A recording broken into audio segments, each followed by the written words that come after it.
All right, here we are, PPA Asia 500 Panas Kuala Lumpur Open. And I have a special guest here. He brings the pain.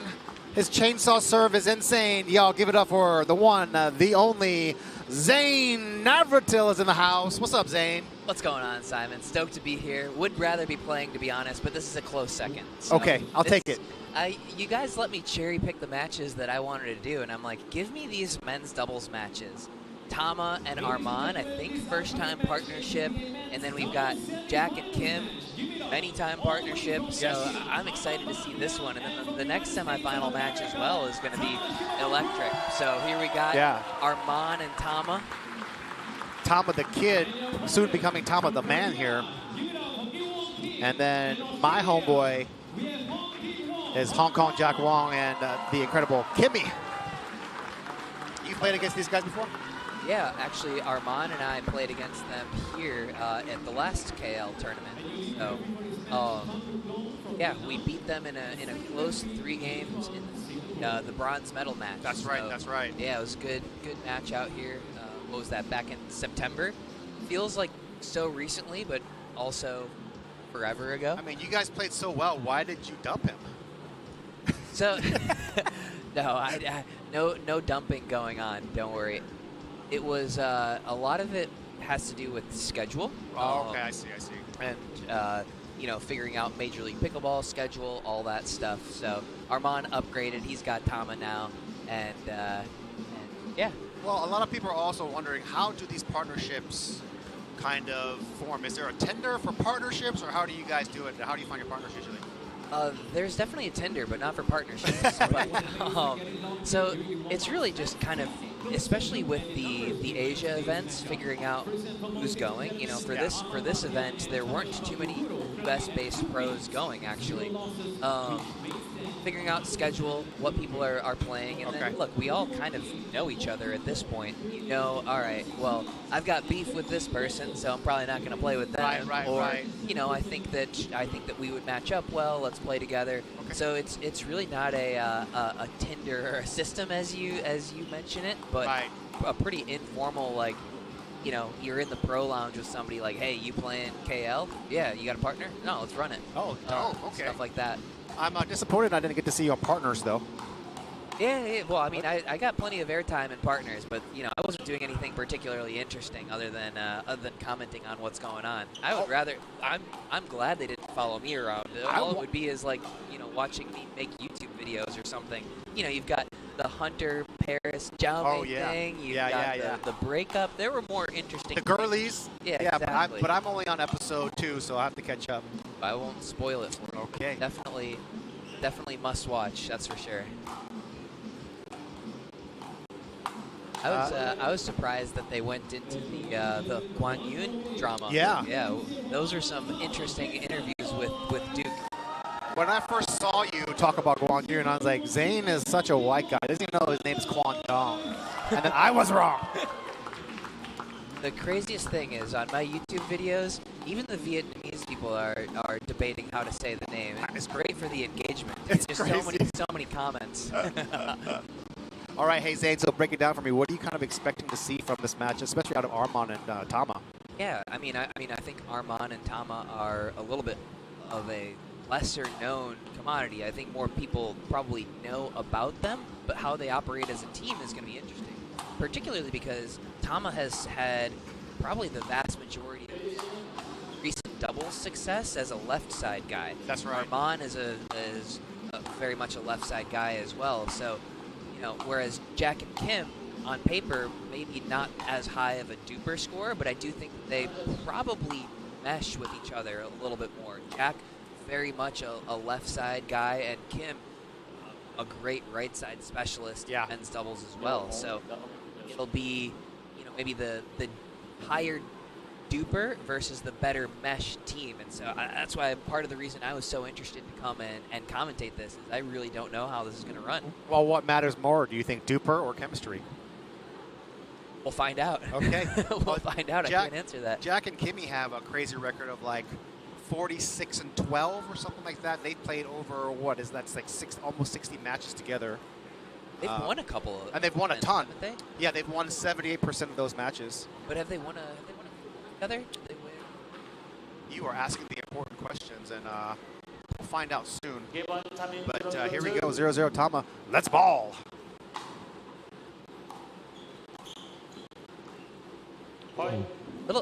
Funny enough, that was a little bit of a hesitation right there in the middle from the team that's played 1,000 matches or whatever you said.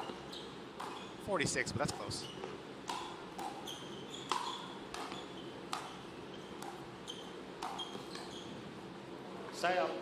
Okay, looking good here. 0-1-1. Point. Good deep serve there from Kim. Don't we all do that? We hit a miss hit. We look down at the court, be like, what happened there? That's so relatable there. Had to have been the court.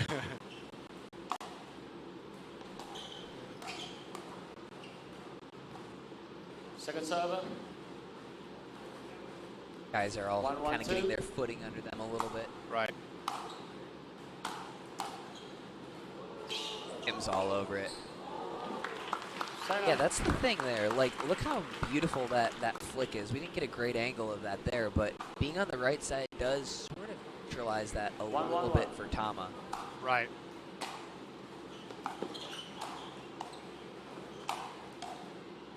Second server. Nice strokes by Jack there. That's actually a pretty underrated shot in these conditions. Pretty tough to put the ball away.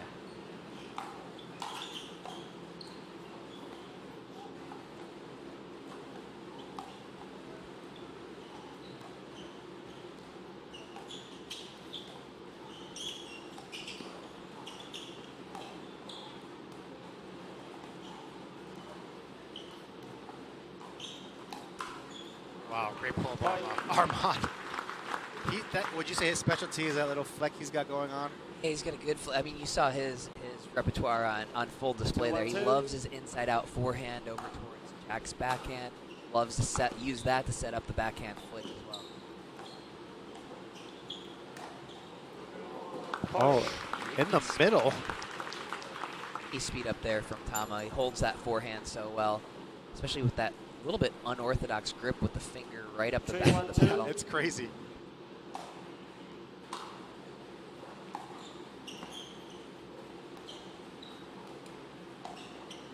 Like they've got a pretty clear early strategy. Pepper Jack's backhand over there.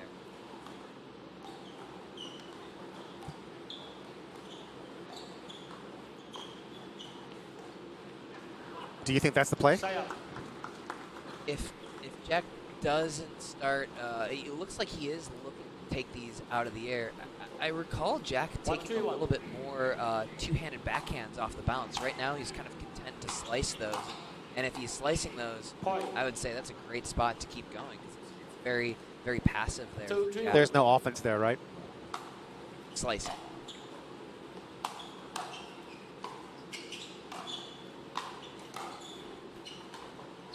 D from Kim.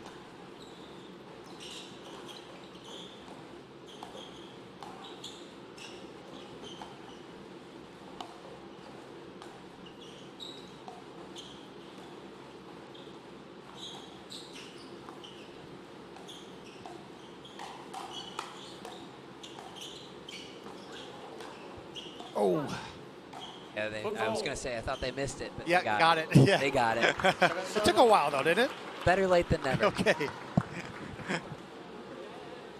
2-3-2. First flick there from Jack as well. Right.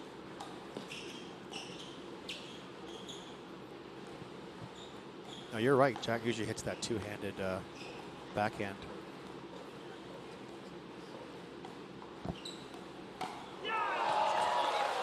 Point.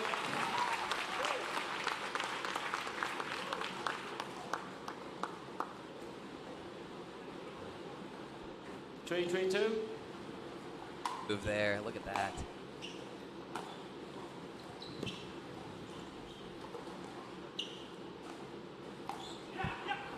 A little ambitious there from Armand. Yeah, did you like that? No. I don't think anybody did. Okay. Especially not Jack him. might have. Yeah, fair.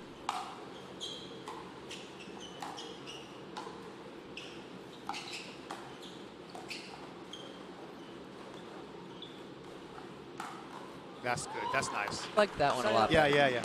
Yeah, the key, I think, when it's a little bit too low, you see a lot of pros attacking from very low because you've got spots that you can go to. But since Kim covers his backhand so well, it's you really do have to have a little bit higher of a ball so that you can angle it over to the forehand side too. Otherwise he's going to swat that thing right back at you. Right.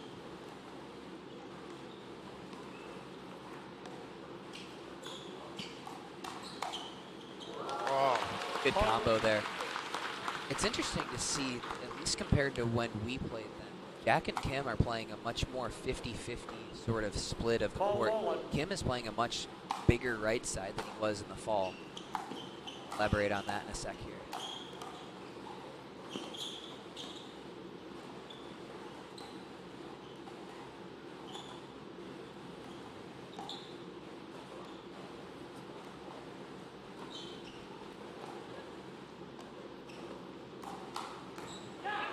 That's the one. There's the swat. Yeah. And now Kim might be playing a little bit more court because Jack is kind of getting isolated over in that corner a little bit. I feel like there's a bit of hesitancy from Jack and Kimmy's side a bit. They're playing it safe, it feels like. Are you sensing that as well, or? Yeah, I do think they're a little bit more of a grindy team generally, but it does seem like we haven't seen much initiation from them.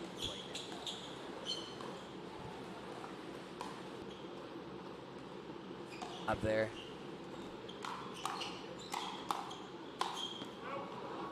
Kim sets it up perfectly. Timeout, Chenin. 1 minute. 6:42. Yeah, I think it's actually a pretty good strategic move from Jack and Kim to let Kim play a little bit more of that middle because his biggest strength is that backhand and that he's got an excellent backhand flick. Right. So he's playing a little bit more Gabe Tardio-esque where he's looking for those backhands in the middle more than at least when in the fall when we were playing. So I would say, given that, I'd like to see Jack take one more step over to the left, and if he is a little bit further out of center of the court, some of those shots that he's taking as a slice are shots that maybe he could take out of the air with one hand, or he's in a little bit better position for that two-handed backhand. So I mean, I'd like to see Jack move 18 inches more towards the sideline. 18 inches, now that's a lot. Well, to some people. That's a lot to everybody.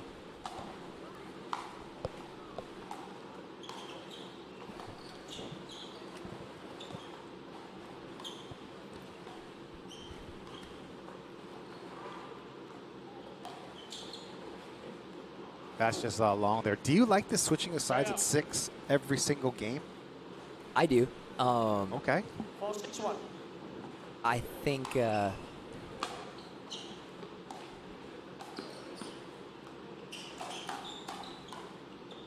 get. What a reset. Oh.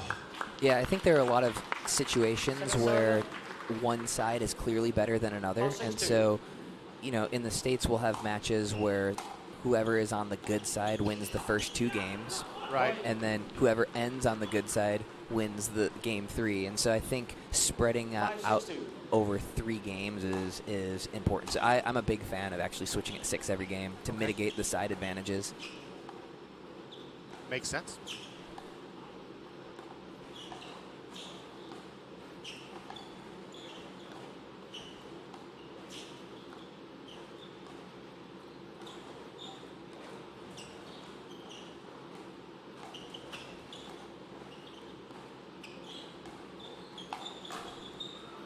Ooh, great cover there. Awkward spot for Jack. He takes that one. Let's look at this replay. Yeah, Tama just takes one step back and puts it in a weird bad spot for Jack there. Yeah, and Jack had most of the court covered. He was selling out for his forehand in that pattern. Ooh, what a bounce. So yeah, sometimes you'll see these players look really awkward like that last one, but that's a calculated play. You know, Jack knows that he's speeding that ball up. He knows where the ball is most often going to come, and if Tama is able to get that ball at him or behind him, he knows he's losing that point. But I think 70% of the time, Jack is set up with that perfect forehand right there. Love that combo and triangle theory, perhaps? Yeah. Yep. Ooh, yeah. And that's a good setup there from Tama. Armand's on it, but just put that in net. Second server. Good game here. Yeah. 6-6. Yeah. I picked a good one. You did. Only the best for you, Zane. What are your thoughts on the switch at 6? I think it's oh, what a shot. I think it's a new adversary, a new opponent, a third opponent on the court, because when you have any kind of momentum and you have to switch, we've seen it over and over here, it just completely changes the game. So I guess that's what it's there for as well. So I like it, but I also don't like it. Fair enough. But I like that we've actually eliminated one of the timeouts as well. I think That's 2 true. timeouts per game was way too much. I agree with that.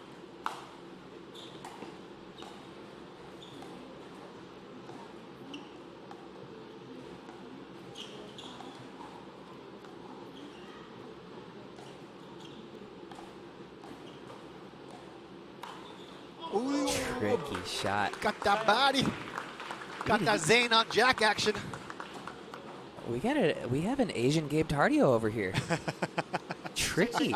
I mean, he's playing big from that right side. That is not the Kim that we had at this tournament last year. Yeah.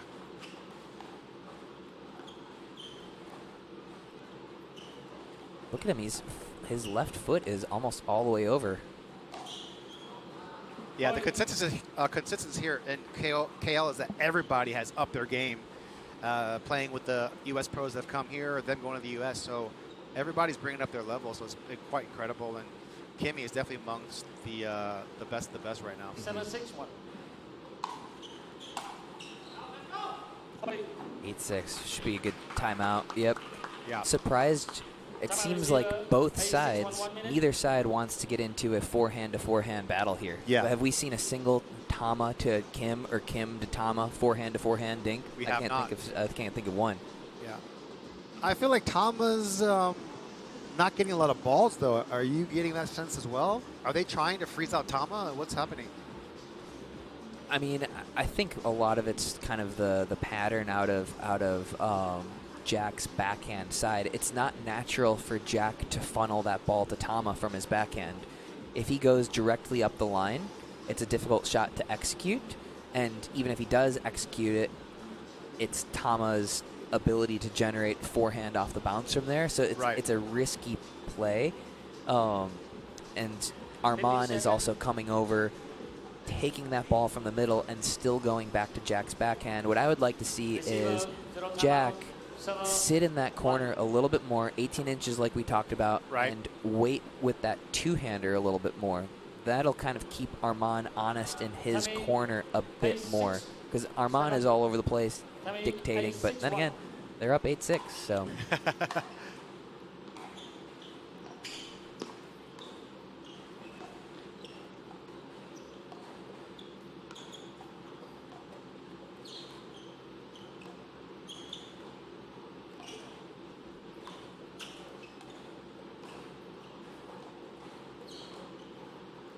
On cue, we got a forehand-to-forehand rally now all of a sudden. And, oh, I thought it was over, son. Oh. Great hands. Look at this. Good read there from Armand. Good finish by Tama.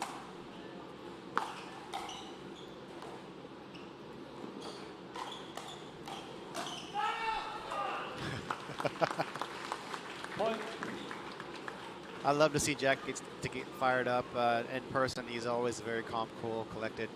Kind of keeps to himself, but when he gets fired up, it's my favorite thing to see. Same with Kim. Yeah. Two very stoic guys out there.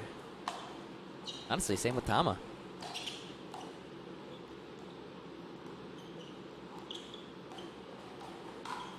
Ooh, the off-speed Off-speed. works. A lot of times when you have players like Kim who sit very heavily on the backhand, that's what you really have. That's the only way that you can get it over to the forehand, and it screws up their timing. So that's a nice play from Arman. I'm learning so much from you. I'm trying to store all this in my memory banks for myself, actually, but I'm just making it all up. dang it. Making it up as we go along.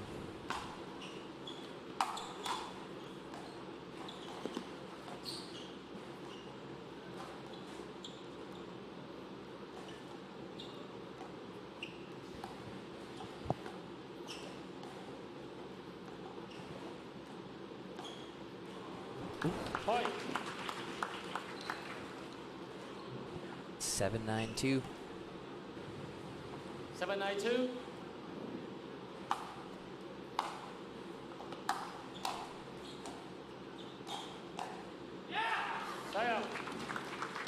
Okay, 9-7-1. It's a couple transition zone shots that are a little uncharacteristic for Tama to miss. 9-7-1.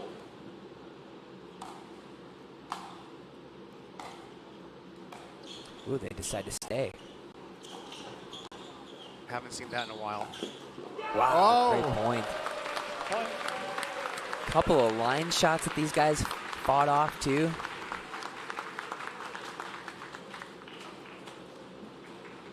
It's a very awkward time to call stay at 9-7. Yeah, 7-1. now it's 10-7. Stay again.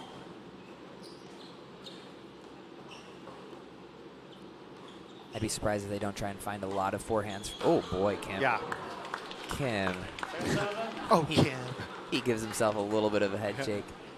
10-7-2. Arman's not a supernatural right side player because he plays a lot of left, so I'm surprised they didn't really try and grind him. Good What? move from Tama. Why do that? Why change things up? Because they're behind, they want to give different looks to Kimmy and Jack, or Quite honestly, I'm very surprised. I 7-10-1. get starting another game that way potentially, but Point. wow. when you're at a score like 7-9 or something like that, it's generally not a strategy issue. It's the other team made 2 more balls than we did. That's Right. when it's that close. Point. Maybe it's working? It is working. It's working because these guys are missing. 9-10-1.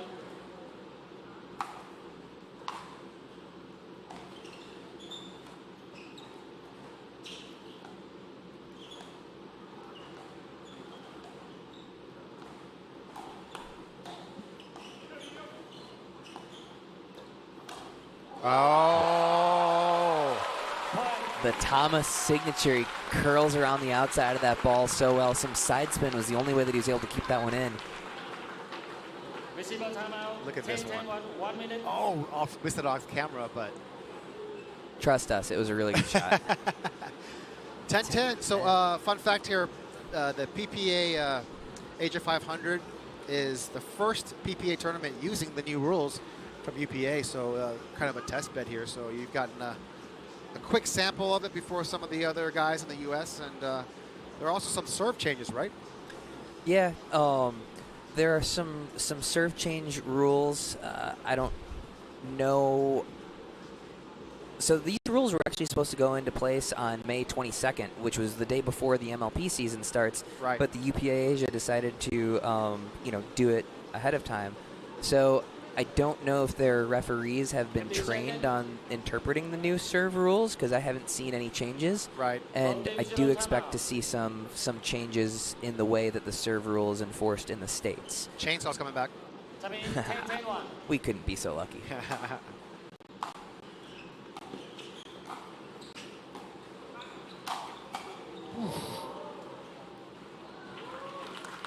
Second server. 10-10 on the And 2.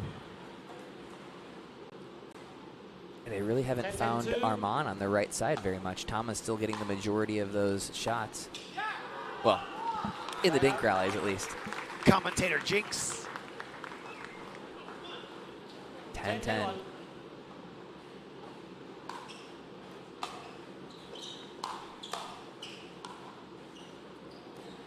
Back to Armand on the left.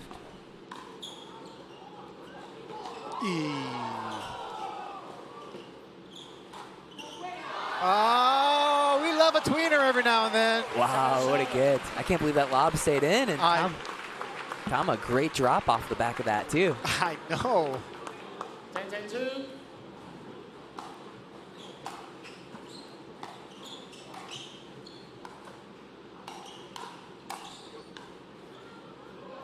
Oh, almost. I don't get why they're, it worked so well when they did switch, and now they're back to Armand on the left. 10-10-1. Huh. Maybe that's their game, is confusion. Well, it's working on me.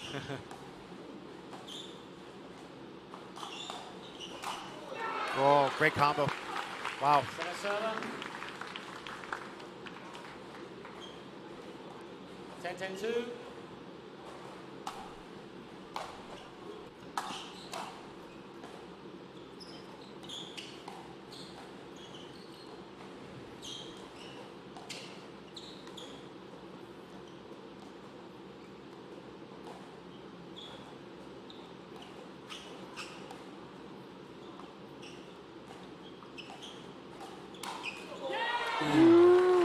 He went with that off speed one too many times. Yes. Kim was sitting on the forehand over there. Yeah, normally you see him sort of wind up with the backhand for something like that. He wasn't even thinking about a backhand. Yeah. 10-10-1. Maybe a bit too much off speed.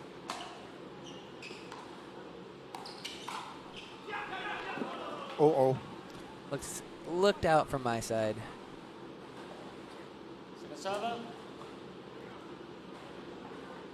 Not too much argument from the boys. Okay, that's good. Also, Tama known, very, very, very fair line caller. Ooh. Oh, that was gonna go in, hit the rafters. They went through the rafters and almost made it through. That's crazy.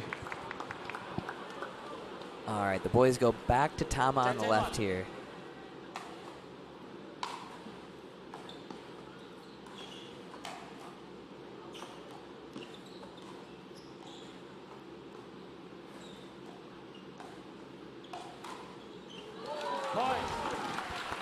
Tama was so close on that line. You see that? Yeah.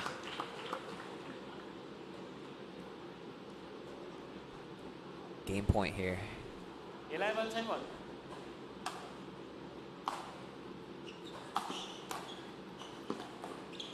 Ooh.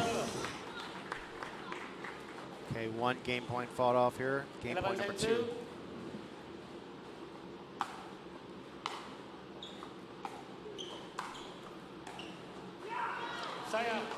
Yeah, Kimmy and Jack here are super intense, super strong. They never give up, never go away. So let's see what they can do here. Yeah, they're a real disciplined team. I mean, I do think that's, I think partially a factor of ball and the game style that wins a little bit more in the States, being a little bit more chaotic, a little bit more aggressive. But right. Boys here are grinding.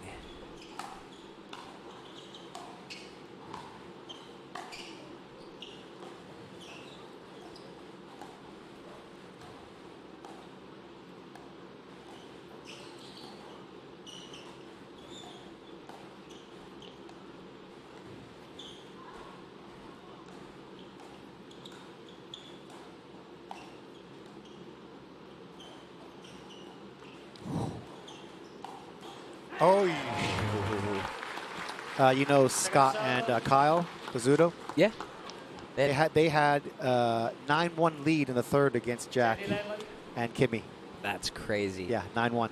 Scott was carrying that team bigly. For sure.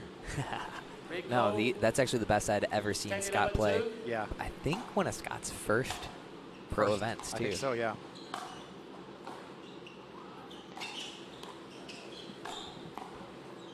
Oh, great. Oh, gosh. Oh. Misses the easy one. Kyle was my first online pickleball coach, and Zane, you're a close second. Oh, let's go. I met you at a clinic before. I don't know if you remember that or not. No, where was that? With Griffin, with Mark Price. Griffin, Georgia, way back in the day. Yeah.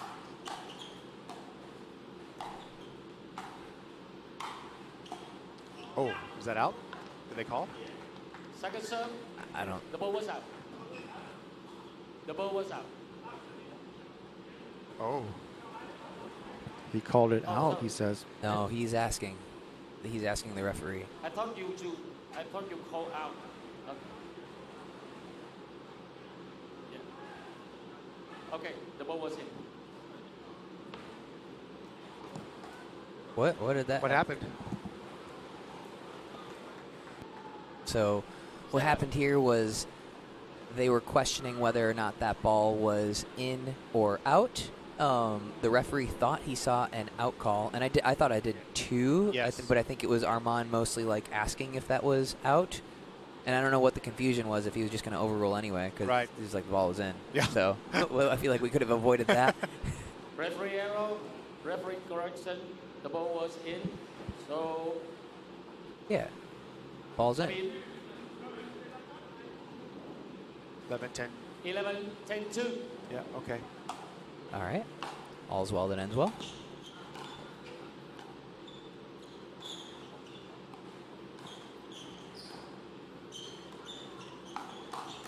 Whee!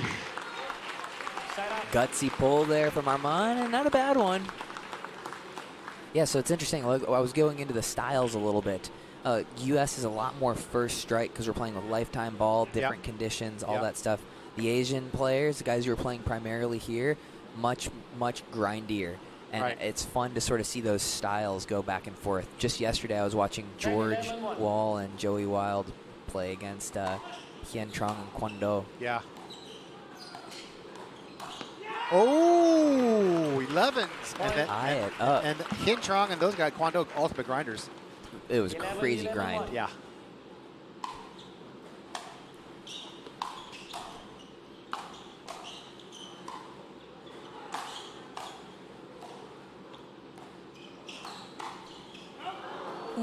Just long. Is there a cap on score here at all? Should be first to 15. Is it? No. Oh, shit. Are you serious? I don't know. I was like, I had no idea, because this could go on for a long time. Yeah, that match I was referencing from yesterday, that was like a 11-6, 11-5 match. It was an hour long. It was crazy. Oh, wow.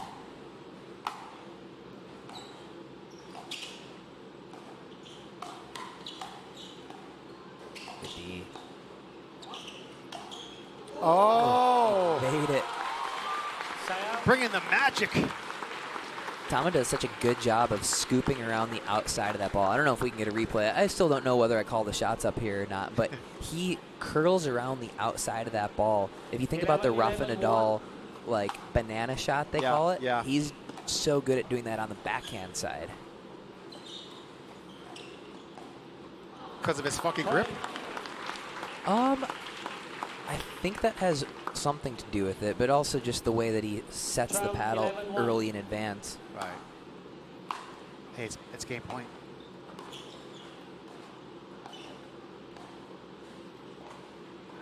Oh, no, you hate to see it end that way. Okay. Game one of the books. How do you feel about that, Zane? You were so big on your boys, Armand and Tama. You had no respect for Jack and no respect for Kimmy. Zero. Who said that? And then Who now said it was. that? I think Zane Navratil said that. I think you're hallucinating. I think you've been on the pipe again. I don't know if I'm allowed to say that, but. Well, you did, so it's on the record forever. No, are you kidding me? I have a ton of respect for these boys. I thought it was going to be a dogfight, and I was right. Yeah. And I think this is going 3 as well. I think so.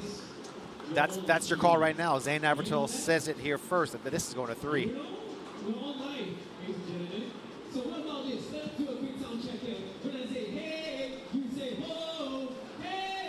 Oh.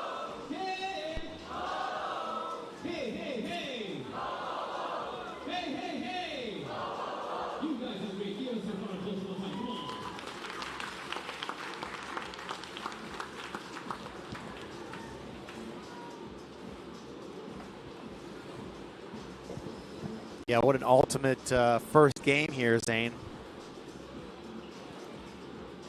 Yeah, this is an interesting one.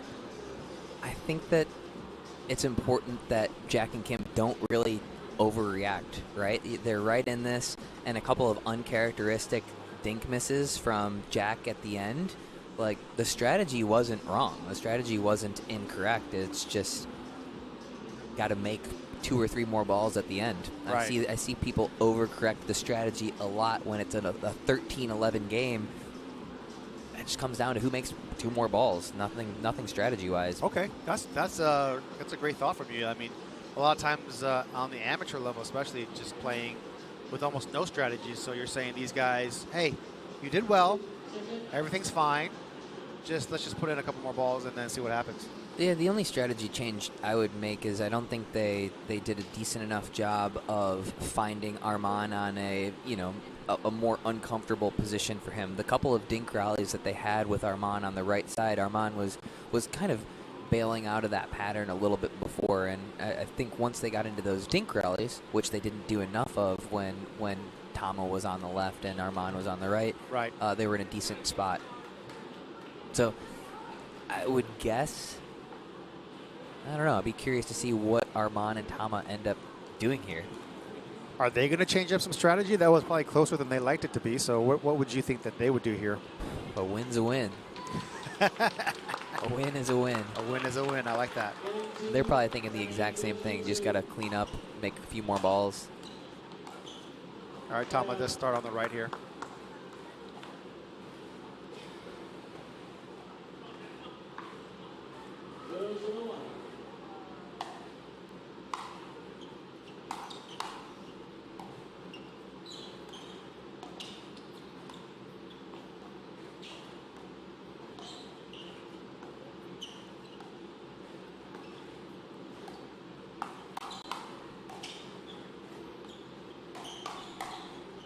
Oh, great pull, great leave. My goodness. Arman's laughing about something.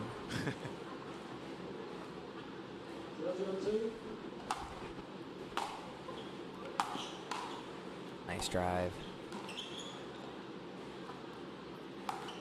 Oof. Yeah, that was a quick move to the middle. He was looking for that. Yeah. Do you like the drive-drop combo, or you just like drop, drop, drop? It really depends on your own skill set.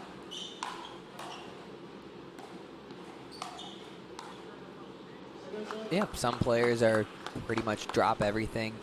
Here, I feel like it's a little bit easier to go 3rd shot drive, 5th shot drop. I think that's probably the majority of the play. Right. Ooh. Little trigger happy from Tama and Arman right away here. Jack and Kim still grinding. I feel like these are some uncharacteristic third misses. Jack is usually so solid at getting the team up to the kitchen. Just like game 1, a little bit of a slow start here. Tom's struggling in the transition. I do think that's a big difference between the Lifetime ball and the Yola ball. You actually have to kind of give a little bit of energy back to that ball in transition, whereas Lifetime kind of just let the ball hit the paddle. Right.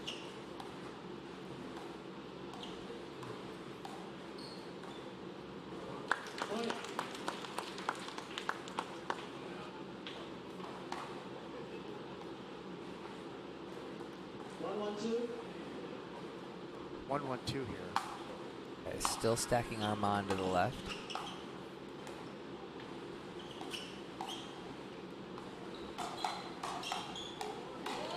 Oh, firefight. Jack was just standing upright on that one. He was like, man, I popped this thing up. I'm toast. And the ball just came right back to his paddle a couple times.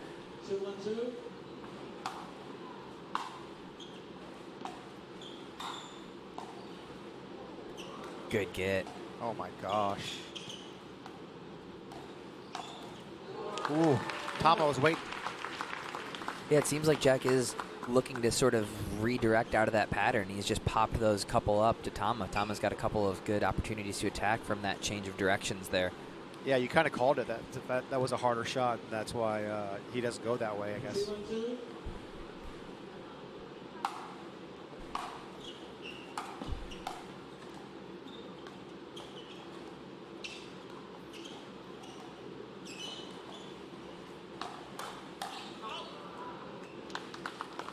Yeah, the adjustment I'd like to see is not necessarily redirecting that ball up the line. It's still that same positioning. Jack, a foot to 18 inches over there, should open up the opportunity to use the two-handed backhand off of the bounce. Right. Not necessarily even as a speed up, but if you've got that second hand on the paddle, Armand needs to respect the speed up through the middle. He also needs to respect the out wide angled ball, but when you have one hand off the paddle like that, yeah, slice, he can kind of just camp out in his position and get to anything. Armand on the right here.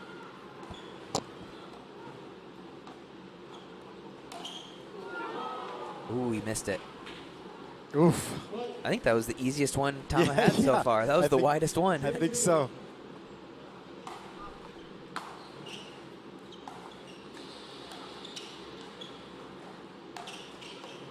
Oh, unlucky. When you say 18 inches, off of which line are you talking about? More towards his sideline. So rather than recovering so far towards the middle every time, actually just sort of camping out there. Okay. You don't need to recover to the middle quite as much if your opponent isn't burning you in that spot. See how he's like one step from the middle? Right.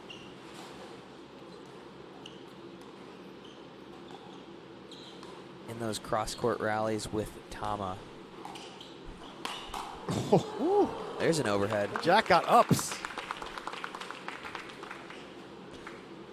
Yeah, he really hasn't been getting burned through the middle at all. I see. I'd like to see him take away the outside a little bit more.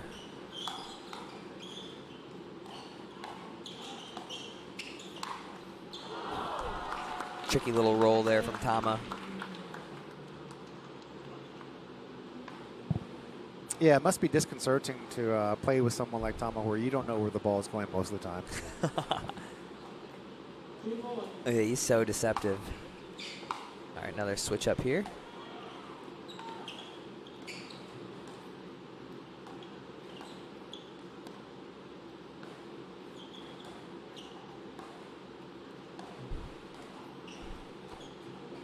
There, you see that? See where he is now? Yeah.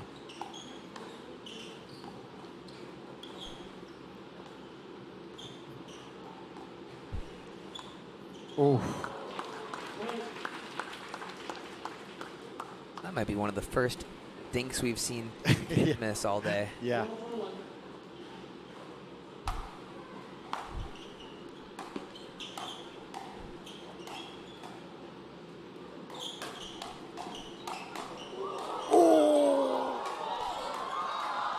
Oh, let's go. This is Super Saturday, y'all. Best point of the match for sure. Woo-wee.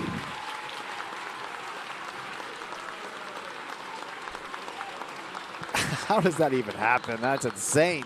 Armand's smiling right in the middle of that point, too.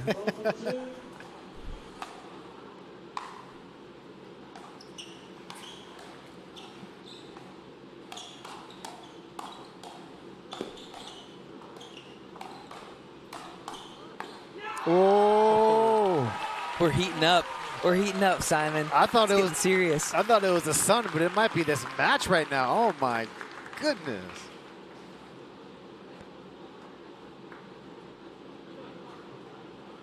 This is the best 2 points of this match so far. 100%.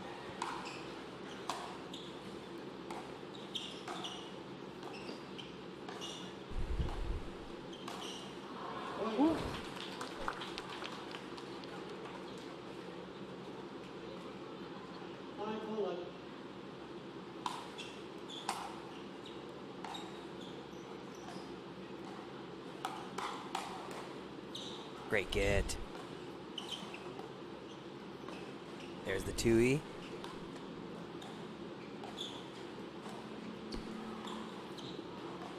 Wow.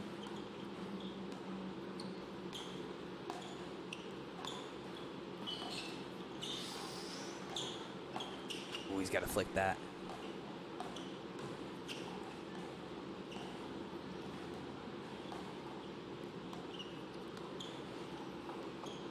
Oh, great shot by Kemi.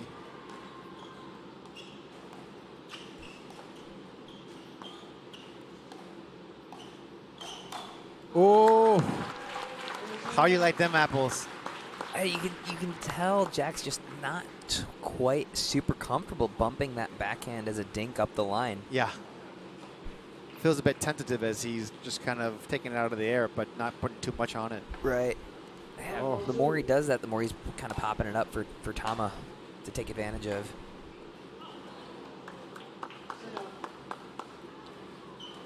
Wow, this match is more than you bargained for, huh? This is I'm loving it. Good choice.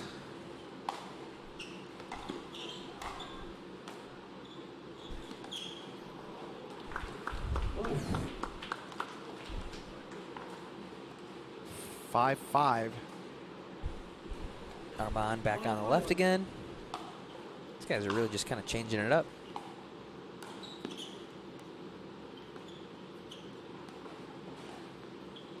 That goes wide.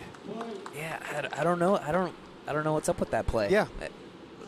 Redirecting that one is I mean, with the exception of that shot, like these guys would be up 5-2 in this game. Yeah, that's true. I feel like that's a case of changing it up just to change it up when it's not necessarily right. When do you feel like, if you're in this cross-court battle with your guy here, other guy, what is your mentality going into it? I'm going to outdink you, or I'm going to change things up? Like, what do you feel like is the right play? It depends. Do you think you're better in that pattern? If I think I'm better in the cross-court dink, I'm going to do everything that I can to stay in the cross-court dink. Right. I'm not going to change it up needlessly, right? Whereas if I feel like I'm not as good, I'm going to try and bail out of that pattern as soon as I can. But okay. There are different ways to do it, right? Yeah. Like I think you can change your positioning. Yeah. That's what I had sort of suggested. It's easier to stay in that rally a little bit longer when you're in better balance. If right. you're constantly moving and constantly changing positions, it's more difficult to execute those shots. So I think rather than changing where he's hitting, I think Jack should change where he's standing on these shots.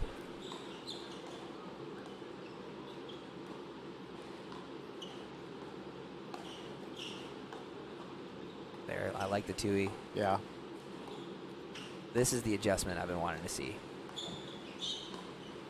Zane Navratil dropping truth bombs. Wow. Okay. Do you think he just on timeout went and checked his phone and was like, "What is it?" Yeah, he was watching the live stream. Got it. But yeah, I can see what you mean, actually. 6-5 on 2. 6-5-2.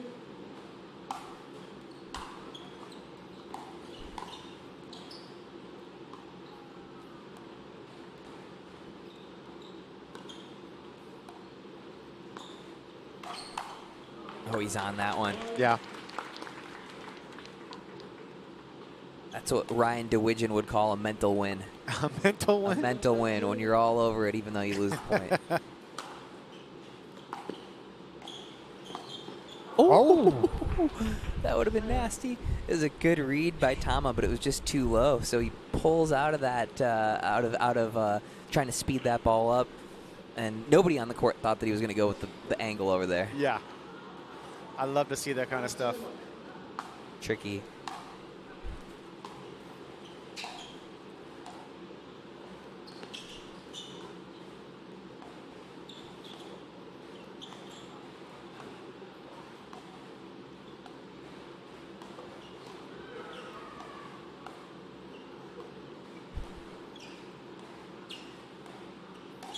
Yeah. Nice shot there from Arman. Yeah. Tama hitting some really penetrating dinks on those shots. Absolutely. The pace on those, hard to tell on screen, but the pace of those dinks were quite quick.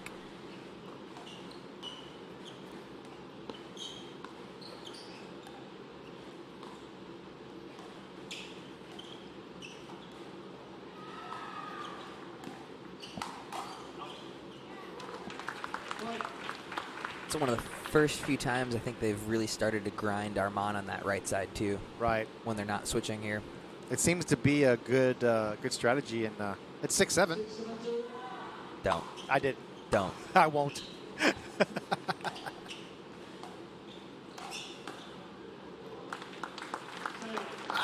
I kind of like Armand as a right side player. I think kind of liking this vibe right now. I think he really could be. He's just, he's used to playing the left side. Yeah. There's nothing, wrong with his right side game other than, not too many repetitions yet.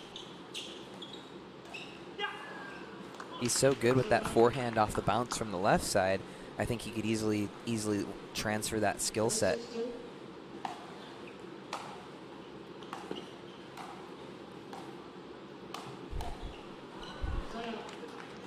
Good job of Jack keeping that ball down.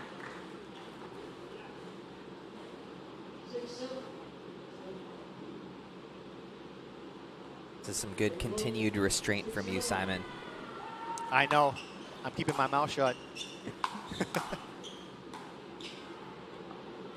Ooh, a little weird bounce there.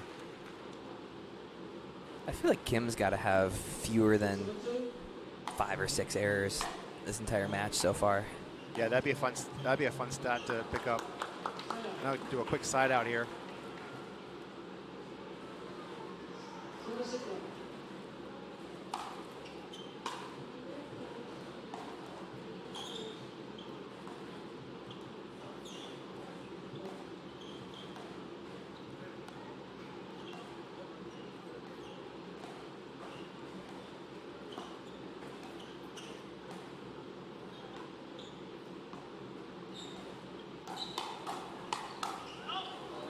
Ooh, Kimmy. I like those flicks from the right side, too. I really think Armand could be a very strong right side player because he likes to reach in with that backhand, and he's got a great forehand off the bounce. Yeah. Maybe we'll see more of this from Armand. That would be sick.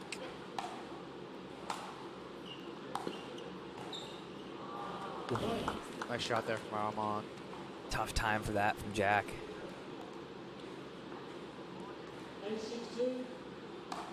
Should see a timeout after this if we...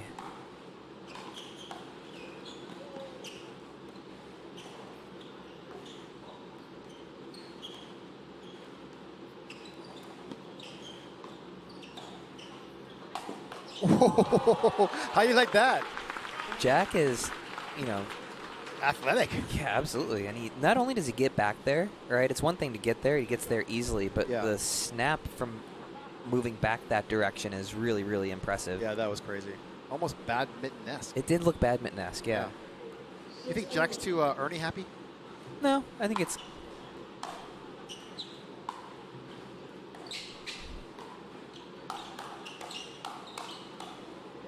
So I think at the pro level, it's less about the Ernie itself and more about the threat of the Ernie. So you see Jack make that move last second. Okay, you have to change your shot towards the middle. It gets out of that whatever pattern that was going on previously. So just because he's not getting them, it still is accomplishing an objective. Right, okay. More of a tactical maneuver. Mm-hmm. It shuts down a portion of the court.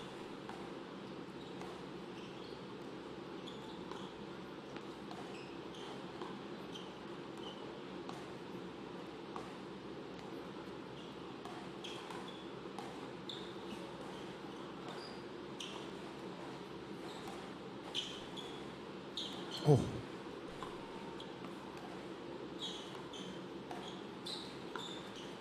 Oh, nice wide dink there by Tama. Tama does such a good job of maximizing his reach. He's probably about my height, so a really tall 5'9". But man, he's got reach for days.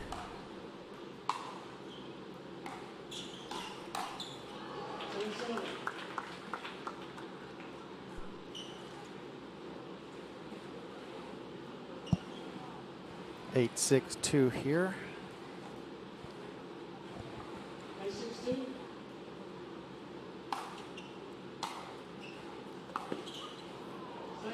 Okay, side it out real quick. 6-8. Kimmy with the serve here. Crunch time. Fun fact, Kimmy likes to cook ramen in his own hotel room. He doesn't like eating out. Okay.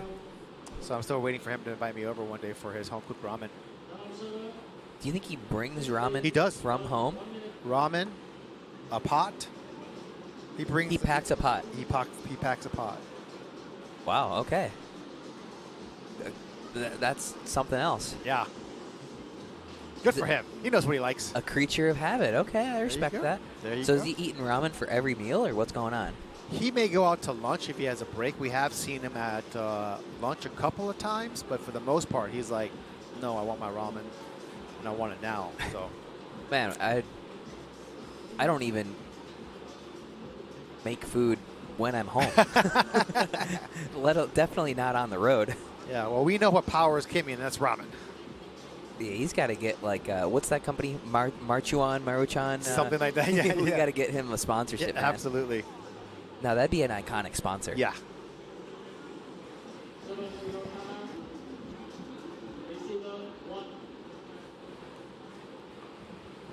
Yeah. What sponsors do you want to see come in? I think that's at the top of my list. Oh, so many.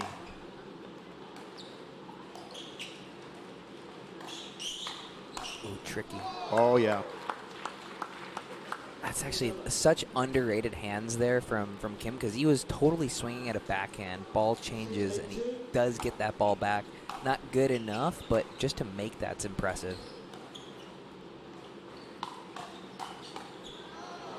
I do like Kim initiating a little bit more. I feel like we haven't seen much offense from him recently, too. I would love to see some more as well, actually.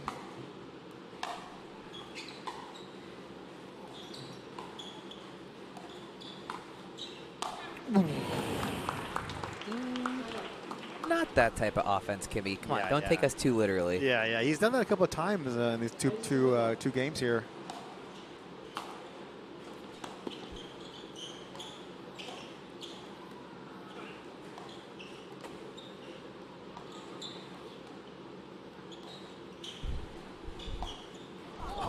Oh.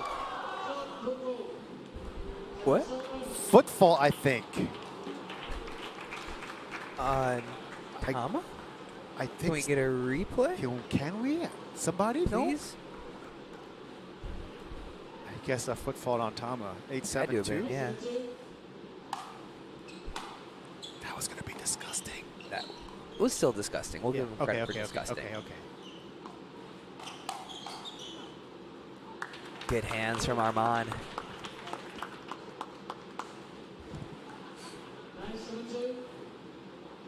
'97. The year you were born.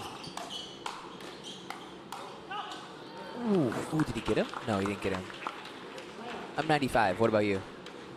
Secret. Are you really 95? Yeah. Oh, dang. I graduated high school in 95. Oh, gosh. That's sad. Don't do the math. Don't do the math.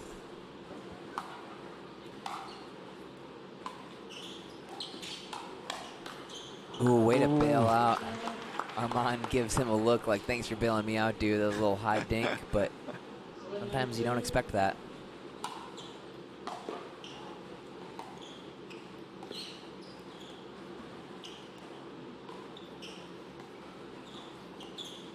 Oh, unlucky. I swear that went over and came back. Oh, 9-7. Man, Jack, I just feel like I never see him miss these dinks. He's obviously not happy with himself either. He doesn't think he misses these. Yeah. Okay. Good recovery, good recovery. Okay. Are you able to forget your error and move on, or does it live with you?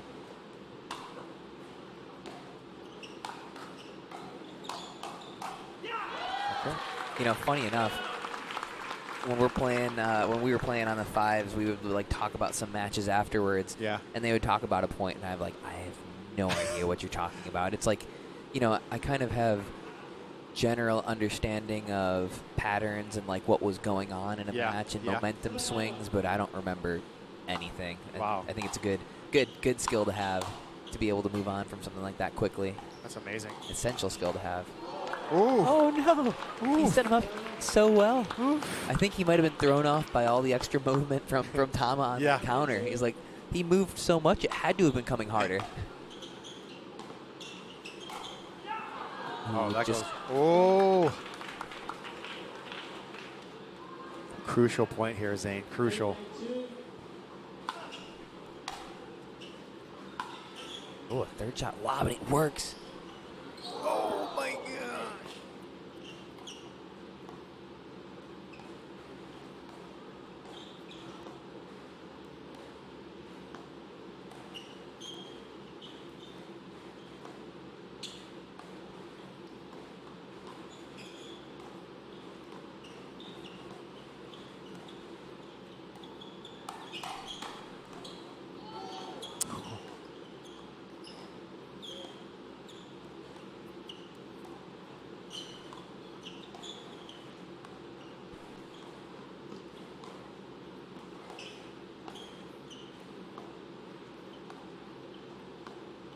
Oh, what a battle.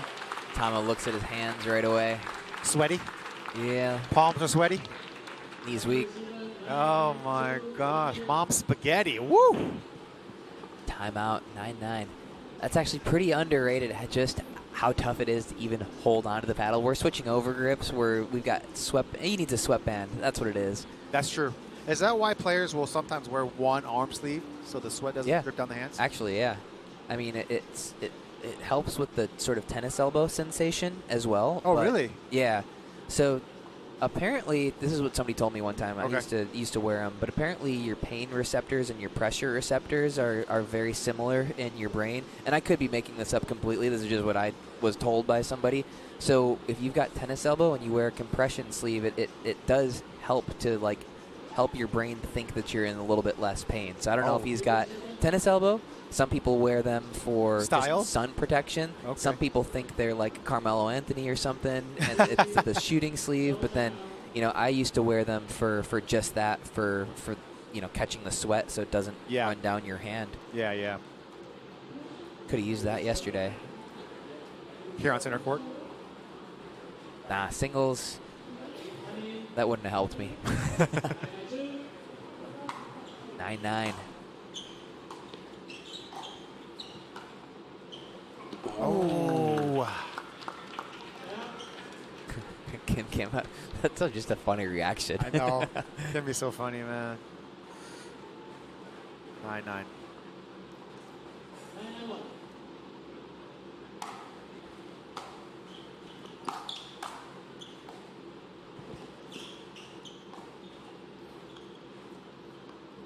Oh, wow.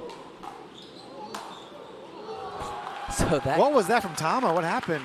I think that ball hit a line, and the lines are pretty slick. That was crazy. Jack had to have played some badminton. He's got an unbelievable overhead.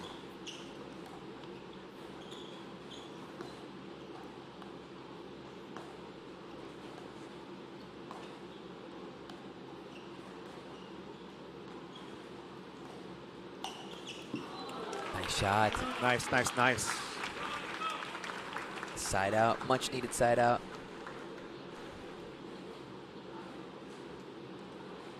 This place is getting kind of packed. Yeah, solid attendance.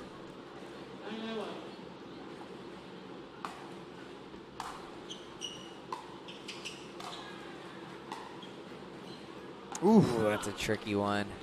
That's a little bit of a mental mistake there, I think, from Kimmy. So difficult to make that shot right up the line, and if you do, Armand's lurking with the Ernie, too.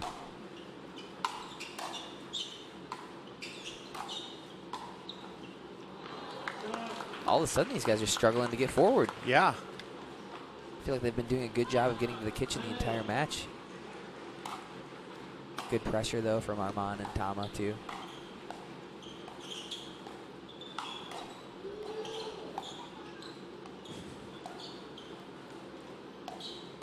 So tricky. So tricky from Tama. Yeah, Tama's basically like taking this ball from the left side of his body, inside outing it. Very tricky. Now, I think he could have clobbered a couple of those maybe, but. So too. He got a match style point. Points. Oh, Armand cannot believe it. He was already thinking about his celebration. Yeah.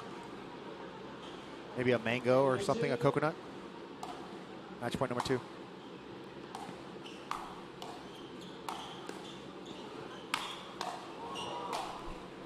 Wow. Overhead. I'm putting Jack very high on the list of people I'm never going to lob. Because those overheads, first off, he's getting to everything. And then second, he's hitting those things as hard as anybody.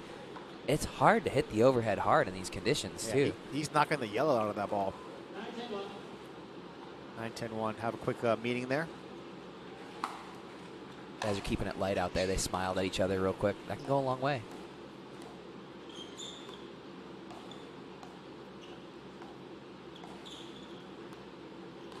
Ooh, Kimmy doesn't want to do that one. He's upset at himself. He's smiling. It's like, I don't miss that shot.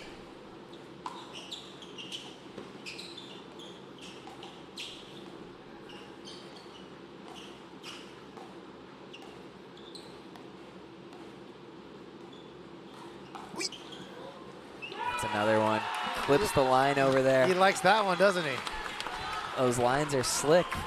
Whenever you see it look like somebody just got shot, yeah, it's because that ball is skidding, kicking off the line. 10-10, buddy.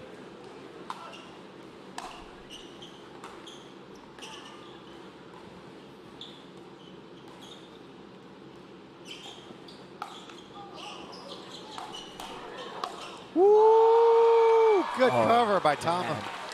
Off the net and into the line, too. Wow.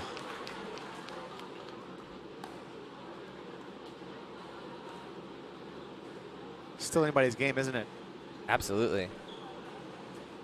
This is good stuff. This is good pickle.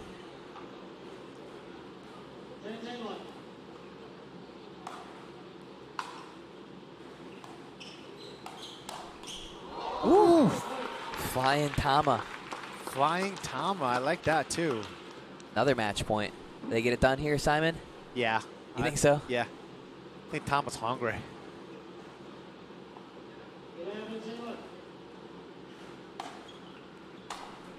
Tama wanted that there. Do you see how far over he was? Yeah.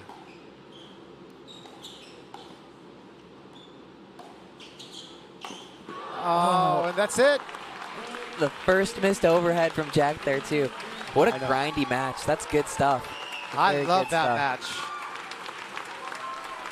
Give it up for my boy, Hong Kong Jack Wong and Kimmy. But shout out to Armand and Tama. They're going to the finals, baby. Yes, sir. That's a good match. A nice, interesting difference of styles there, too. And at the end of the day, just a good grind. Yeah. 13-12, 12-10 gets about as close as it could get. Absolutely. We would have been here for another hour if they went 3. Oh, yeah. I probably would have starved to death. Well, you didn't like I guess you didn't have time to eat the noodles I got you. Yeah, because Zane said, hey, I'll bring you lunch. Great. And then he shows up 1 minute before we go on air. I was like, I guess I'm not eating lunch today. But well, check out these highlights, Zane. Look at this one. An incredible match. Ooh. Yeah, it came down to, I feel like Jack and Kim missed a handful of shots that just they don't normally miss, to be honest. Yeah. Few dinks here and there, a little bit of struggling to get to the kitchen at the end for a couple points, and that's the biggest difference. Yeah, you cannot like hitting that ball out, but you can't get any closer than it was. And what a fun match for us to witness here at the PPA Asia 500 Panas Kuala Lumpur Open. Are you joining us for any other stops along the way here, Zane? Yeah, I will be. My next one is going to be Tokyo. Okay. So that's in July. After that, I think I've got Shenzhen, and I think that's August. Back in Kuala Lumpur in September. Okay. And then I'm not quite sure after that, but Hong Kong Slam, bro. Oh, Hong Kong! I will be in Hong Kong. I'm stoked for that one. Yeah, me too. That's your neck of the woods, huh? That's my home court. So anytime you want to go eat, you want to do something, let's do it. Is that going to be at your facility too? No, we may use Stacked for some training or meet and greets, but not playing at the Stacked. Yeah, where's the event going to be at? Do you know? It's like High Tech Arena. It's like this whole sports park they built for all types of sports, and that's where it was last year. Oh, sick. And then this year it'll be a slam, so it'll be bigger and better. You'll enjoy it. You'll enjoy it. I didn't realize they were in Hong Kong last year as well. Yeah. That was my first ever PPA piece of commentary. I started there in Hong Kong. Oh, nice. Yeah. Very cool. And we have Zane next here also for our second men's double match of the afternoon.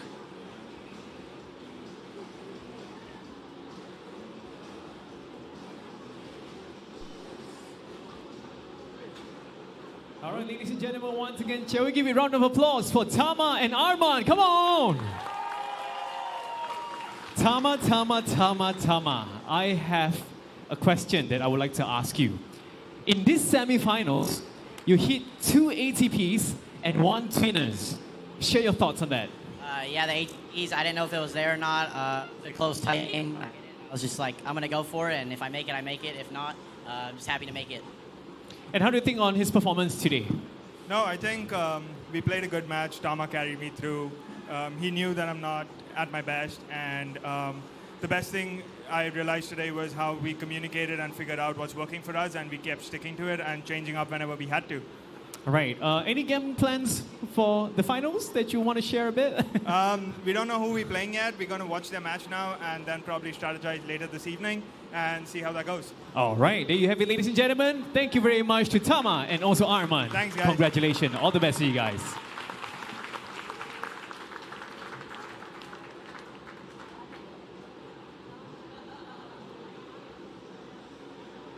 There we go. It's a recap for Super Saturday right here at Kuala Lumpur Open. And as you can see, women's singles and men's singles happened this morning.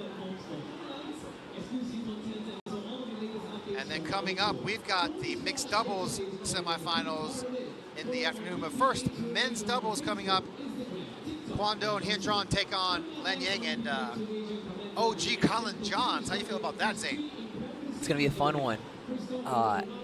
I still just love to see how the Asian players match up against the US-based players, and I think that it'll be I think that's going to be a very fun and a great match. Yeah, and we've got coming up also tour stops in Macau, Beijing, and you will be at Tokyo, so we're looking forward to seeing you there. Absolutely. I wish I could be to Macau and Beijing, but I've got MLP obligations on the Chicago slice.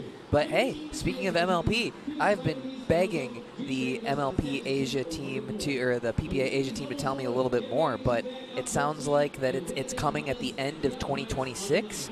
MLP is sailing across the Pacific and landing in Asia this year. So I am unbelievably stoked to see just how that sort of plays out. As you know, I'm a pickleball fan, of course, but huge MLP fan. I love the team environment and curious to see how they do it. There's been some rumors of whether, is it going to be country-based? Is it going to be, what's the format going to be? I don't know, but I'm excited. Well, I'm pretty sure it's country-based, and I know you heard it here first that Hong Kong will draft Zane Navratil in the first round. But coming up, Hien Trong and Kwon Do take on Len Yang and Colin Johns. We'll be right back. PPA Asia 500 Panas Kuala Lumpur Open. Zane, thank you very much. Always a pleasure. And I'll see you around. Simon, you're the man. Thank you. Peace. All right. Thank you, brother.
Ladies and gentlemen, up next it will be the men's doubles semifinals. Give it up all the way from Vietnam, Hien Trong, and United States of America, Kwon Do.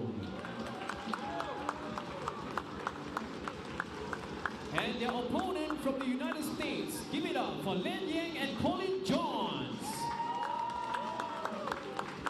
Here we go, our second semifinal. Colin Johns and Len Yang making their way to championship court. They take on Kwon Do and Hien Trong, the Hangzhou Open champions. And this should be a good one, a rematch of a few weeks ago in Hanoi. They played against each other. These teams played against each other? Yeah, I think it was Colin and Len who came away with the victory. Two tight games they played, and Colin and Len got the victory. Yeah, interesting. Yeah, I'm excited. I mean, I watched Quan and Hien play against Joey Wild and George Wall yesterday in a... Yeah, you were among the crowd there. That was a tense match. That was a crazy long match. I mean, it was probably, I don't even remember what the score was, like 11-6, 11-5, but it was an hour-long match. It was the grindiest pickleball there is. And if there's one person who is also down to grind for forever, that is going to be Colin Johns. That guy will dink for forever. So I could see some very long Kwon Do, Colin Johns rallies. Yeah, absolutely. Somebody who is not going to dink quite as much as my boy Len over there. He is looking for the first opportunity to flick a backhand, and I understand why, because I think it is a top 5 backhand flick in the sport.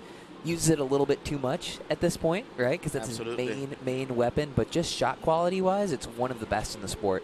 Yeah, one of the best. And yeah, we've covered him numerous times here on tour, and you know, absolutely, it's been one of the deadliest weapons here on the PPA Asia tour, and of course Colin Johns splitting time a bit in Vietnam as well, coaching and helping out the UPA Trailblazers, and you know, quite familiar by now with the Vietnamese style of play, and Yen Trong and Quan Do, they are the leaders of that pack right there from Vietnam. Yeah, absolutely. They've got a good cohort, but it sounds like it's kind of split into sort of 2 different groupings, if you will. So I don't know how involved Colin has been. He very well may have been with Quan Do or Hien. From what I understand, it was a little bit more of the Trailblazers work, but Yeah. I could absolutely be wrong on that. In fact, I'd like to know the answer. Yeah, Quan Do is a former tennis star as well from Vietnam, and Hien's probably one of the fastest rising Asian players right now, and if not the fastest. Yeah, his game has really grown so much over the past few months, and he's also in the men's singles final. Yeah, he and his partner had Tama and Alex Trung on the ropes with an 11-0 pickle game one, and then I think they were up 9 something or close in game 2. Yeah, very well. So that was in Grandstand Court as well. So we missed that like 2 days ago.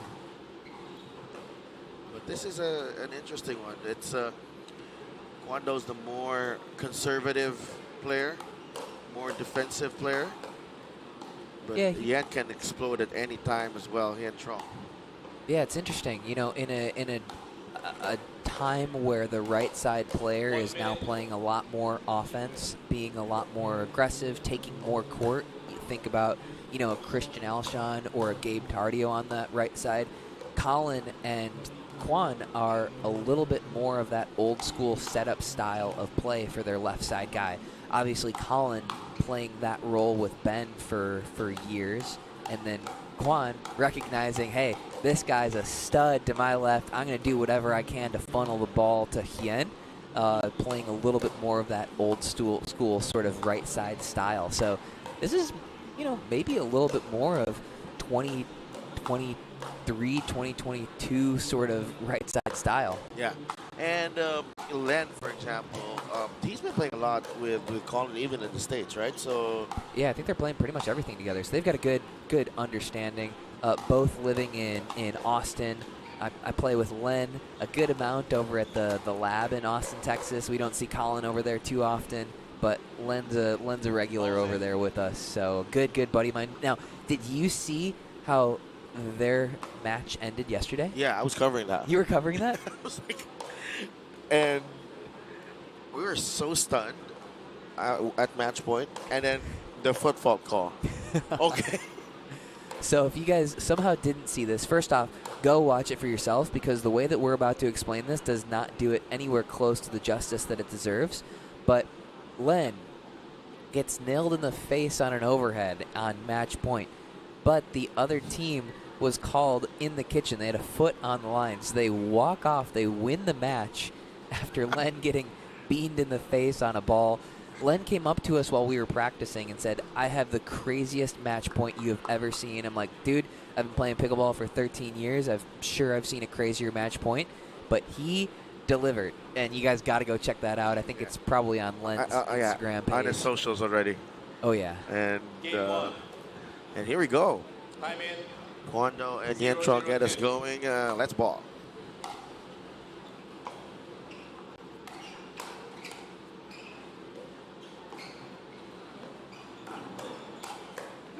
Okay, maybe I'll eat my words on Colin playing a little bit more of a traditional right side. He pulls the trigger twice immediately. Well, he pulled the trigger a lot of times yesterday in the quarterfinal.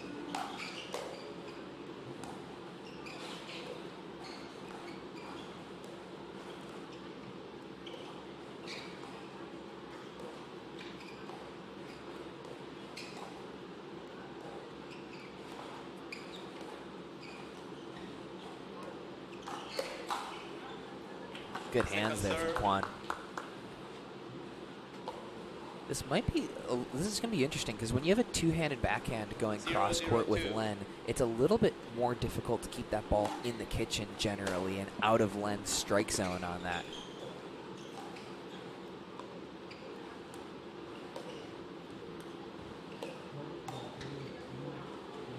Oh, wow. Tricky off-speed shot there from Colin. Is going to keep Yentrong honest for sure on that left side. 1-0-2.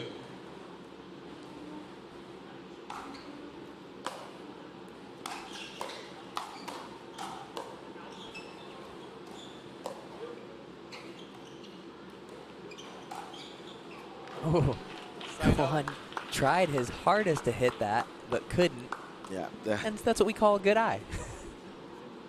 They call him the leaping cat. 0-1-1. Kwando. Great drive there and good defense.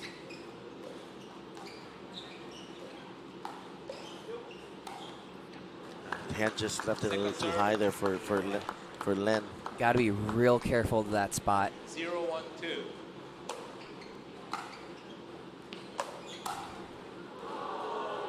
Wait. That hits the tape. It's 1-1.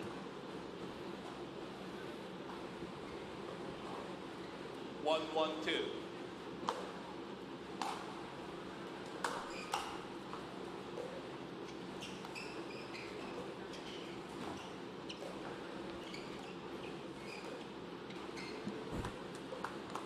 I did not see much of that yesterday when I was watching these boys play against George and Joey. 1-1-1.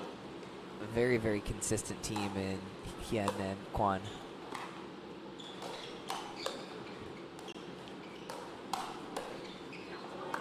And Colin Johns. He slip or something? Yeah. More than holding his own though 2-1-1. on that side against Hien.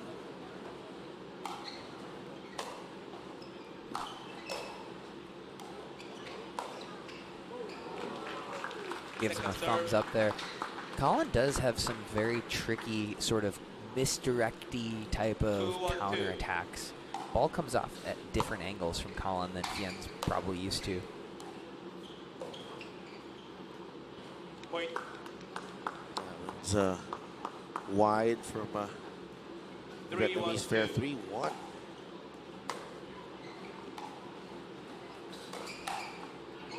Wow, good close there from Len. He's shaking his head no. That's one where you got to say, look, hey, I've got to attack that every single time. My opponent hit a real good ball. I'm not going to let that stop me from attacking that same ball next time. Side out. Regain possession. Yen and Kwan. Yeah, Len Yang and Colin Johns 1-4-1. coming out on top of these early exchanges here. Oh, great reset. Nice flick there, too, from Kwan. Man, that's a low attack. He's giving Len a run for his money with that backhand flick. 2-4-1.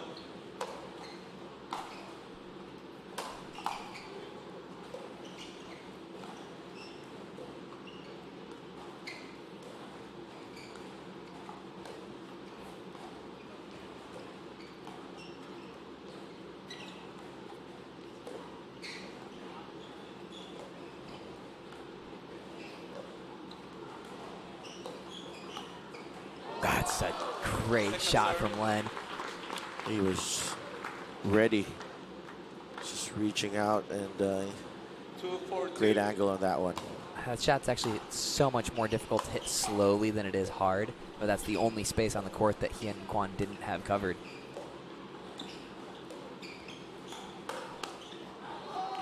And with a counter. Collins, I think maybe complaining about the lighting over there potentially.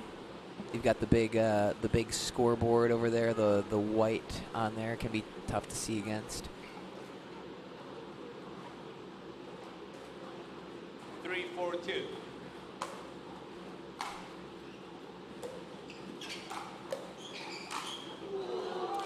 Absolutely punished that ball. Len Yang. Len's come a long way with the overheads, man. That used to be the MO at the lab in Austin, Texas. Give Len an overhead and it's your point. 4-3-1. But come a long way with that. It's been obviously grinding it. Second serve. 4-3-2.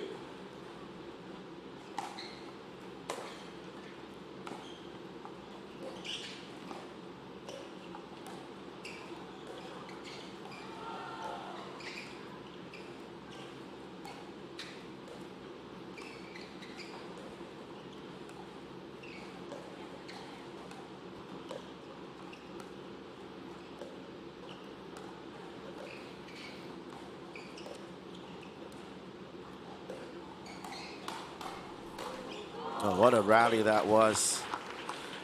Nobody really getting an advantage, and then the pull there from Colin.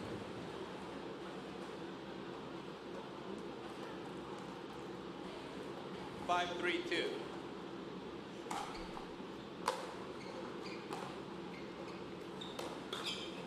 Great D. Point. Wow, good Timeout, stuff. change ends. Good stuff from 6-3. Len Yang, absolutely. 1 minute. 6'3". Falls kindly into his backhand. You know what happens. Yeah, you don't want to be giving Len too many backhands. 6'3". As we change ends here.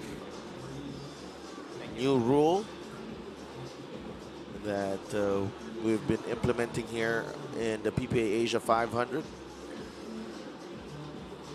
Yeah, so that rule is actually supposed to go into effect in the States on May 22nd, just before Major League Pickleball. But these guys over here at PPA Asia said, hey, there's no time like the present. Might as well do it now. And I like it. So there are a bunch of new rules, actually, you know, probably around 50 plus new rules in effect. That's a lot.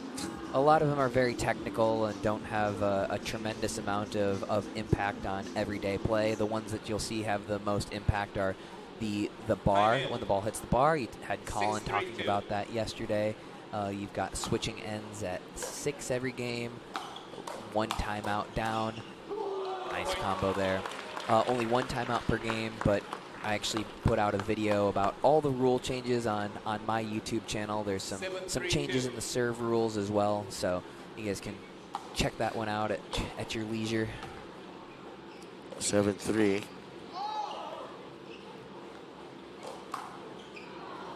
Side out.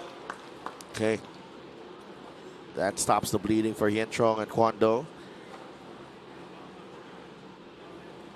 3-7-1. Point. Missed return from Len. 4-7-1.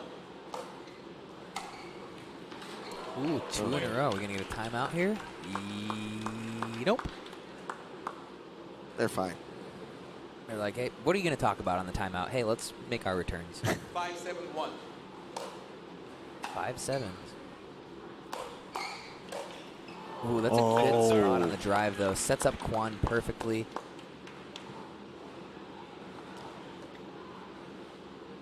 Five, 7-2.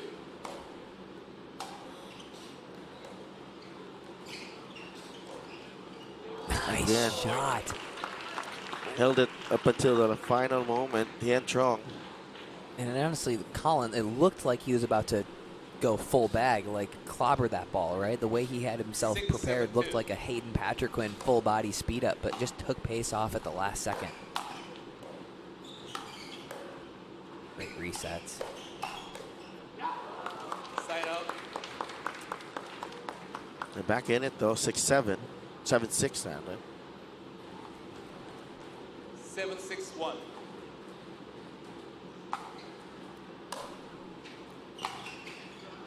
Second serve.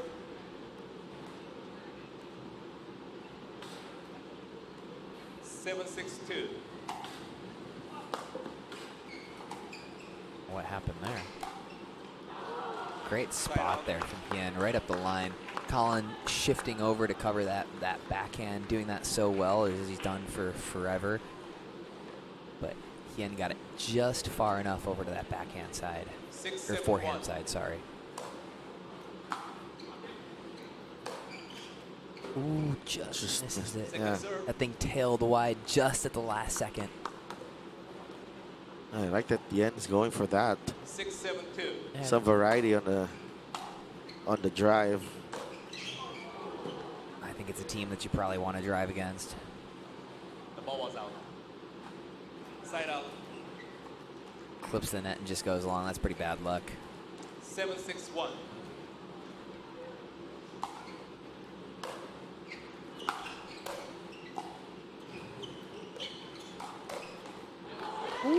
Just can't get back in time.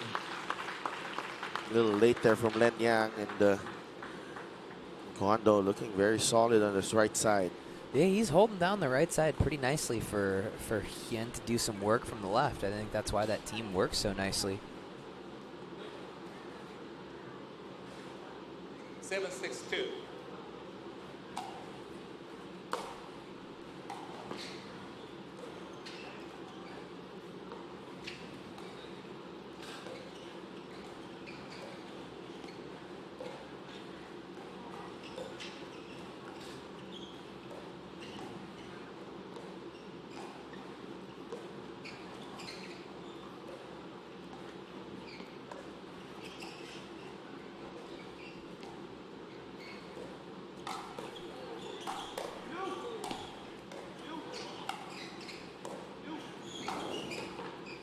Wow, great game. Wow.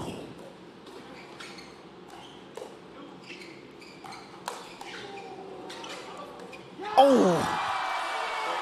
Wow, what a point. Hien can't believe it. Yeah. What a great point. Somehow they find a way to. Such a weird shot. It looks like it kicked back into him. The weird spin Yeah. from Colin on that shot. 8-6-2.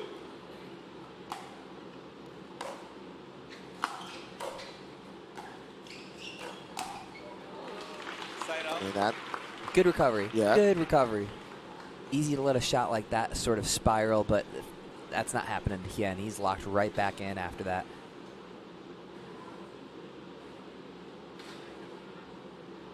6-8-1. 6-8-1.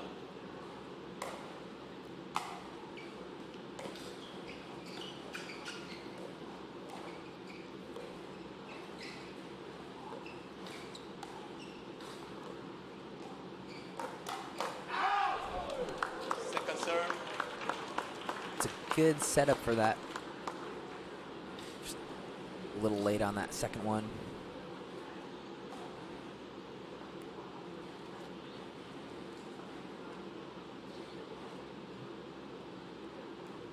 6-8-2.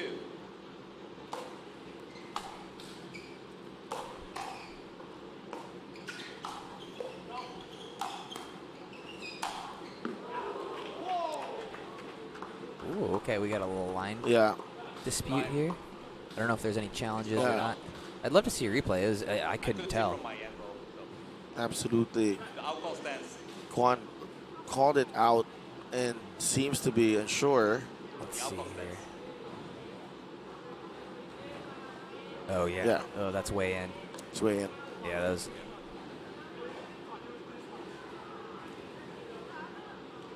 Side out. Oh, yeah, that's in by Yeah. in by a foot. Yeah. Looks like they're giving it back Yeah. to him. That's Thank you. good sportsmanship. I love it. Yeah, that's good. Good, good. Those are tough. Right at the feet, he's directly on top of it. You can't really see it. Mm-hmm.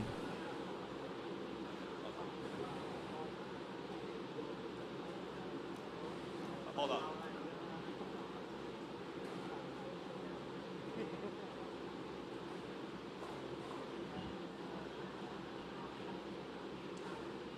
So, 8-6-2.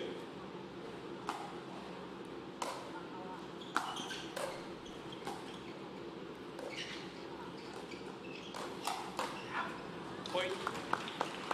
Man, I'm liking these combos actually from Hien. He's getting those setup shots, but he's just not finishing them right away.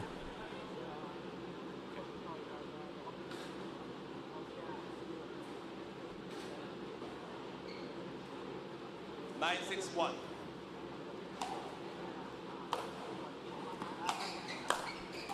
Clobbers that backhand.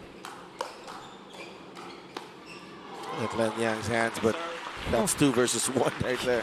A good D on that, man. That was absolutely demolished backhand, Annalie Waters style. 9-6-2.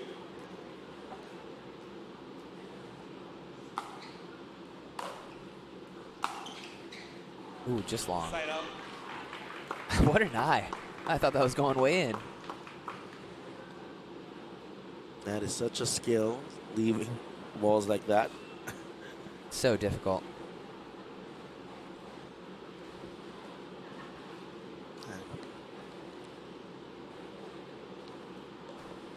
Six, 9-1.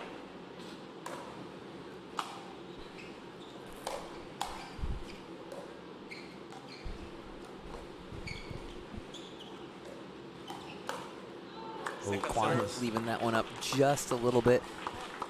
Colin, I think, is a little bit of a nightmare matchup head-to-head with Hien just because of how tricky his patterns and speed-ups are. Yeah. Pretty in a weird way, non-traditional in that sense, in the way that Colin counters.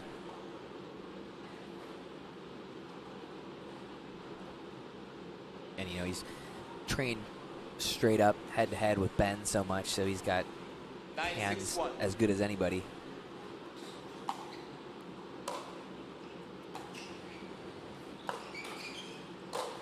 Great crossbody there.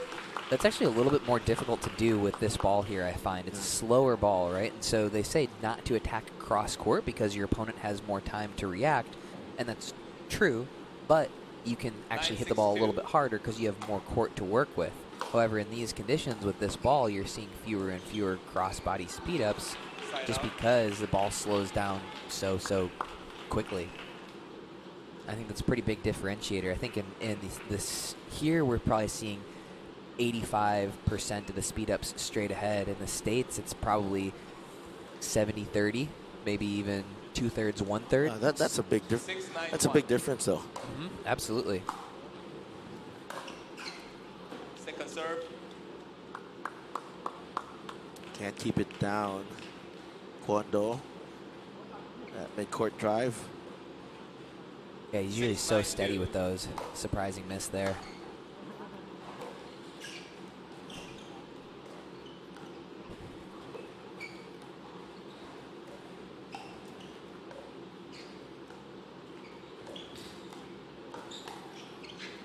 Oh, no.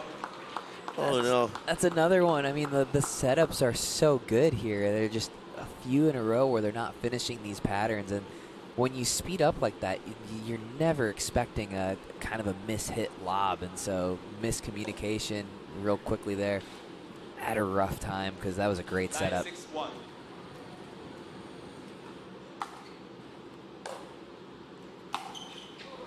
Second serve. Missed third by Colin. Colin seems to actually be struggling with the thirds a little bit. Couple of misses in a row on those drives.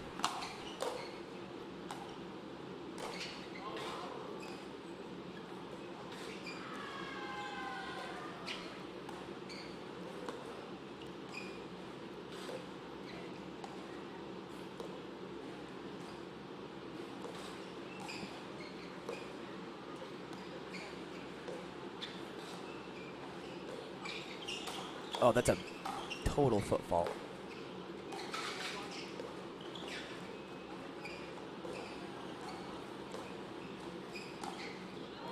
Oh, they get away with it. That's good. So what you can't do on these is Len took his first step in the kitchen, and in order to be out of the kitchen, you need to establish that foot outside of the kitchen as well. So even though he hit that ball from the midcourt, his left foot, the foot that he stepped forward with, was actually in the kitchen. So you gotta have both feet established out of the kitchen. Correct. Yep. He would have needed to reestablish that left foot again.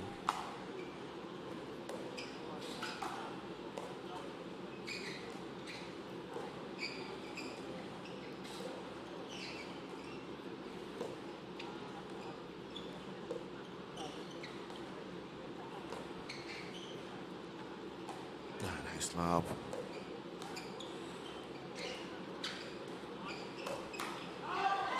Nice spot there. That's another nice lob. Yeah, I think the Vietnamese pair are back in it. They're So, but Kwon Do, he's got USA on his. yeah, name. he's based out of San Jose, but he's 791. I think he's moved. I think he's moved now. He's splitting time in Vietnam as well. Yeah, that's what I understand. He's mostly Vietnam now, yeah. But was. In San Jose, California for a while. Oh. ATP Len, I don't think it was there, bro. 8-9. Another tight one here. Well, when you first saw the semifinal matchups, you knew Timeout, receiver. it was going to be These both, would be some good matches. both tight matches in Absolutely. in the men's doubles. So, wow, timeout. Now, don't get me wrong, I love you and Simon, but honestly, I really wanted to come see these boys' matches. I figured these were going to be two electric matches. We were absolutely correct in the first one, and we're looking good in the second one as well.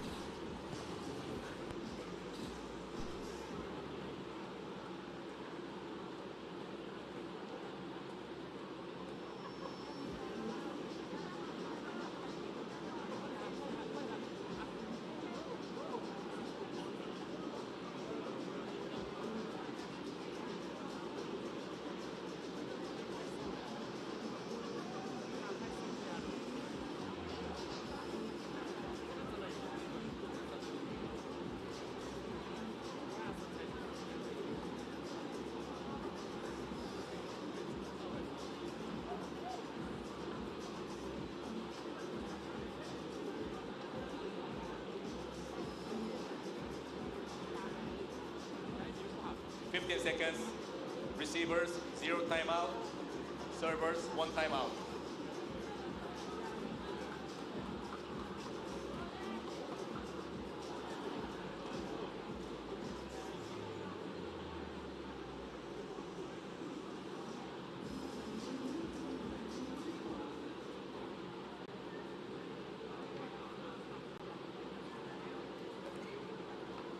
Time in. 8-9-1. 8-9-1. Yeah, John Kwon Do in possession here. Second But, serve. And if you're driving, that's not the spot right at the body on Len. He's got such a good backhand punch. You got to make him either reach for that or go forehand side. oh, Side out. Interesting pull there from Kwon. He's not happy with himself. That's a quick side out right after the break. 9-8-1. And a good timeout from Colin and Len.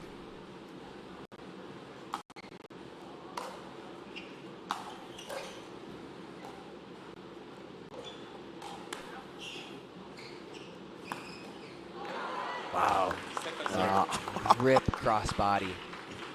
Surprised he didn't take that one out of the air, though. Yeah, even the fastest hands of them, out of all of them, Len Yang was surprised with that 9-8-2. one.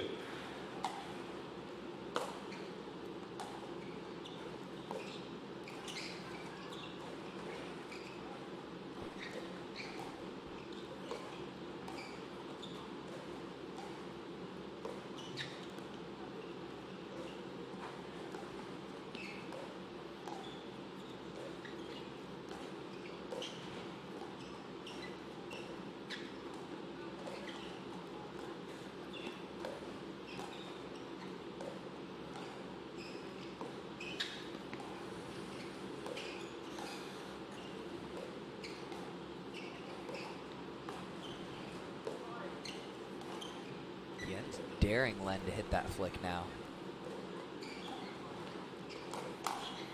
Oh, well, Colin had a chance there to pull. Yeah, Colin was pulling, the first couple points he was pulling everything there. Yeah, and then all of a sudden he got a little gun shy there. There was a couple of balls there that he could have attacked.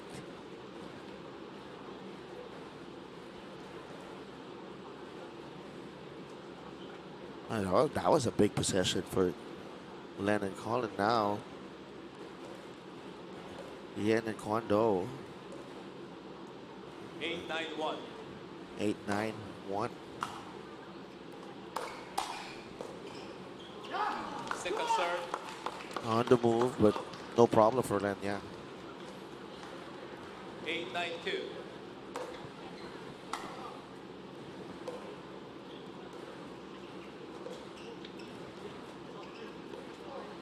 Oh no, a line. You hate to see it. Ball's just skidding right off the line here. Somebody who invents paint that's got more grit in it so that the ball doesn't skid off the line, that's going to be a rich person.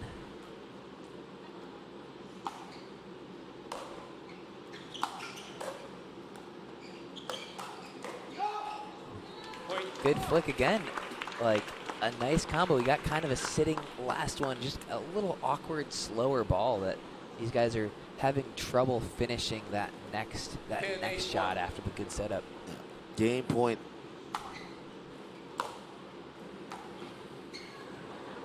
His third from Len. I love the way Hien's just absolutely clobbering these returns too. He's not taking these and just pushing them and getting them in. He is hitting full-on ground strokes, heavy shots on these returns. As you mentioned, the softer ball allows, these conditions allow that. Yeah, take advantage of it.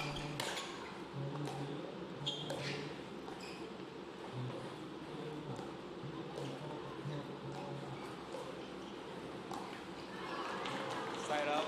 Colin not loving it. Hien seems content to give Colin those forehands. That's Yeah. exactly what Colin's looking for. It's like it's just really baiting him to speed up there. Yeah, you got to have some real confidence in your hands to be giving Colin forehand sitting out wide over there. And he does. Save 2 game points. 8-10-1.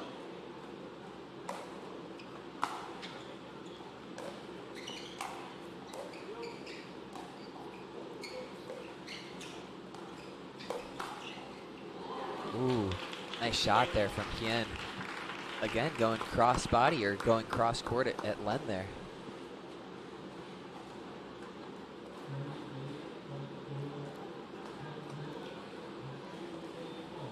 Nine, 10-1. 9-10-1.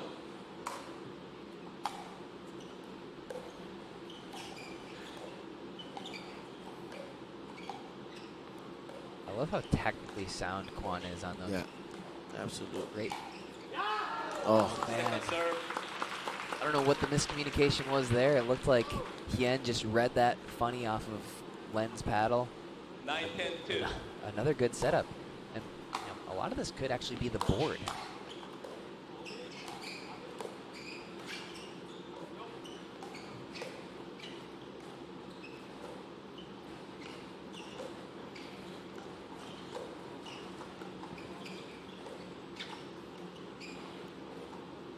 oh, a little awkward there again. Was that the bounce once Yeah. again? Another liner.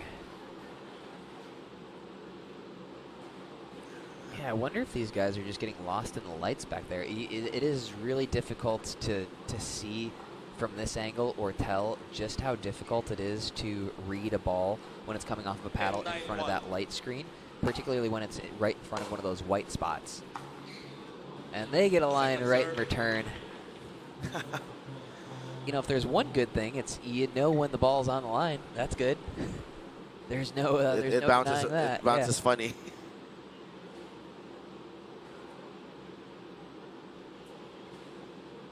Oh, what a moment here. 10-9-2. Game point number 4.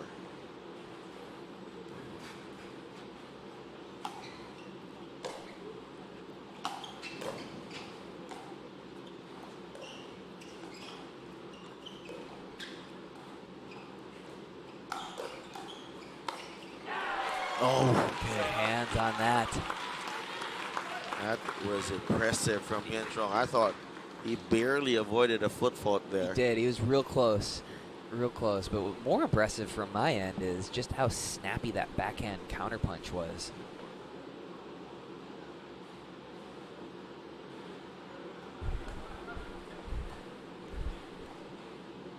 Nine, 10, 1.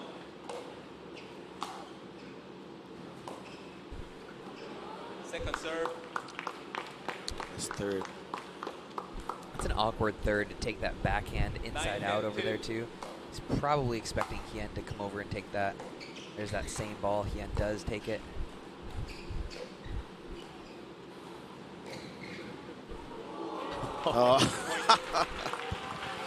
And it's 10-10. What is it with you, partner, in these extended games? I picked today? good matches to watch. I knew these would be some solid One is ones. serving. Yeah. 10-10. 10, 10, 2. We don't want blowouts over here. Not on course. semifinal Saturday.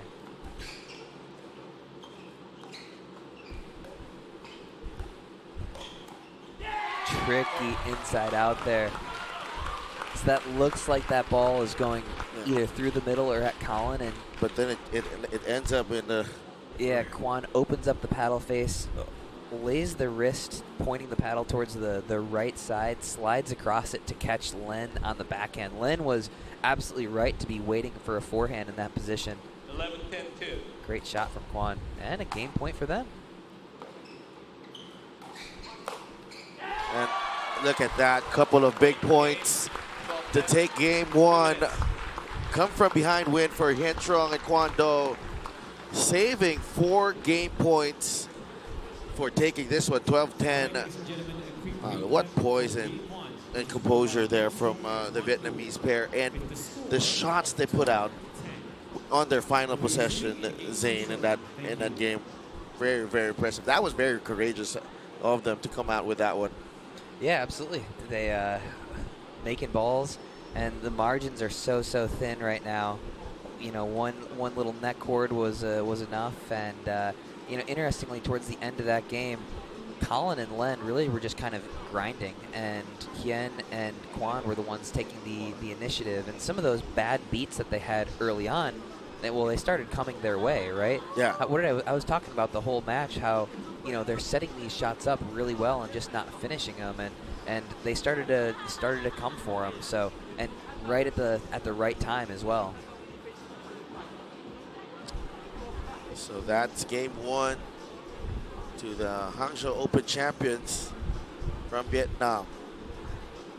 Len Yang and Colin Johns trying to stay alive here in the semifinal in game two. We'll be right back.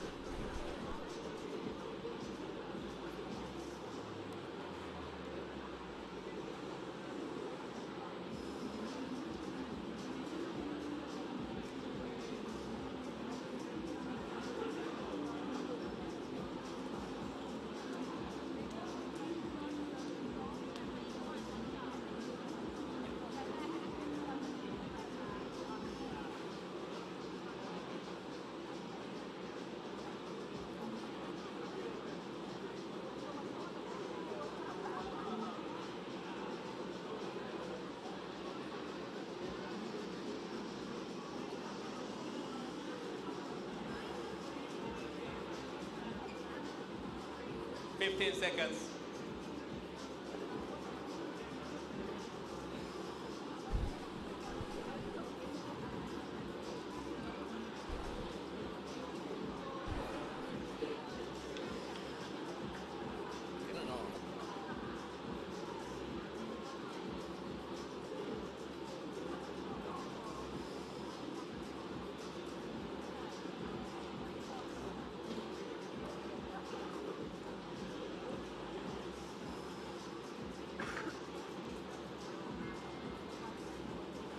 All right, back at it. Lots of cert changes all around. Yeah. Lots of sweat down there, partner. Oh yeah, it is muggy over here. Rained a little bit this morning. Luckily, we're playing indoors. But yeah, if you're not bringing 5 this shirts is to a game like this, you're in trouble. This is the Game It's 2. still summertime, Time in, but we're heading into the 0-0-2. rainy season now.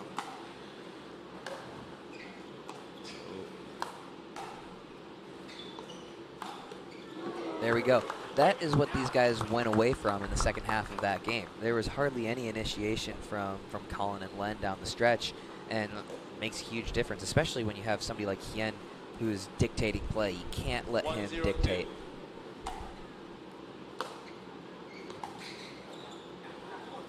Side out.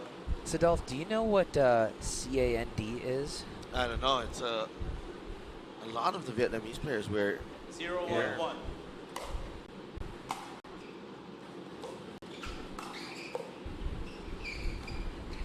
Maybe we can get one of the interns to take a look. Colin goes for the Ernie, sends it into the crowd in the front row. It looks like it's a good move, just barely at the end of his 1-1-1. reach.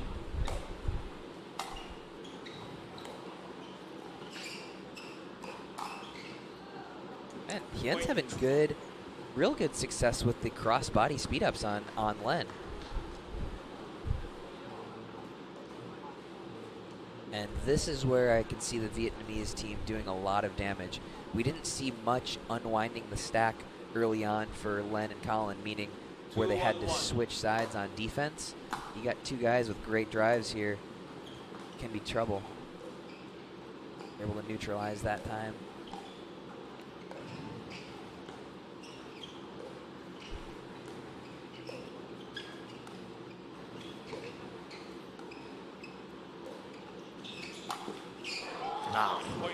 I like the lob play. Colin's generally not going back and getting too many lobs, and if you make Len go get it a long way away, even if he makes that with your momentum going that fast backwards and you're that far away, Court's you're wide still open. in control too. Like, you have plenty of reaction time as the net team, 3-1-1. so it's a good veteran play from a very much new player in Hien. Oh, Second serve. and there's a veteran play too. a little deception there from Colin Johns. Tien Trong and Quan Do starting out game 2 very well here. 3-1-2.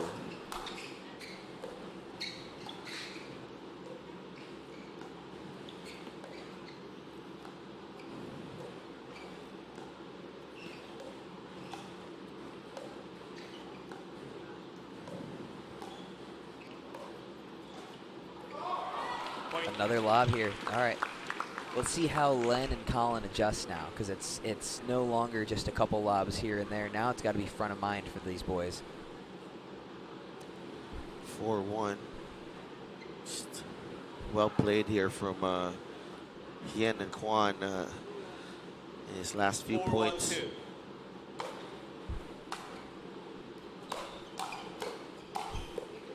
Great reset. Oh, behind the back. Oh.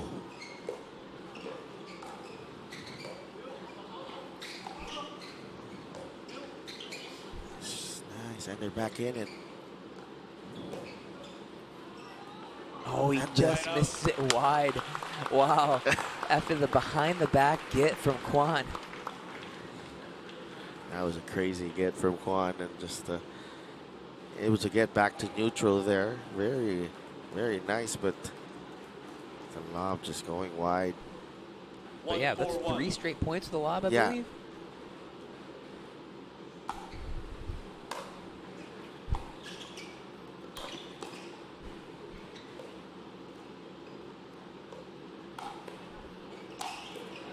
Did he get that? No way. Yes. Yeah. Holy cow.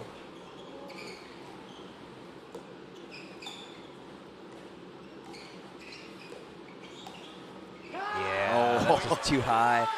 He could have done anything with that shot. That was so good though defensively from Ian Trong, digging that one out and able to reset, but That's huge for the momentum, though. The last thing you want when you're Colin and Len is for these guys to get away with some crazy defense like that and not be able to finish the points. So, way to stick with it from Colin and Len, too. Oh, wow. Hien didn't think that was coming back. He clobbered that first one. Couldn't believe it came back.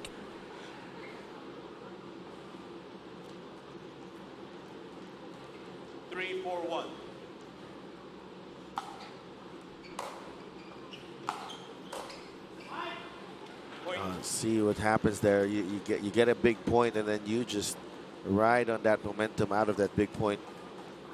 4-4 now.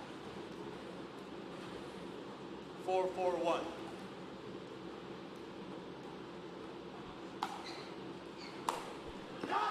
Point.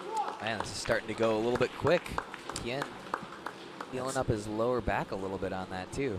Yeah, that's 4 straight points for Colin and Len Yang. 5-4-1.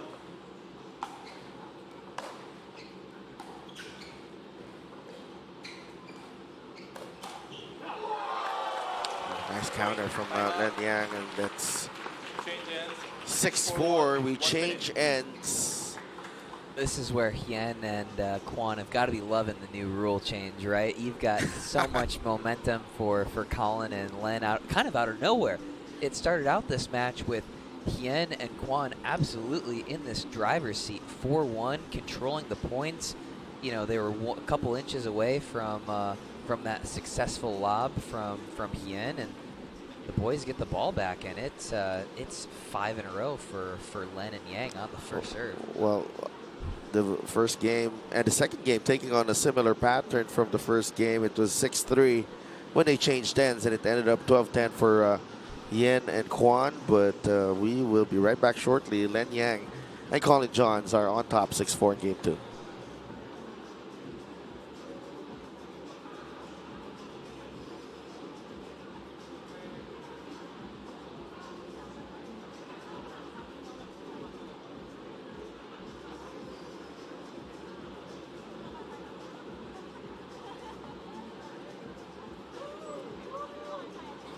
Seconds.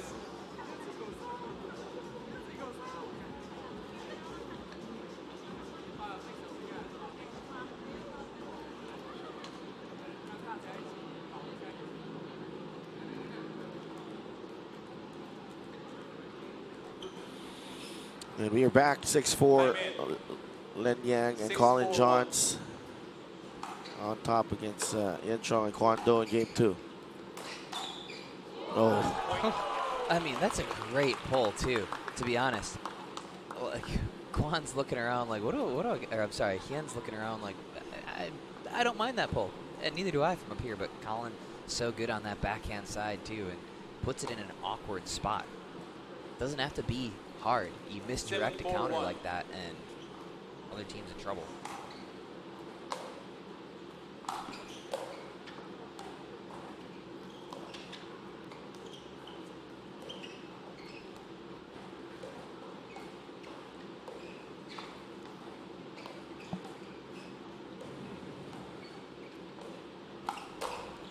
Oh, man, just slap that thing down. Left it a little high for Yen Chong.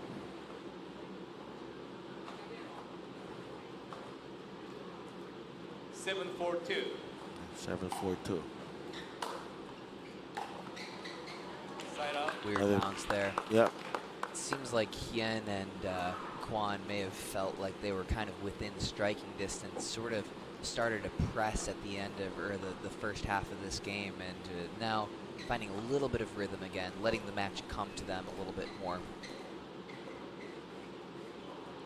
4-7-1.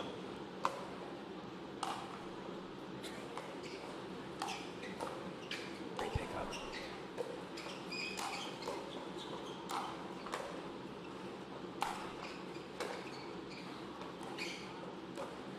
Can they get back to neutral? Yes, they do. Great D.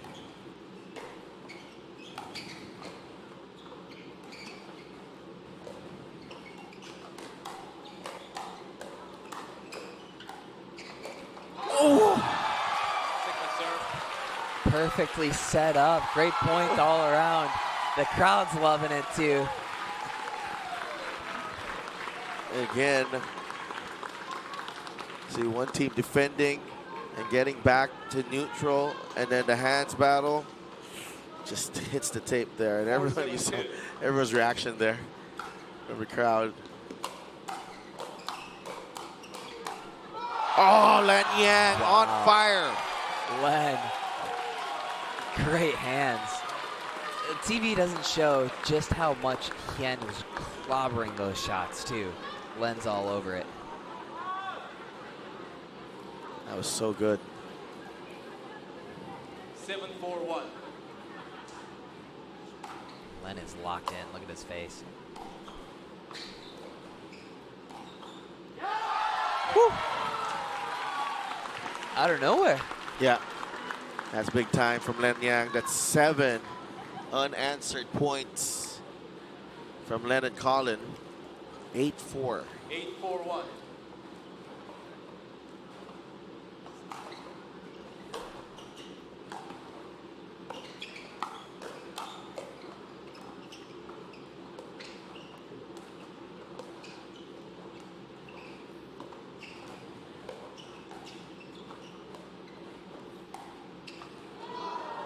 Oh, he just misses it. Colin can't believe it. And he had Hien down that line too.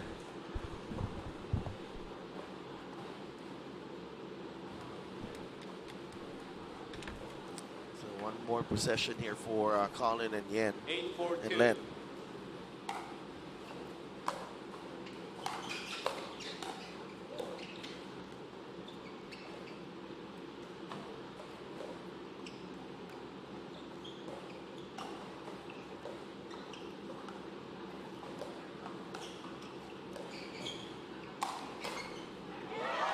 Overhead finished off by Len Yang. Maybe that's some of the padel we've been playing over there in Austin. Oh, Overhead mixing it up a little better. You know, we got a little 9-4-2. side piece in in padel every now and then.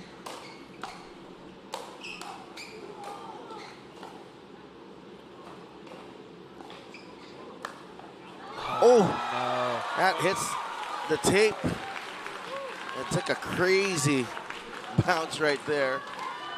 And just like that, real quickly, we've got game points here for Len Yang and Colin Johns. This is 10-4-2. 9 straight points.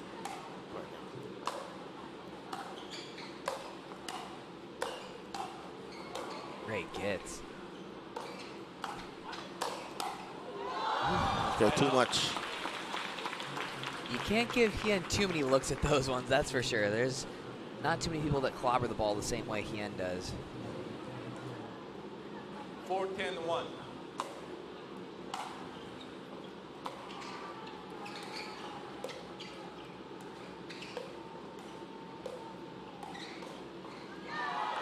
Tricky shot. Colin is having some good success with that little misdirect up the line. It's clearly not a shot that Hien has seen a 4-10-2. ton.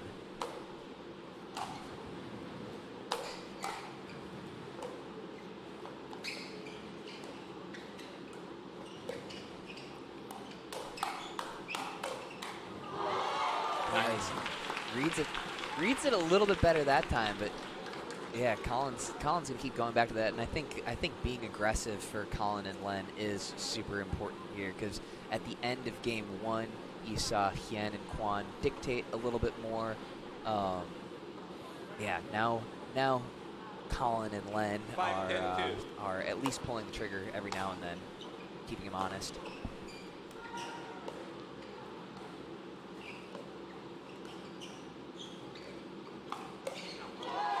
A really awkward position for Kwon Do there. Trying to defend. It's game point once again. Remember, 10-5-1. Len and Colin had 4 game points in game 1 and lost game 1. Second Nice serve. deep shot there. That's pretty close there from Hien. But a good rip. One fought off here. 10-5-2.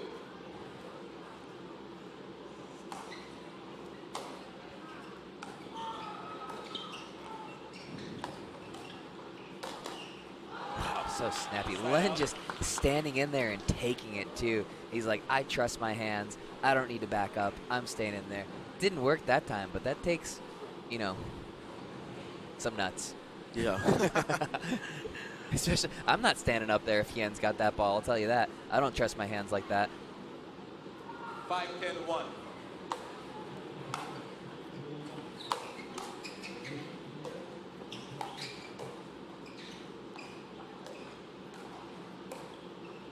Tricky ball. Yes, yes. That is so underrated difficult from that position to take that over Colin's right shoulder here. And Not just much space. Just the precision in that shot, just crazy. It doesn't look difficult, but the angle that it was coming at from him to sort of change directions is a very, very, very small window over there.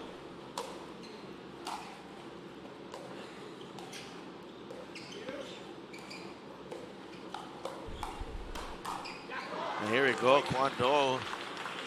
I think we'll see a timeout here from, timeout Len and Colin. A little bit of a comeback again at the end of this game. All the momentum back with Yen and Kwon.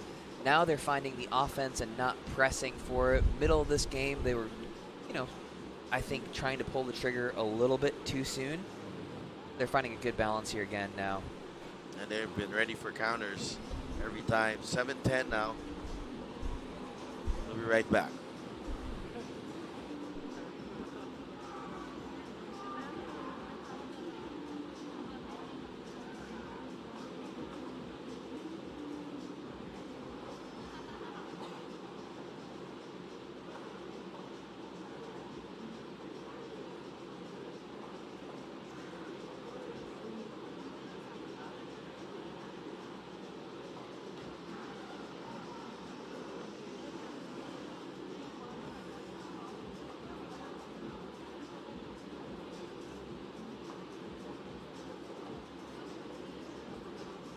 Seconds.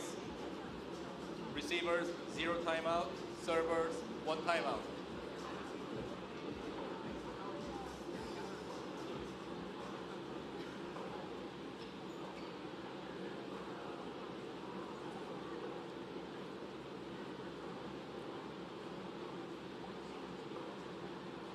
Okay, now time in. 7-10. Yen and Kwon making a run here.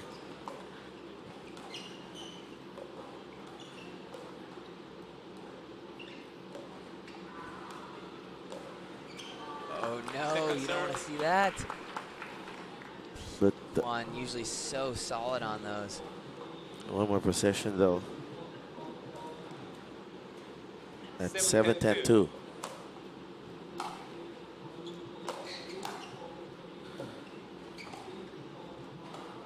That's a weird miss from Colin, right? You don't want to see that too. Now 8-10 too. Right back. This is where you just don't want to see Colin and Len play too slowly. Still got to take your opportunities.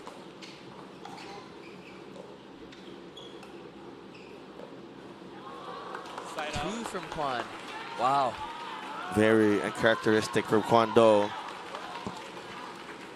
And I feel like this is the possession where Len and Colin need to finish it off to send this to a game 3.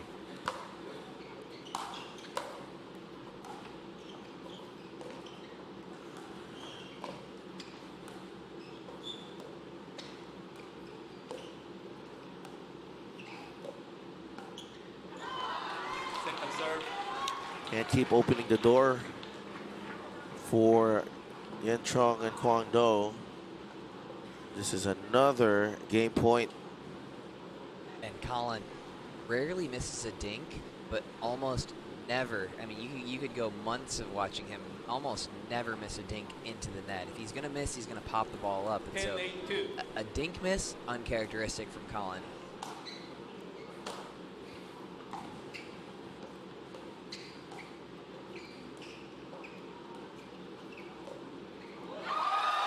Oh, that is a classic case of they don't want it. Nobody wanted it. Yikes. All right, but you know what I wanted? I wanted a game 3. I wanted more of this. I'm stoked for game 3. This is going to be good. Wow, what a finish to that one. Little anticlimactic there for us, but it is what it is. Nonetheless, we'll have game 3 coming your way after a short break. Lenya and Colin Johns against Kwon Do and Hien Trong here in the semifinals of your PPA Asia 500 Panas Kuala Lumpur Open. We'll be right back.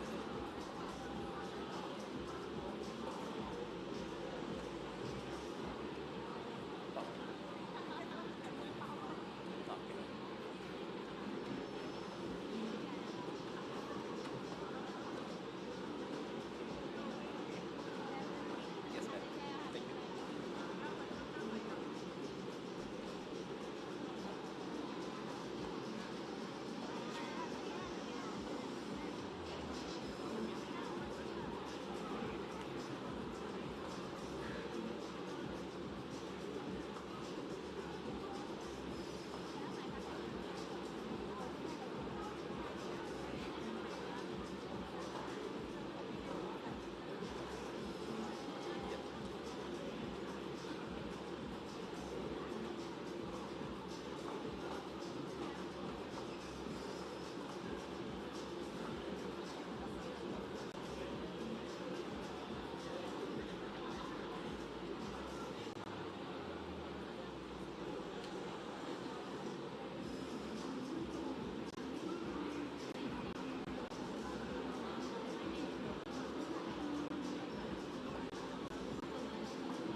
15 seconds.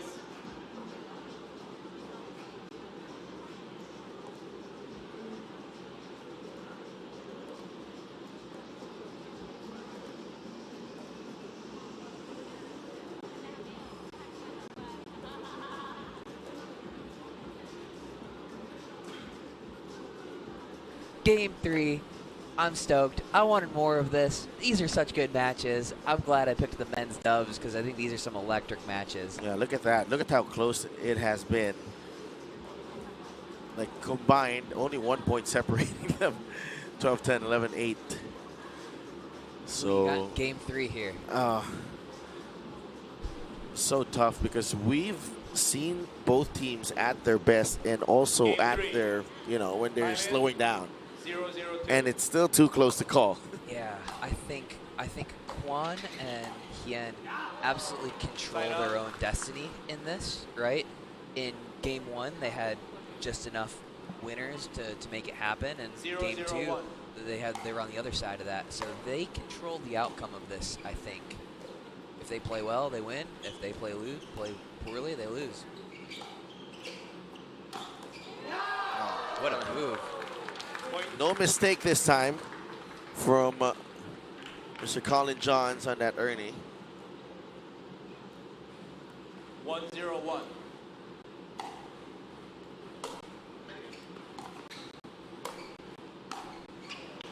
Second serve.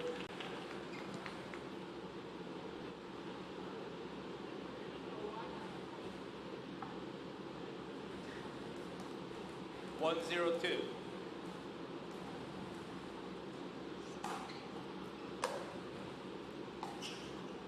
Good deep Side return out. there.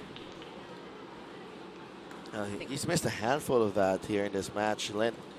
Yeah, it's just so tough when I think the depth here is more important than anything. The conditions are so slow. Even if you do clobber a return, it's easy enough to take 0-1-1. and get in. It's the depth that's a lot more difficult to deal with on the return.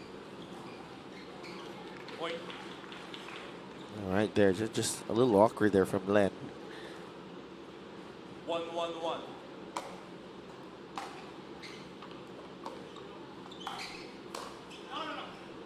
Second serve. Step slow on that one from Hien. It looked like he hesitated just a little bit. 1-1-2.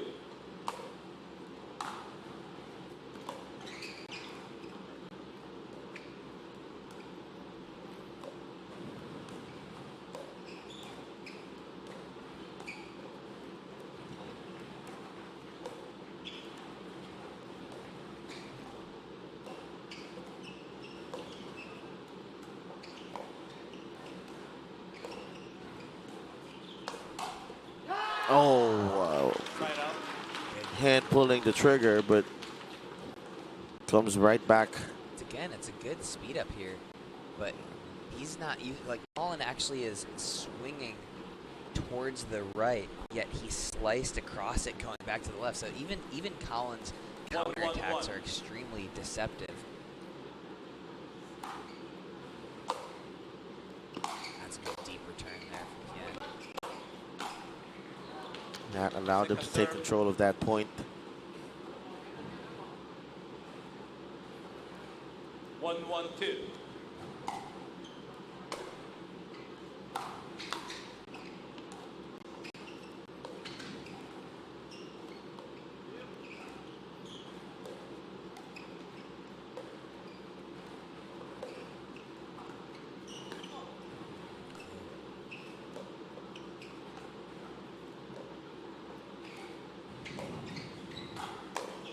Nice get there from Colin. Had a Ready for the lob. yeah, it was ready. It stepped out a little bit here. Yeah, it was a good. It's not quite deep enough of a lob. I think the lob was there, just not executed properly. Something that I feel like the people at home can really take a look at is the way that Kwan uses his offhand in the dinks here. So let's take a look when we get into a dink rally. The offhand. Yeah, the left hand, right? He uses his left hand very actively when he is hitting a forehand dink.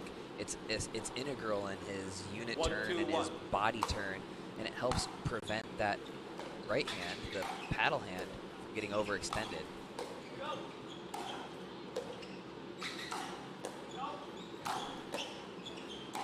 Great reset. And yeah, that is straight into that forehand. Would pull, and there you go. Colin has been the one initiating here in game 3. It's working well.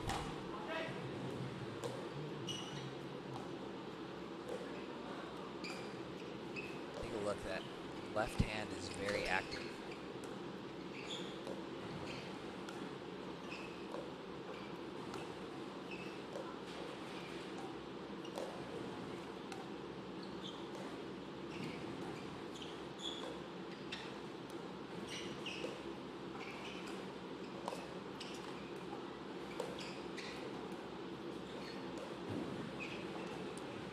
Who's gonna pull here?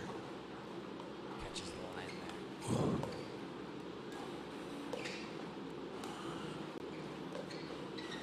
So aggressive there. Then the lob. And here we go. Oh! Wow, off the line. Colin shots. Len's pumping up the crowd too. He wants to hear it. That was Let's crazy. get a replay of that, boys. Come on, let's get a replay. Who's in charge over here? There you Nice, go. There we go. Oh, wow. That is and some he trickery catches right the there. line too. That's tough. Tough on Yen. Well done over there, boys. Thank you, boys. Thank you. Thank you. 2-1-1.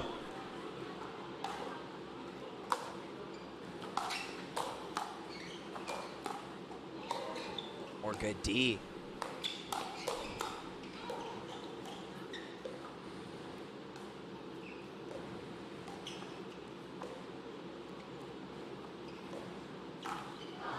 Well, we've seen some crazy defensive plays in this match, both sides, by the way. Absolutely. Not just from Len and Colin, but also from Kwan and Hien. Yeah, we had Kwan's behind the back save late in game 1. Yeah, game 2. Game 2. 2-1-2. I don't even remember. That feels like forever Yeah. ago. We've been going at it for a while Living now. in the moment over here, Stealth.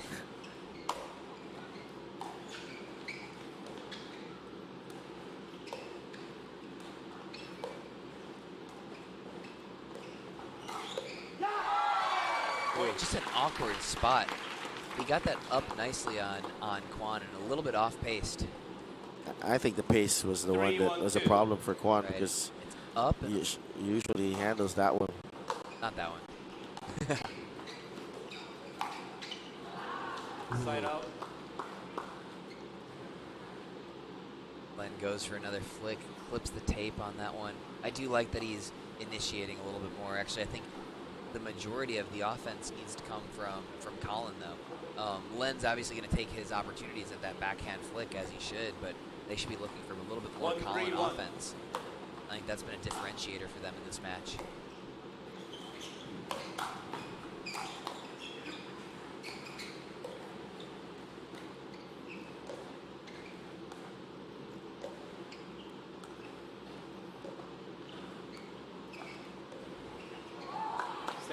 Again, that's maybe a tired miss right there. Yeah.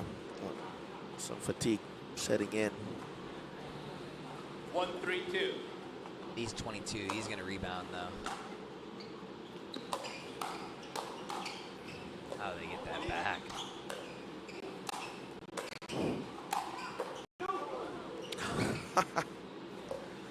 And we are back.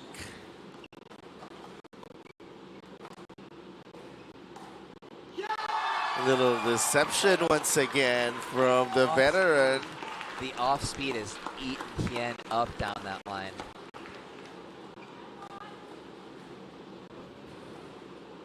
Oh man, that thing didn't even cover the transition zone. It was so slow, but you know, when your opponent is expecting a fastball, throwing him a changeup works wonders. 3-1-1. That move by Colin Johns.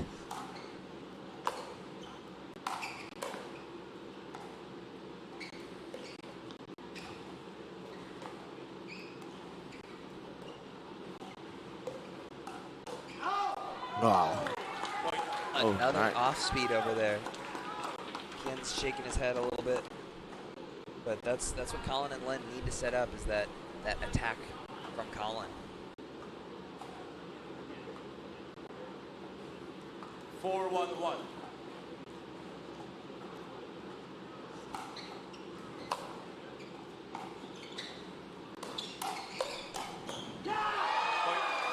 Wow. Just relentless right now. They have a lot of momentum here. Good counter, and even then, you've got to pull that if you're Hien. I mean, that's a good attack. You just got to finish it.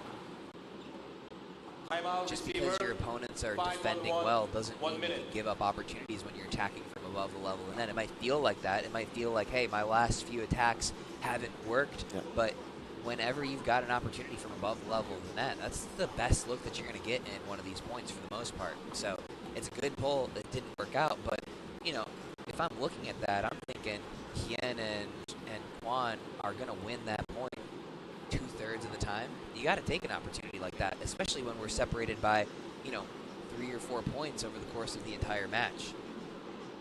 But somehow, Len Yang and Colin Johns, throughout the ebbs and flows of this match, have regained what they have lost earlier, and now they are in the driver's seat.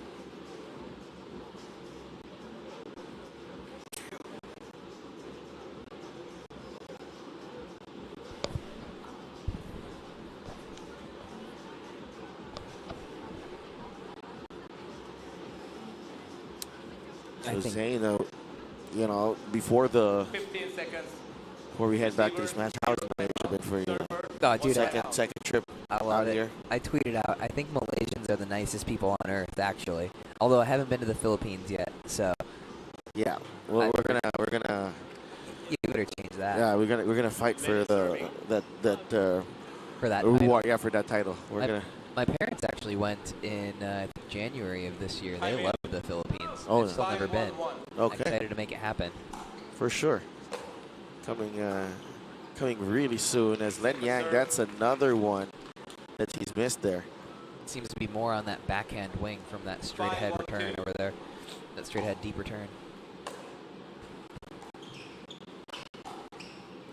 Oh, what? Oh, good kit.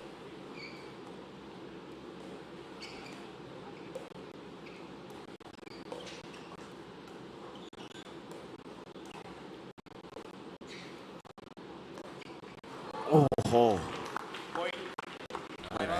Much needed side switch for these boys. 1 minute. Yeah, and Yeah, quite surprisingly, Len was the one having problems with that dink right there, and it ends up in a Kwando error. So 6-1 as we change sides here in game 3.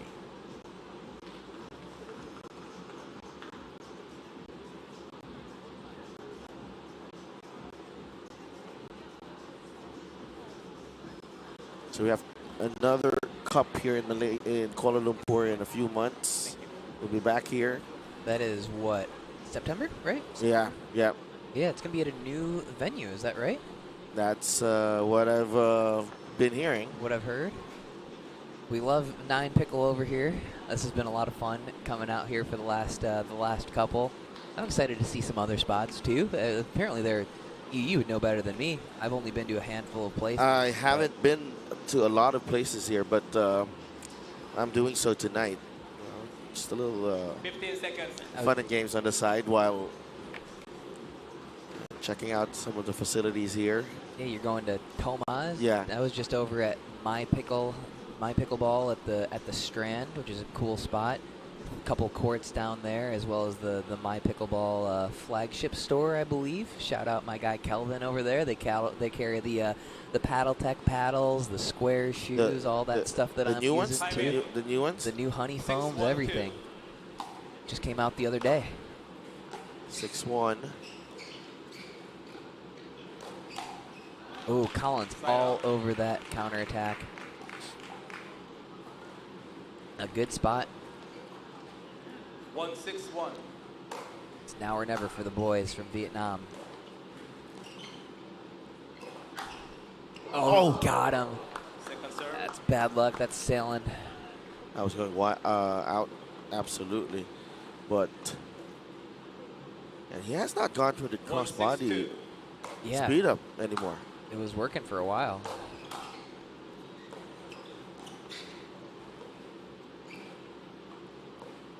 He hasn't really had too many opportunities to do it either, though. Side out. And Collins taking advantage. He's obviously seen that, hey, when I'm speeding up, I'm winning 70% of those points on Hien, which is wild because Hien has such clubby hands. He's got such quick hands, such 6-1-1. hard hands, but he's having a hard time with the off speed and the different pace that Collins bringing.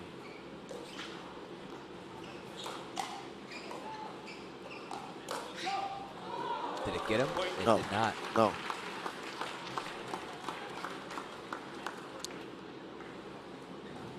Seven, 1-1. Yeah, you feel like the way they finished game 2, they looked like they were really, really struggling. I thought that has taken out a lot of steam out of them.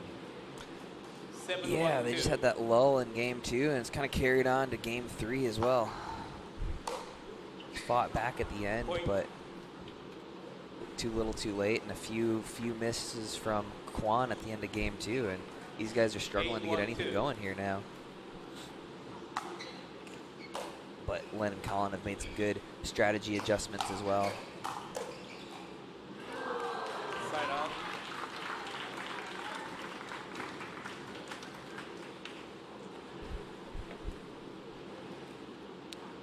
So they regain possession here, but trailing big, 1-8. 1-8-1. Just 1 point at a time. That's all you can do.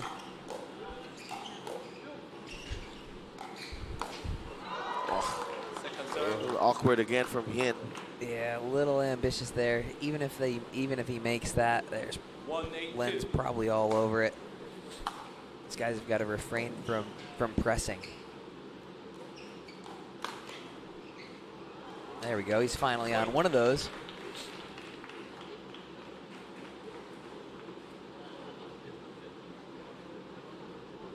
Yeah, the worst thing you can do here is try and score 6 points at once, right? It's going to be grinding your way back. It's going to be playing not special pickleball. You don't have to play special pickleball to come back in a point match like this.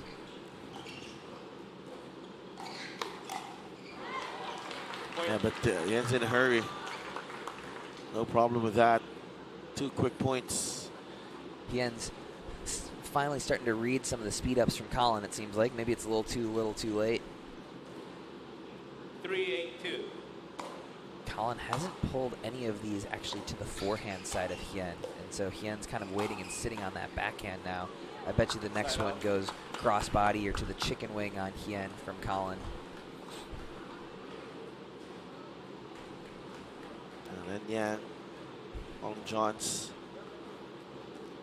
8-3-1. 8-3-1. 2 stops needing from and oh, Point. can't get that one. Very unlucky. Nothing It's you can do on that. 9-3-1. 9-3-1.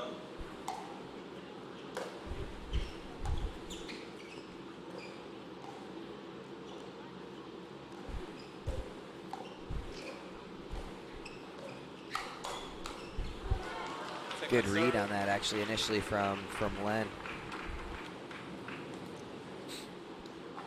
I have a feeling if they get this stop, there's one more push from Hien and Kwon-do. I agree. These boys aren't going down without a fight. Yeah. That's for sure. These boys are fighters. 3-9, and they're unwinding. So I'd love to see just a massive serve from Hien. He's got a massive forehand, and follow it up with a drive and crash.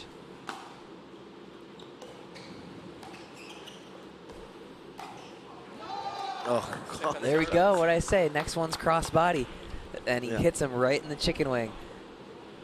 3-9-2. So good.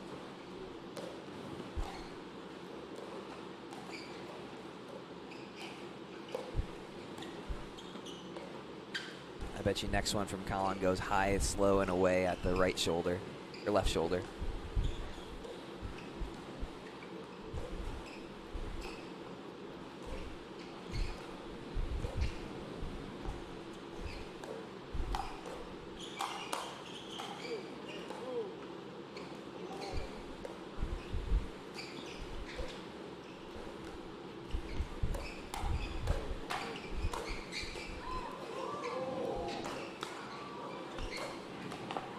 Oh, wow. The clunk paddles.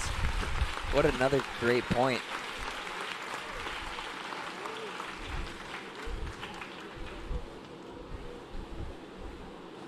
Four nine. That just shows you how difficult it is to get points this late in the match. Earn every single one of these. End of game 2, we had a couple freebies. I think these boys are done with that. Surprised Hien doesn't drive a few more of those. He's got such great drives and a short return.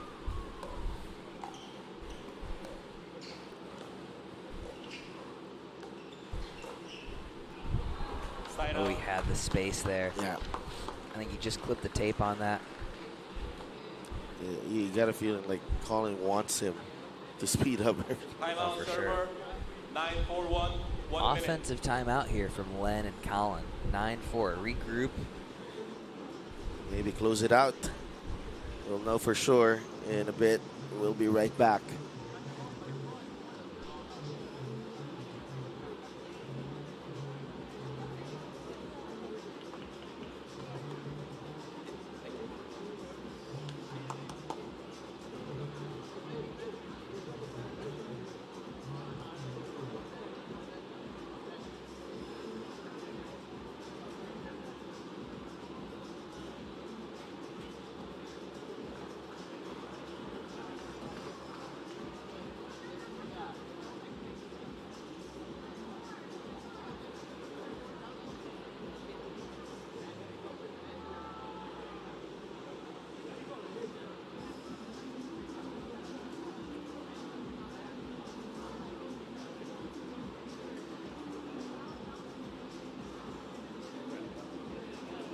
Seconds. Receivers, 0 timeout. Servers, 0 timeout.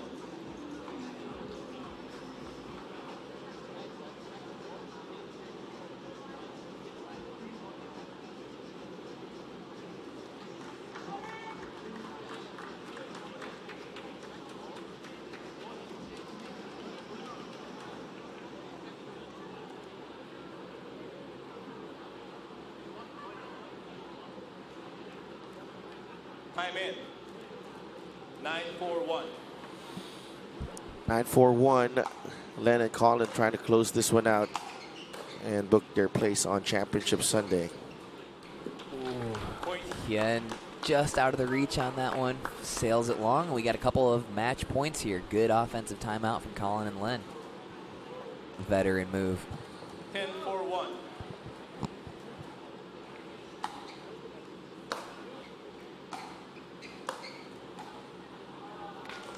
Save one match point there.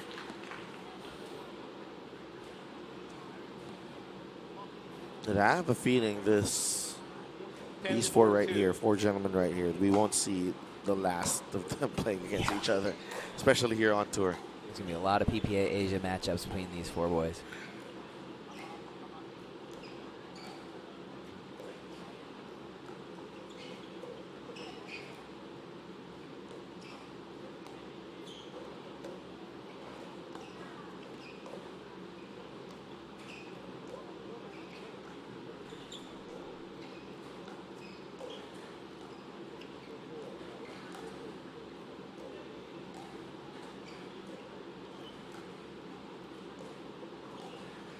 Colin's going into grind mode.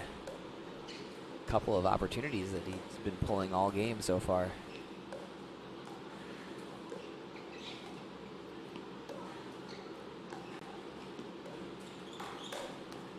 Oh, man. What a save right there. It's been working. Colin had a couple of opportunities to pull. Yes. That he just didn't go for. That's what kind of allowed these guys into the previous game at the end when they tightened up and didn't attack the same ones. But, you know, Colin's probably shooting 70% on his speed ups on Hien. 4-10-1. Important point. Even though it's match point, you don't want to play the match any differently. You want to play the same style that got you that lead. Just like that. They still have it. Still in control. It's one stop.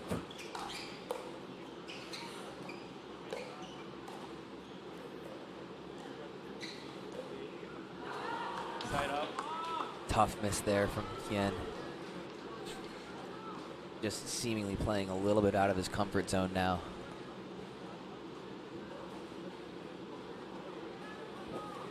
So two more chances here for 10-4-1. Len and Colin to close this one out.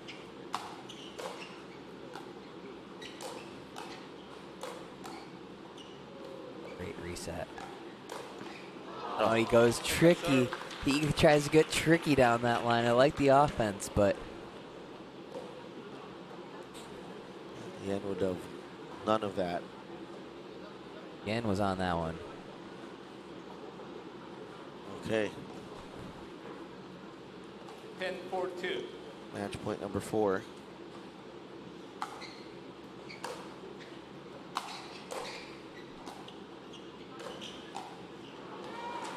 All right, these boys don't want it. Yeah. They don't want it. We got ourselves a game. And the more you can stop a team like this, the more it starts to get in your head when you're Len and Colin that, you know, we're having a hard time finishing.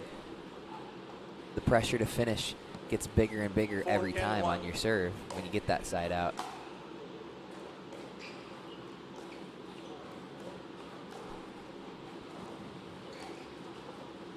Hien and Quan just need to chip away. You want to come away with each one of these offensive opportunities with 1 or 2 points. They can get 2 points and keep chipping away. It's a good result.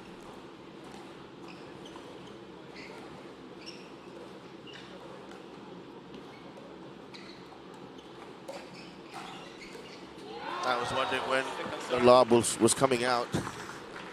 That's a pretty good time for it too. Just not executed well enough. Good ups there from Colin Johns.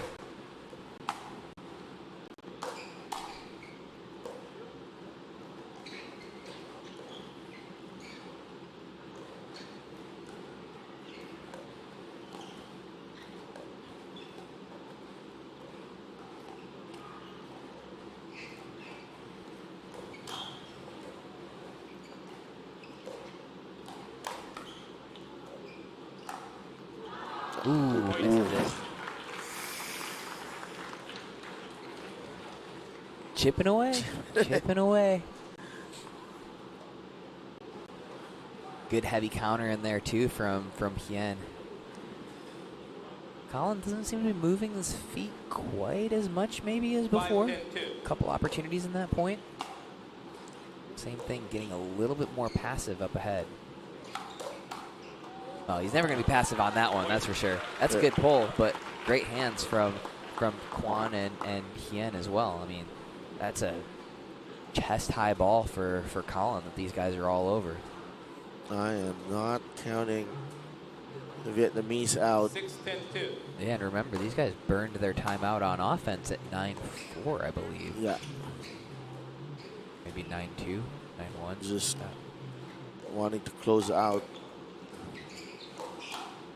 Okay. Colin ready for that counter from Yen. And Hien read the speed up first, too. It's tough to not stay engaged and not stay in the fast game when you've hit a good counter like that. You've got that sitter, but Colin just slid into position perfectly. 10-6-1.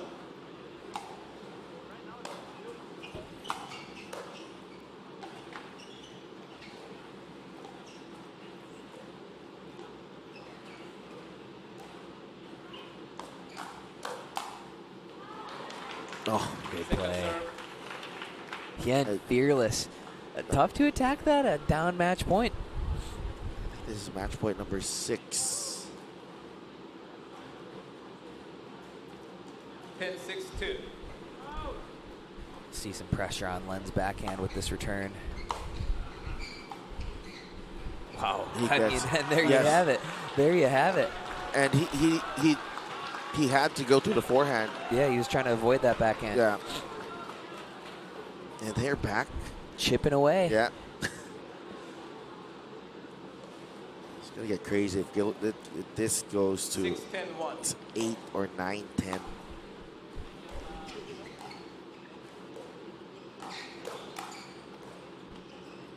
Colin bails himself out there. Good stuff. Oh, man, that's a brutal miscommunication in the middle. Again, another good setup from these boys. 6-10-2. 6-10-2. Clips the tape. Way to handle it from Len.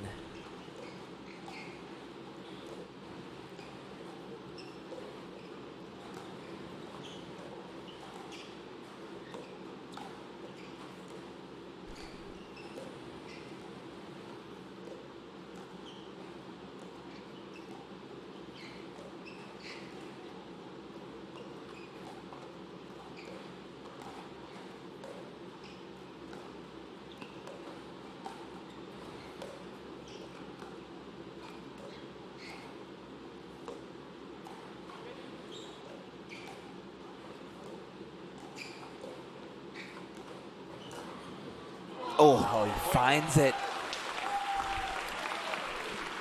It's a test of patience. It's one thing I feel like we actually haven't seen. We've seen a little bit of crossbody. We've seen plenty of attacks at Colin, but we really haven't seen too much directly through that middle from Hien. With Colin sliding to cover his backhand so much, that middle is a little bit more open.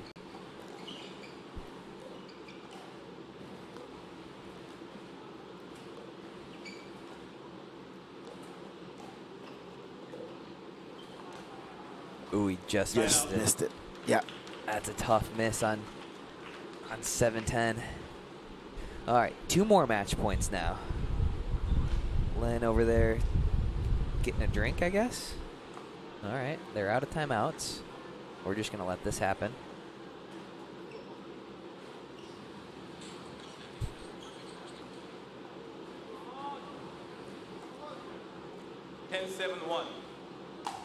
Match point.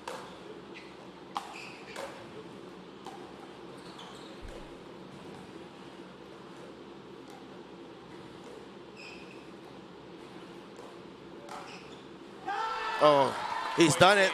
Nice. And they've done it.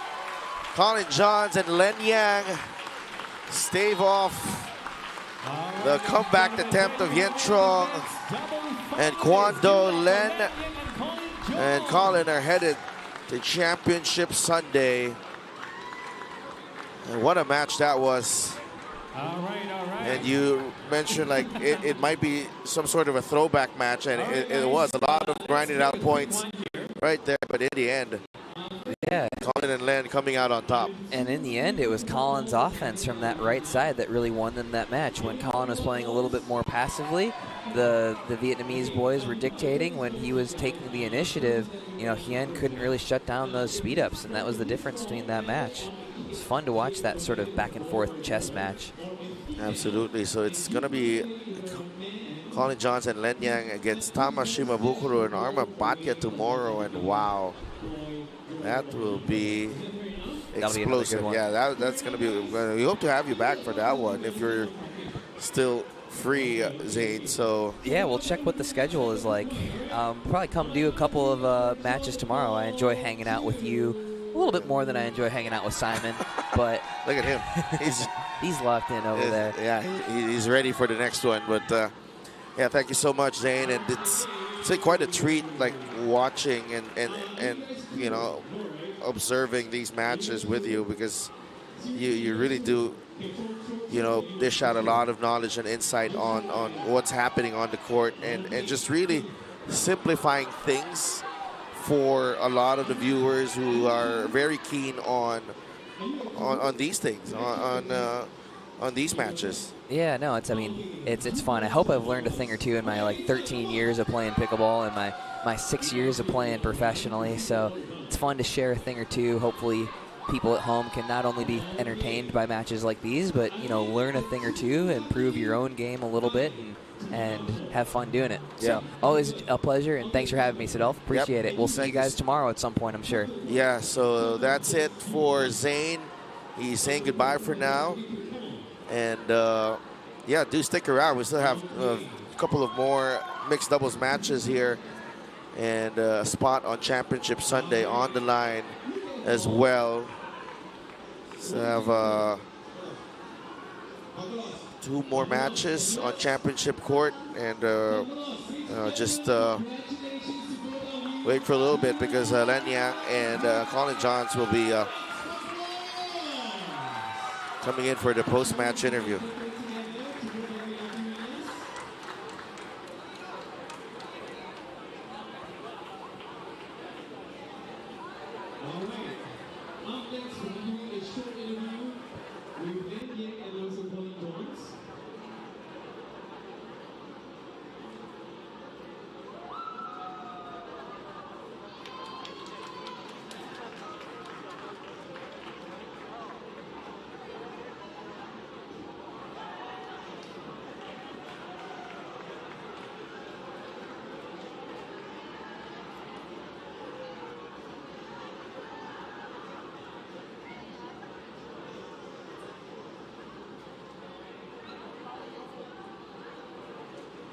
All right, ladies and gentlemen, we have the men's double finalists right here. Give it up for Colin Johnson and Len Yang. All right, guys. Do you know who your finalists are for tomorrow? Who would it be? Sorry, could you say that again? Who will be the finalists for tomorrow, men's double? Do you know who they are? Yes, we've never played that particular team before, but we are familiar with both of those players. So it will be Tama and also Arma Bhatia. Could you share your thoughts, and is anything that you want to say to them? No, I mean, I'm excited to play them. First time playing them together. Both great players. Like, it's going to be a good match. Anything you want to say to them as well? On the screen? All right, so I think that's it from you guys. You guys did a great job. Round of applause one more time for them. Come on. Thank you, everyone. Congratulations. All the best for you tomorrow. Thank you. All right, ladies and gentlemen, up next, it will be a mixed double match right here at the championship court. So be sure to stay tuned. Upcoming next.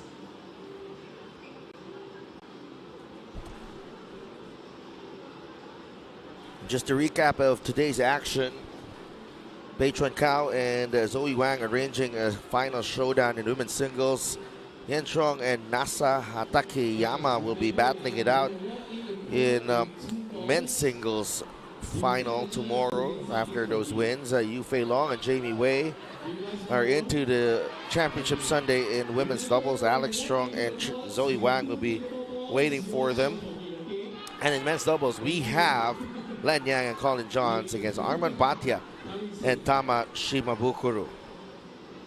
Still have a couple more matches here. Alex Strong and Tama Shimabukuro against Vanshik Kapadia and Jamie Haas.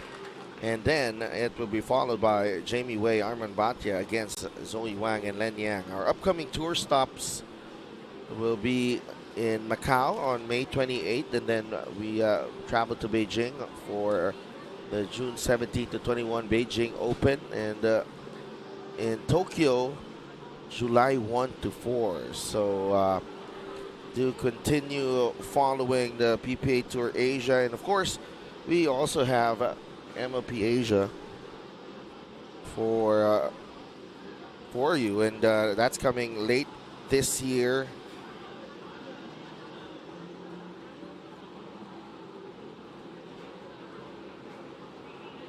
And coming up next, mixed doubles semifinal. Alex Strong and Tama Shimabukuro against Vanshik Kapadia and Jamie Haas. Top seeds right here at PPA Asia 500 Panas Kuala Lumpur Open. We will be right back for that match.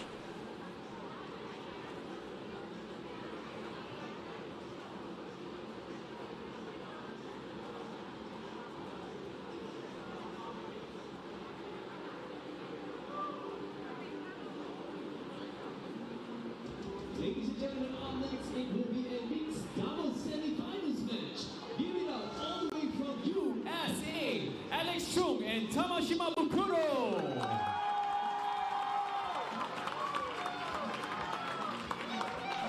And their opponent, Mixed doubles action here. We got Alex and Tama is in the house, as well as Simon Yin and Phoebe Toe.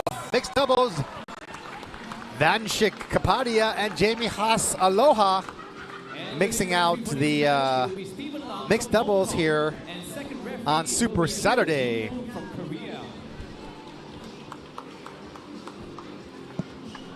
Wow, that last game was an absolute scorcher.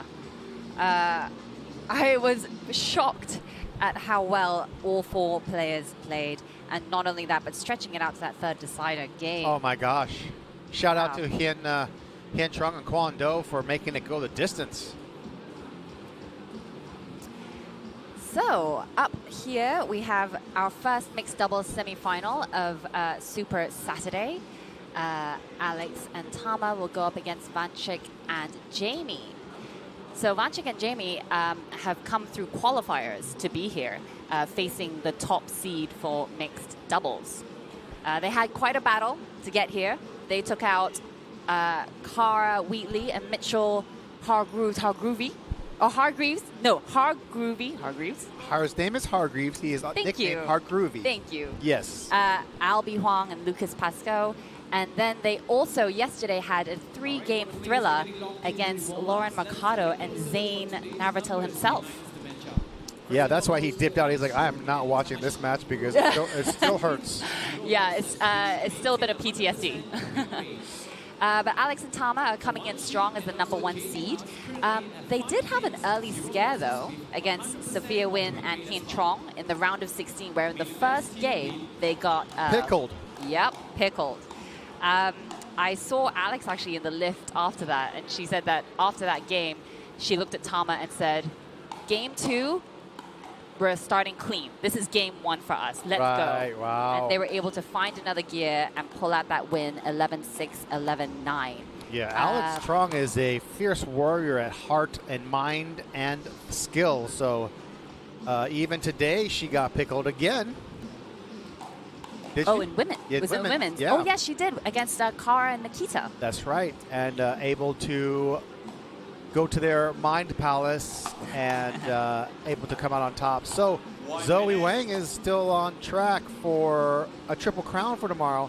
We'll see if she can pull it out tonight after this match. But first, Tama the Kid and Alex Strong take on Vanshik Kapadia and Jamie Haas. I have to say, Alex and Tama must be feeling pretty good coming in, because after that early scare, they kind of got their momentum going, and then in the last match, they were able to take out Nikita and Kimi 11-1, 11-2. So they'll be coming in with a lot of confidence, but I have to say, Vanchik and Jamie, I think, will be coming out with warrior fighting spirit. They have fought a lot of matches, a lot of battles to get here, and they are hungry for that final spot. I do not disagree. So as we've been doing today, we have to make predictions of who we think will win. Will it be Tama and Alex or Jamie and Vanchik? And 3, 2, 1. Tama Jamie and Alex. Vanchik. Oh my God! You just did that to be contrarian, but I like it. But it's always more fun, I find, when there's a bit of controversy at the commentator's desk. Yes, yes, yes. But I knew you were going to say Jamie and Vanchik, so then I chose the top number dog. 1 seed, the top dog. So, all right. I still owe you lunch, but now I'm looking to get my dinner back. Yes, that is very, very true. And I'm looking to get lunch and dinner. Okay, let's go. We'll be right back for game 1 of mixed doubles action here at the PPA Asia 500 Panas Kuala Lumpur Open.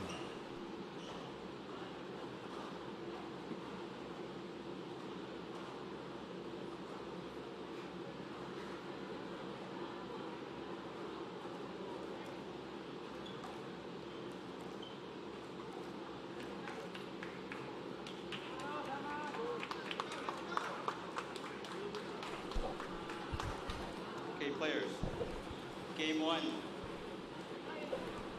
Time in. All right, here we go. 0-0-1, 0-0-2, I mean, and Jamie for the serve.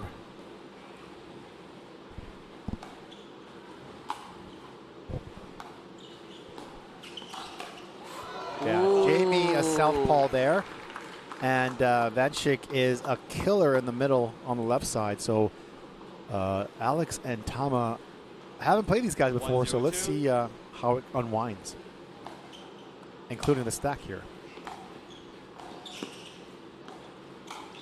Yeah. Alex says, hold my matcha. I'm going to earn you. Not only that, I feel like Alex really saw that ball coming, and it felt like she had all the time in the world to get there and put that Ernie away.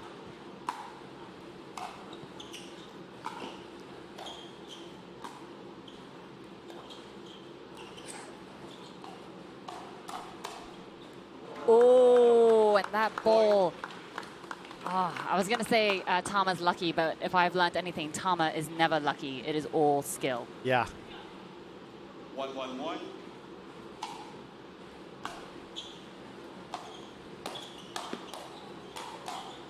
Wow.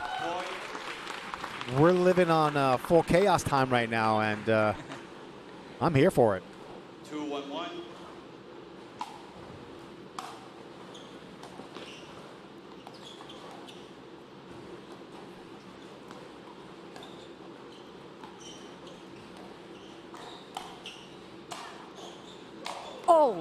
Oh, wow. Oh, Jamie got really low to dig that one out. But Tama laid the law down. Yeah, I've seen Jamie hit some amazing resets with her time here at the PPA Asia.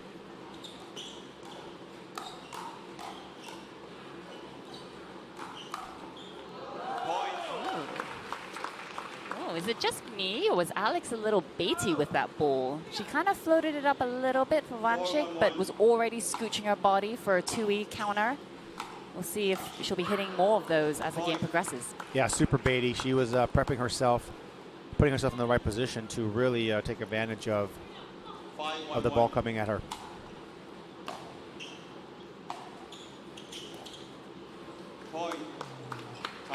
And the dreaded changing of sides here.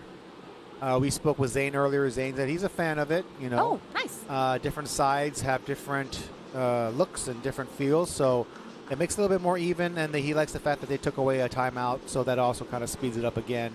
Anyway, so 1 timeout per game, and then rather than 2, and then this changing the court, changing sides. Right. So Alex and Tama off to a quick start here. 6-1-1 against Jamie and Vanchik. So we'll have to see if this timeout and changing of the sides can also change the tides for Jamie and Vanchik here. Indeed.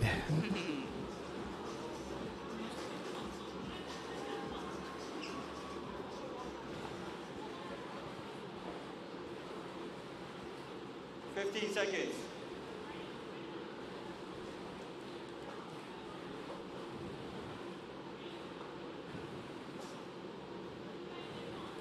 Time in. 6-1-1.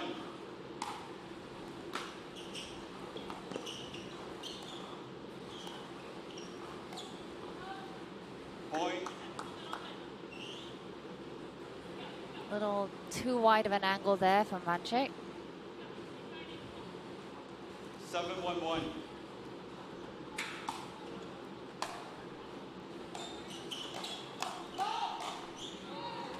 Oh.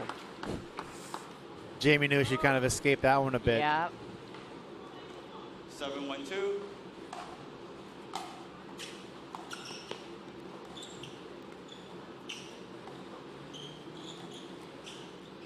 Oh. Oh. Side out. Oh, okay. It looked out from where I was sitting. Those are some of the tricky shots that Tama Shibabukuro is definitely known for. I hope to see more of them as we progress.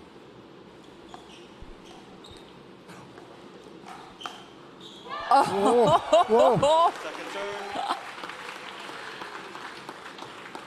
Tama, the kid, pulling it out here.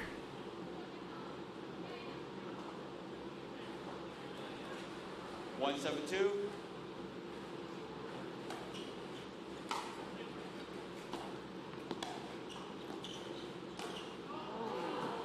Bit wild on that Ernie there from Tama. He knew he had it. 2-7-2.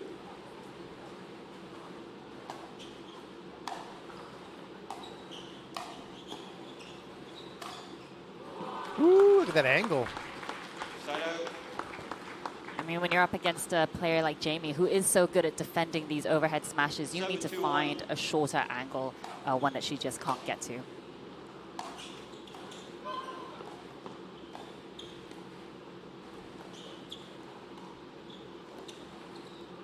Point. Just not able to lift that dink over there. Now it's at 8-2 on 1. 8-2-1.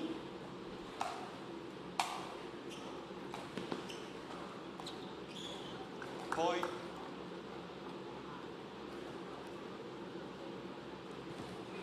Nine, 2-1.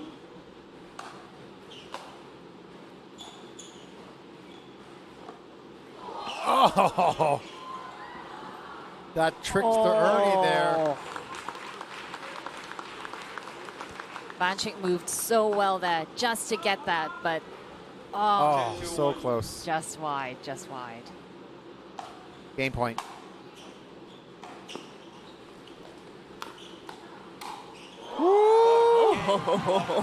Alex wants you to know that she is here. Yeah. The time is now. And of course, as always, Alex Trong, we love to see her, love interacting with the crowd, gets them really pumped up for the game. Yeah, her and Zoe are already going to the finals for women's doubles.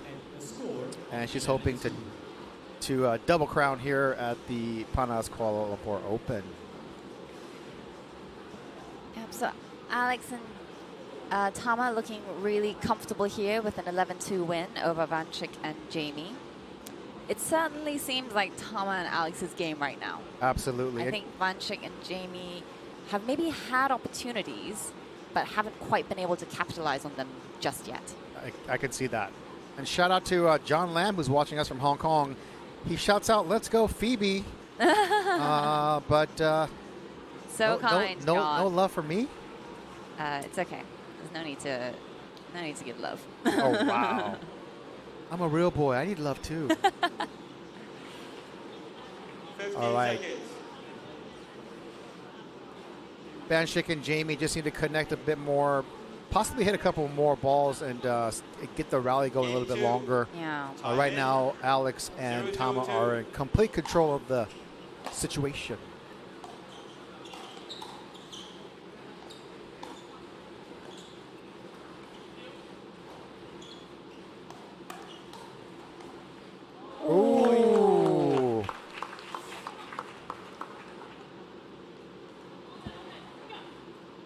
102. 102.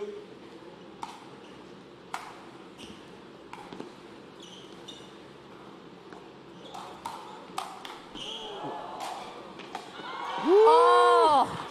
Side out. Tama doing a full running split to try to get to that ball. Ah, but just can't quite reach it. That's a young boy body maneuver here. Yeah, I would pull something doing that.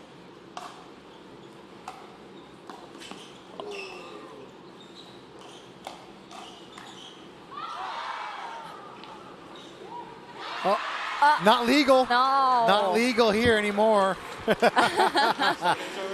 Worth a shot anyway. Vanchik's like, worth a shot. It's still fun to see it happen. Still so fun. Let's see this again.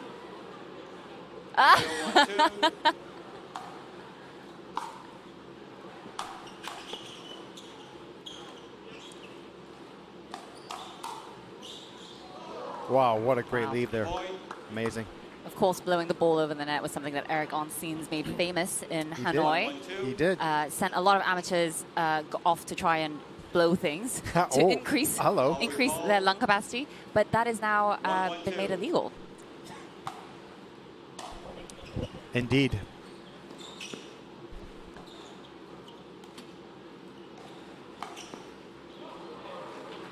Side out.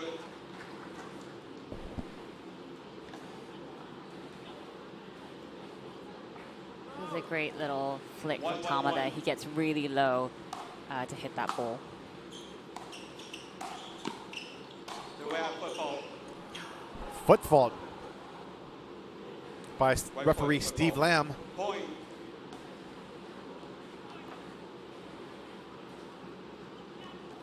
Two, 1-1. Second serve.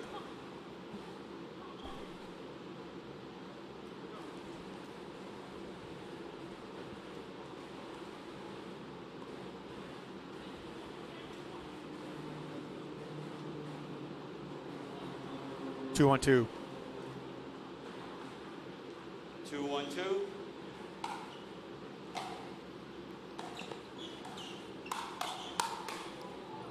Oh. Alex sending another little ball to initiate that firefight with Vanchik. Vanchik was right on the money there.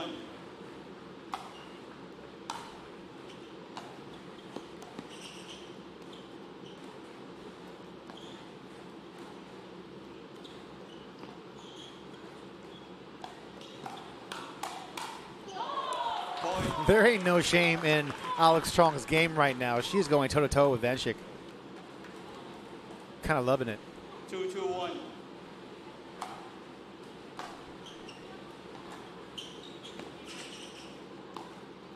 Second serve.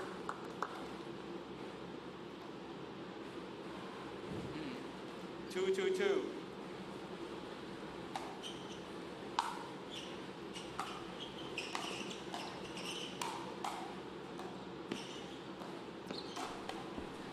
Side out.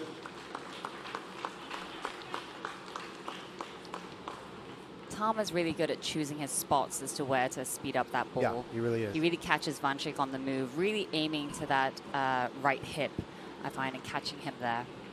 2-2-1.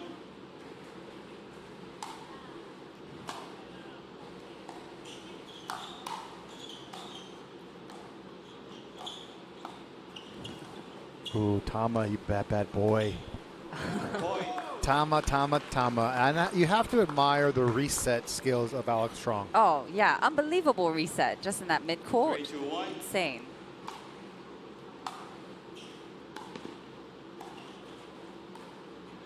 Second serve. We need to find Alex a nickname, actually. 3-2-2. Oh, that is true. She hasn't got one yet. Ooh, definitive answer from Vanchik Kapadia. Yeah. Usually, Alex definitely likes that speed up off the bounce, but Vanchik has now sent a firm message to her that that is probably a no-go zone. But knowing Alex, her answer is challenge accepted. Oh, yes.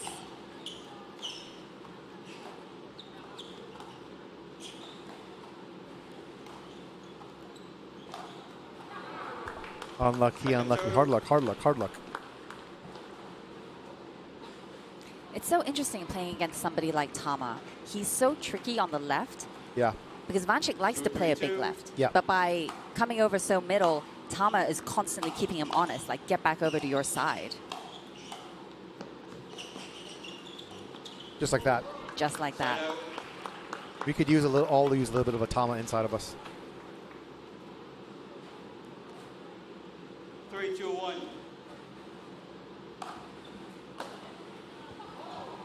Oh. Tama's super quick there, but can't quite get over that net cord return from Jamie.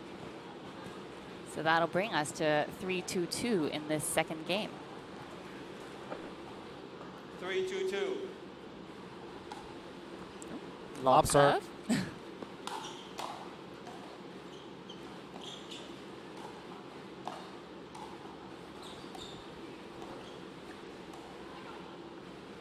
Out.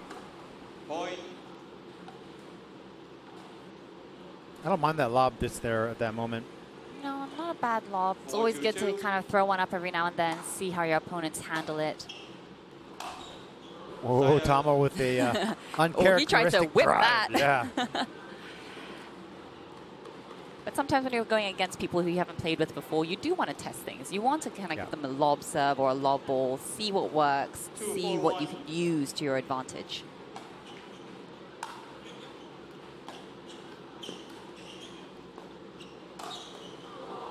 Second serve. Jamie just floating that ball too high. 2, 4, 2. Tama was there.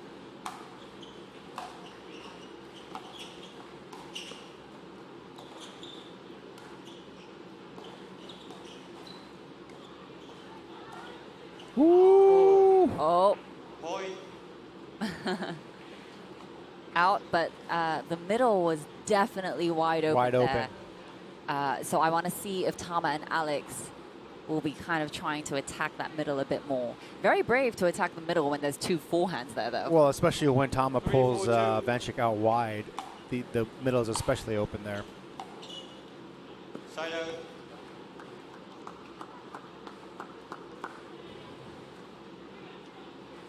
Four, 3, 1.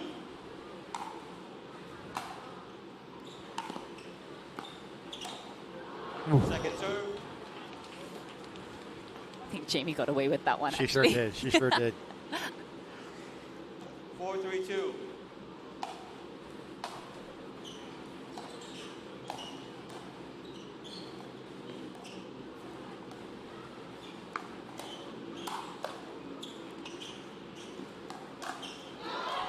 Tama was there.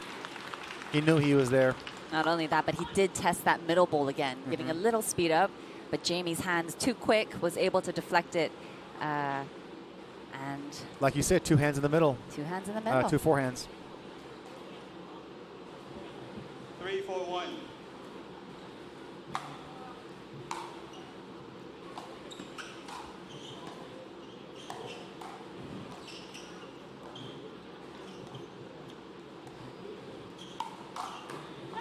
Point. There's no harm from Alex testing Vanchik one more time. Especially, I think, off of Tama's dink. You can maybe sometimes catch Vanchik on the move. Yeah. But I think if he's steady, he's really good at countering that ball. I think Vanchik is on to Tama's game here. And he's covering his backhand side a little bit better now. Maybe not cheating middle as much as he would. That's correct. Yeah.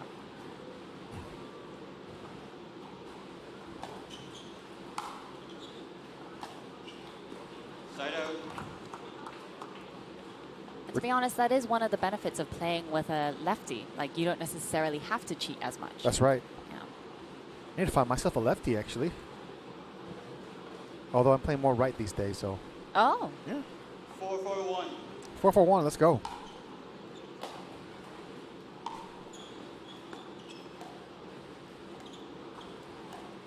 Ooh, tricky, that one. Point. Just never know what that kid's going to do you? Nope. Absolutely gave the impression that that was going to be a massive overhead, just dropping it out of Jamie's reach. Even the lob, even I from up here didn't know he was going to lob.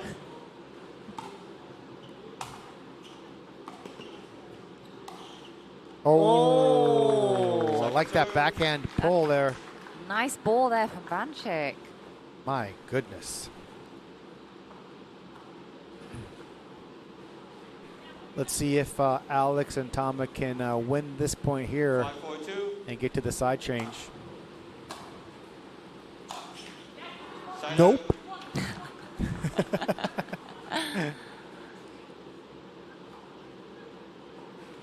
Different game two. I feel like Jamie and Vanchik have been able to kind of keep it within one for most of the game, unlike the first one. Absolutely.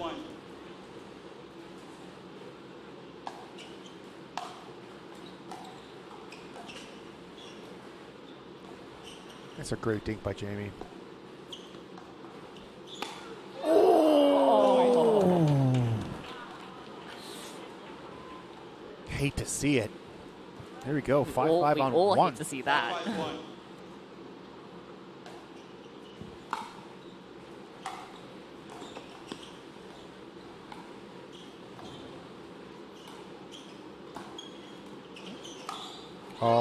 Smart cover by Kapadia.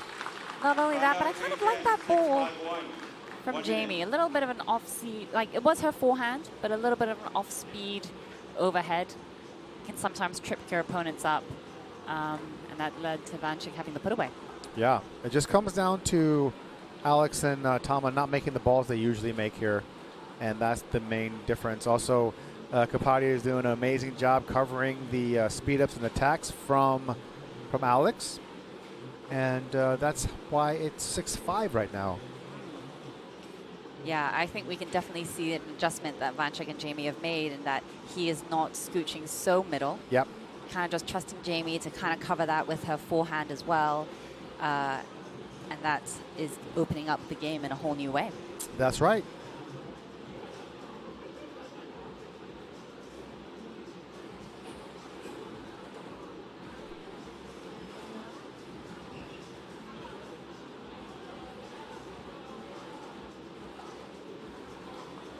Seconds.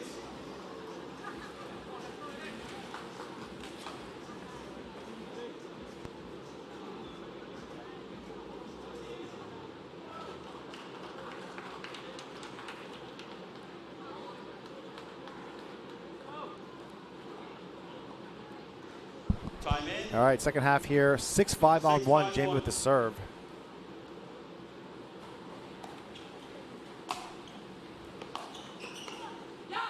Point.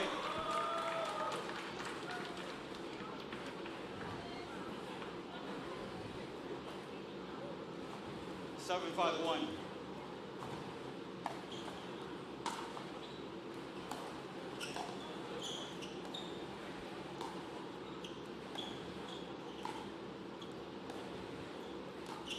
Yep, that's just wide. Second serve.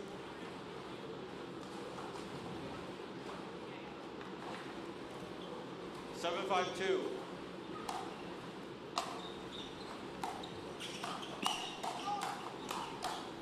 Oh. That's the Vanchik we know. Yeah. Malaysia loving it.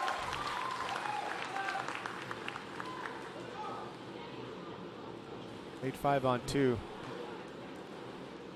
8-5-2. Hong Kong.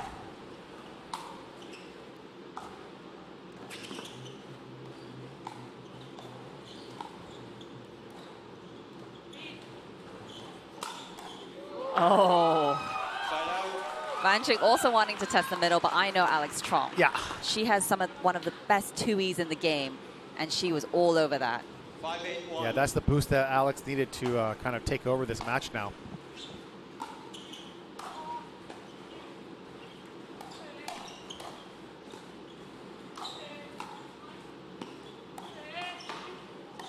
Oh!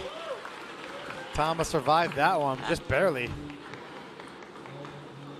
Vanchik just punishing Tama's backhand, and he got the pop-up he needed and wanted, but... That's exactly right. He wasn't going to let that ball get away from him this time. Nope.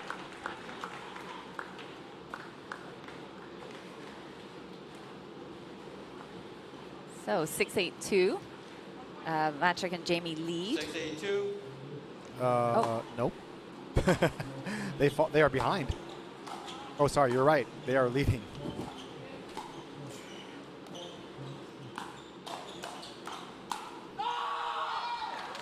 Wow, Vanchik very sure that it was not going to go out and raising the roof. But this is the passion and excitement that I would expect from Vanchik and Jamie having fought their way through qualifiers. I like seeing a bit of that fire in them. Absolutely. 8-6-1.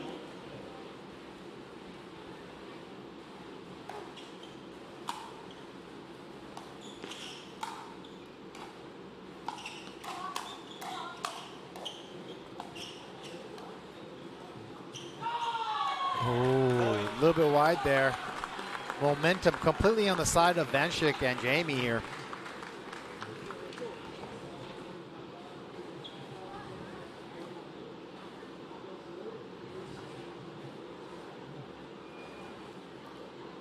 Nine, 6-1.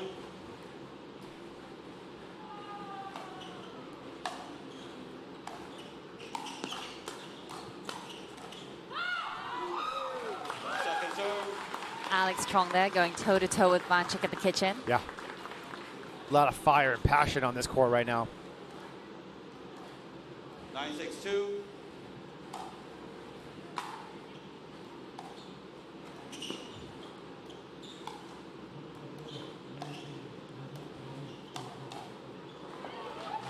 Side out. Tama again going for the middle there.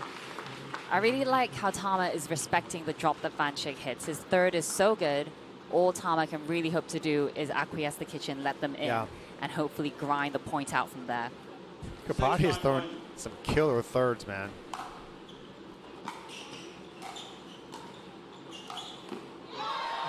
Ernie time. Second serve. And great read from Vanchik on that Ernie there. Just seeing the position of Alex's paddle straight down. It was only going one way.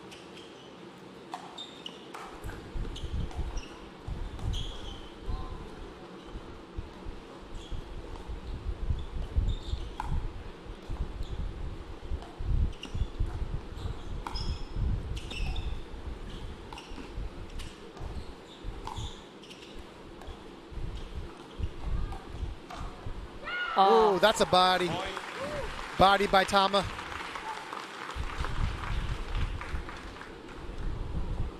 I like these angles that Alex is dinking with Jamie as well. Yeah. Getting right to her backhand, forcing her to take it. 7-9-2.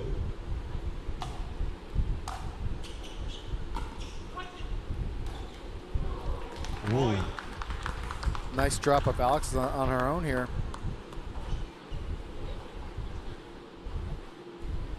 8-9-2. 8-9-2.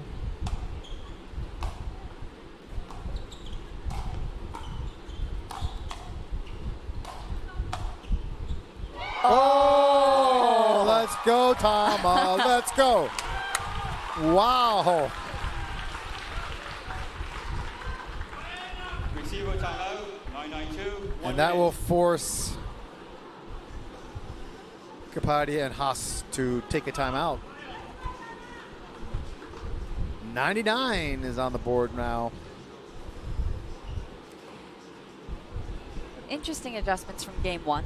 Yeah. I think Vanchik and Jamie were definitely having more success when Vanchik was staying more on his side of the court to try to eliminate Tama's trickery. Yeah. But Tama and Alex have interestingly, by doing that, have found this hole in the middle that they've been able to get past the forehands a number of times. So it'll be interesting to see the new adjustment, again, that Vanchik and Jamie will have to make. Yeah, this is all very advanced pickleball IQ here. Just able to...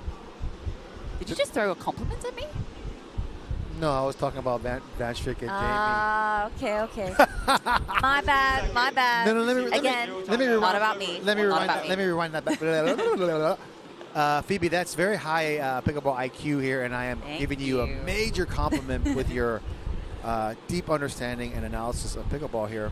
No, but at the end of the day, we are all fans and addicts of the game, pickleball. That's true. That we all love. 9-9 on 2 here. Time in. Let's see if Tama can make his magic.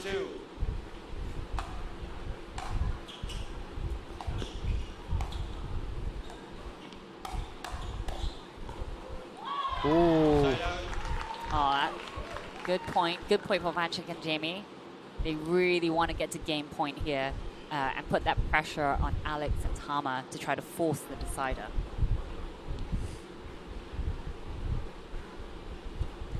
Do I not compliment you enough?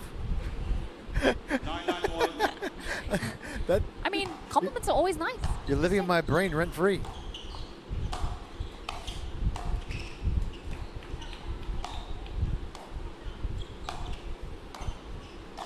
Oh my gosh, nasty. Went the other way.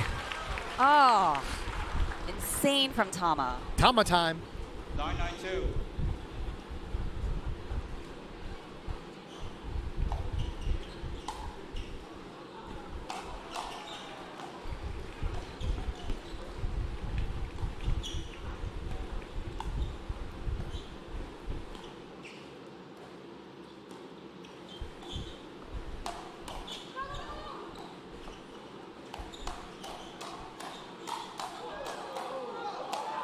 Oh! Firefight at the kitchen. Somebody call the fire department. Oh, and the crowd here in Malaysia love it. Love to see it. Oh, what defense from Jamie and Van Schick. Oh boy, exciting times. 9-9 on 1.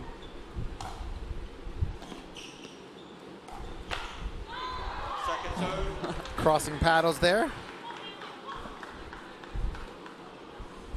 That's just a sign that both of them wanting that middle right there. 992.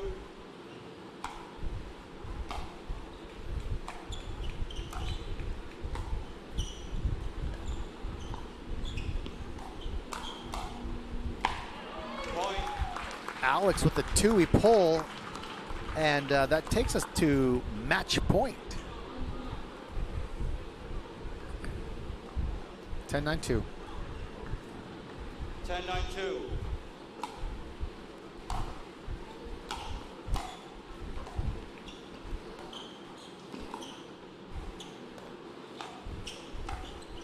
Oh! Alex and Tama do it with a lob. 11-2, 11-9. Alex Trong is in the house with her partner Tama, the kid. Soon to be Tama, the man.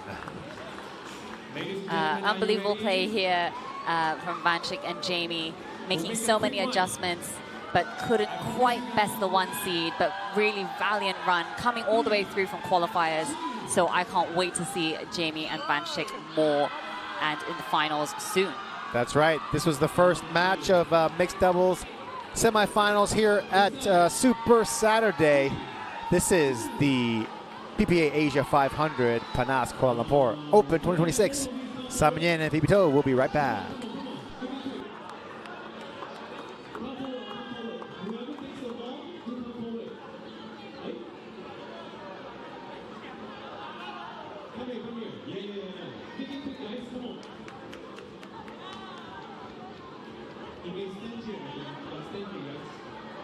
All right, so what is the brand on the pedal? Congratulations, ladies and gentlemen. Both of you will be walking away with a Franklin C45 pedal.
Ladies and gentlemen, your mixed double finalists right here. Give it up for Tama and Alex. Wow, an incredible performance right here. I have a question. What's been the biggest strength of your partnership throughout this tournament? Yeah, I think we're just having fun out there. Even when it's like tight moments like 9-9, we're just still trying to have fun and just play our game and stick to plan. Tama's like my little brother. He makes my job really, really easy. So LJ and Tama have like very similar play styles in terms of like just fast hands, and I can kind of do whatever I want. But Tama's great covering the middle, and he's very creative, and it's a lot of fun out there, like he said. So yeah, just having a blast. All right, so we'll be seeing Tama time in the finals.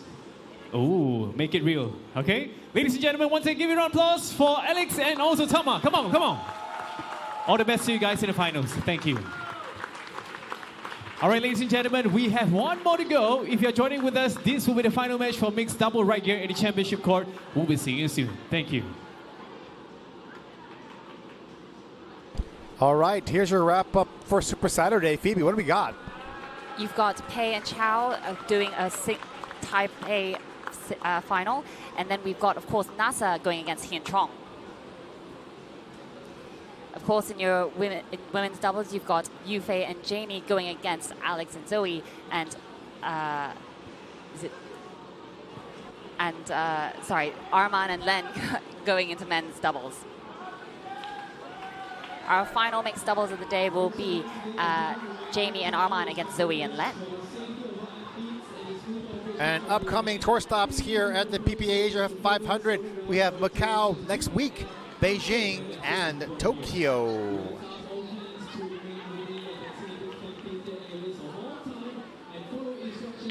And Phoebe, AMLP Asia is coming back in 2026. Major League Pickleball is sailing across the Pacific and landing in Asia this year. New teams, fierce rivalries, and dream breakers are set to take over the court. The wait is almost over. So get ready to pack your team, wear their colors. There's pride on the line. Stay tuned for more announcements coming soon. MLP Asia. Well, that does it for our first mixed doubles match as we go into our second mixed doubles match where Zoe Wang and we're all confused here. Okay, Jamie and Arman will be going against Zoe and Len Yang. This is the PPA Asia 500 Panas Kuala Lumpur Open. Don't go away. We'll be right back. Peace.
Ladies and gentlemen, we still have a pair of paddles to keep going.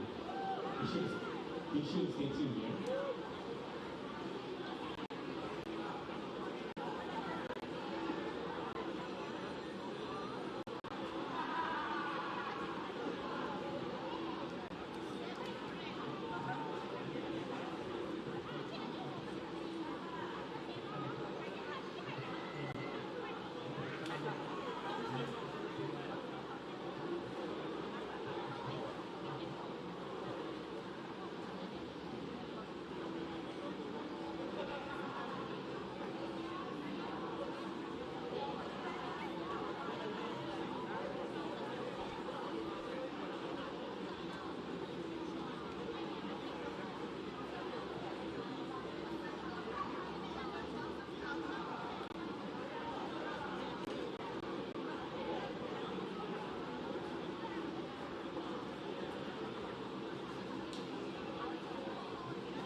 United States of America, Len Yang.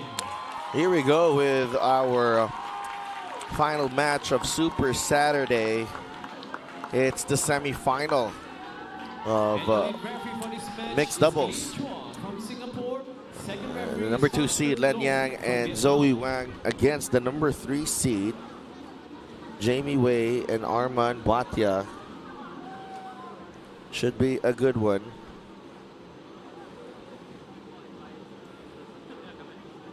Yeah, Simon Yin has signed off, and I am with Phoebe Toe. Phoebe's been a long day here in Nine Pickle, but we've been having a lot of fun. Yeah, having Zane in to commentate for 2 of our matches.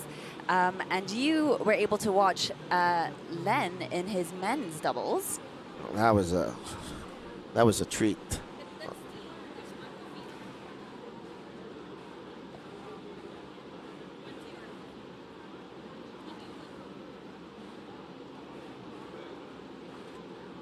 So just about ready here for our second semifinal. Tama and Alex waiting for the winner of this one.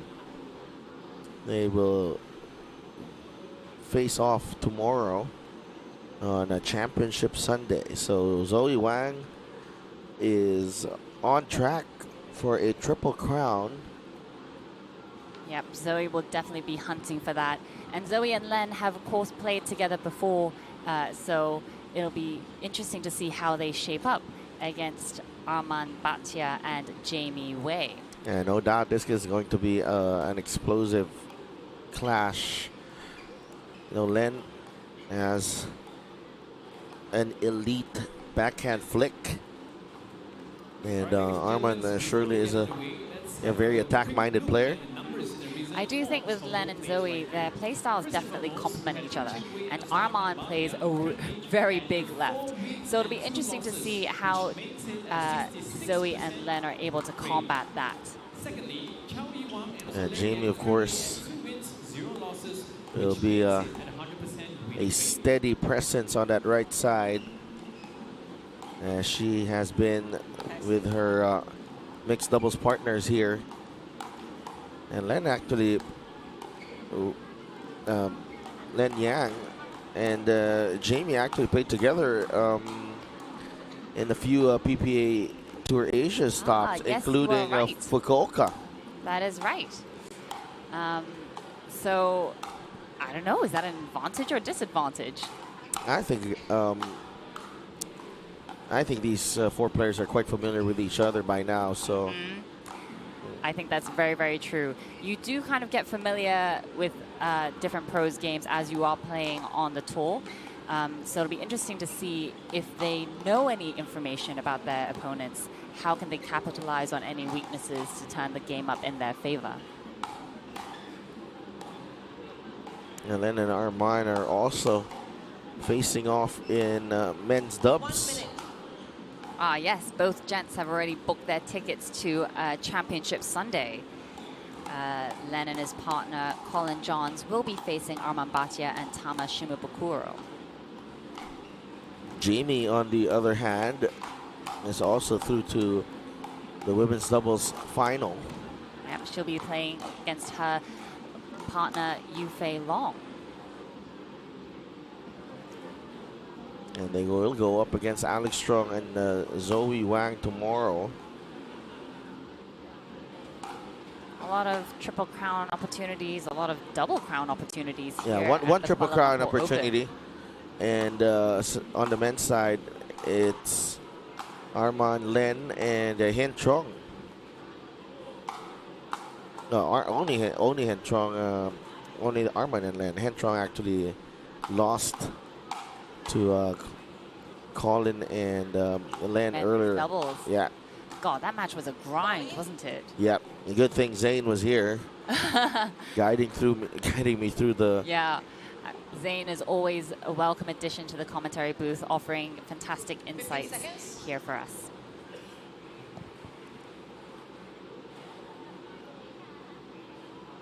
Yes, so glad you could still join us here for the last match of Super Saturday. of the PPA Asia 500 Panas Kuala Lumpur Open.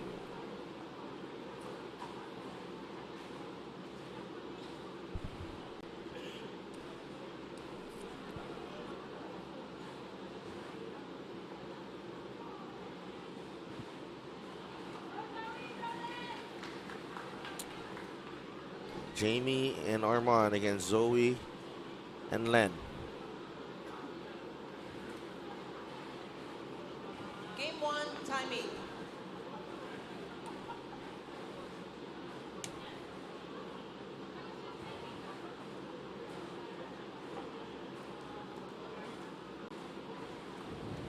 Zero, 2. And let's ball. That's what I mean with Armand. He will not hesitate to attack the ball as soon as he has an opportunity.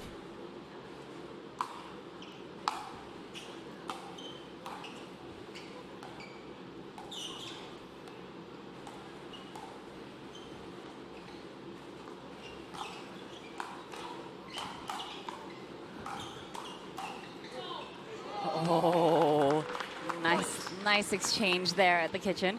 Earlier, I know Len kind of got a bit of a head bag in an earlier match, so I could see Len flinching a little bit as he blocked that ball from Jamie, but was able. That was yesterday against An and Lei of Vietnam. I was working that game with Sophia Tran.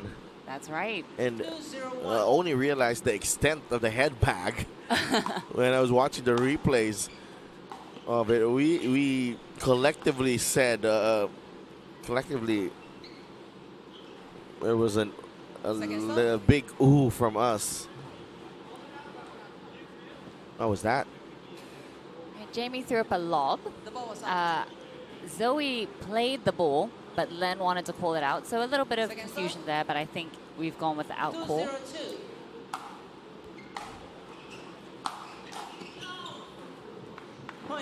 Big 3-0 start here. Yeah, Armand with that third shot drive. There's a lot of power behind that, and unfortunately off of Len's paddle going out. 3-0-2.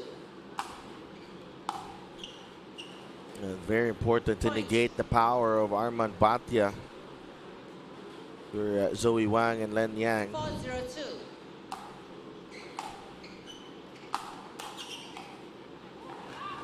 Side out. Yeah, very smart ball there from Zoe, trying to counteract the power of Armand's drive, as you were saying, and blocking that ball down at his feet. Oh, rare miss from Armand. That's a routine roll for him. 1-4-1.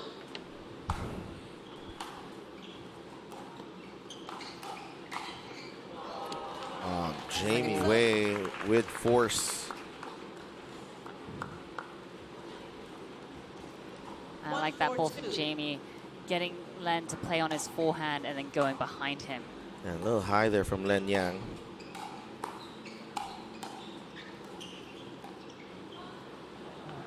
Point. Another one for Len and Zoe.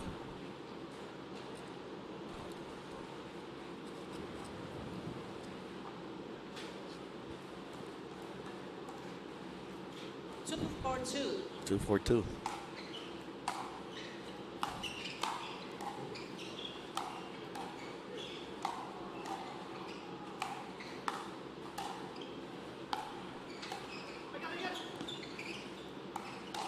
Oh!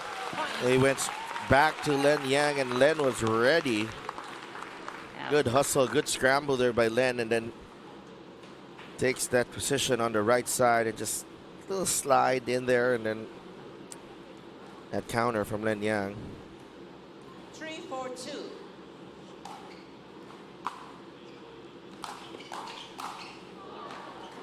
Side out.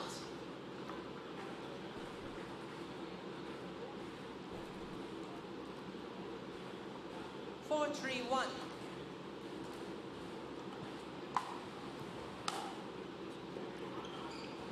Another missed return.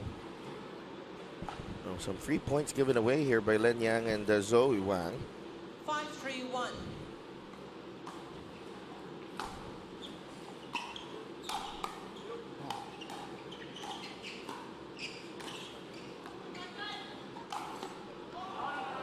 Oh. Second serve. Yeah, Armand got a paddle to that. Yeah, Len and Zoe really testing Armand's reach there as he tried to cover for Jamie. 5-3-2.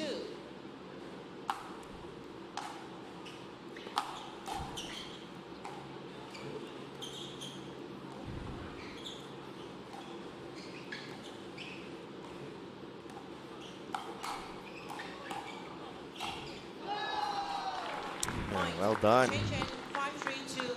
1 minute. Armand Bhatia. So it's early on, it's Armand and Jamie dictating play. 6-3 in this second semifinal.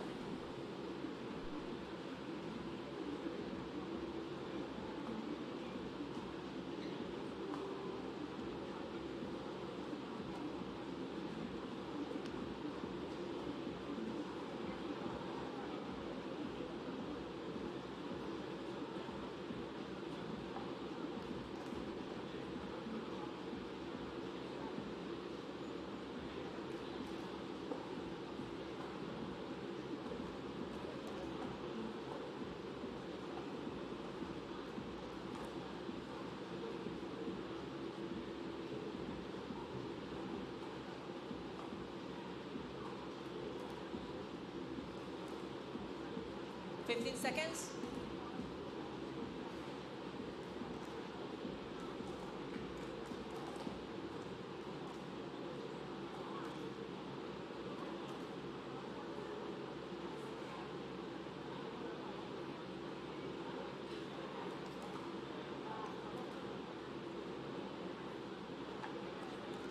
Time in. Time in here, 6-3-2. Armand to serve.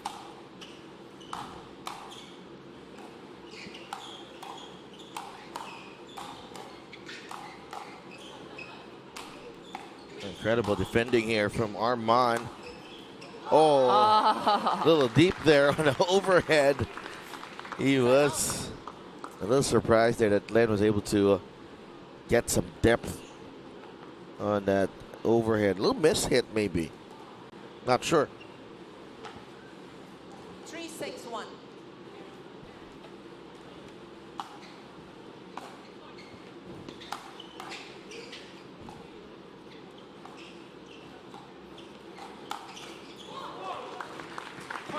What a counter from Len Yang. Yeah, Armand kind of just testing Len there, but Len being able to get it right back into Armand's body.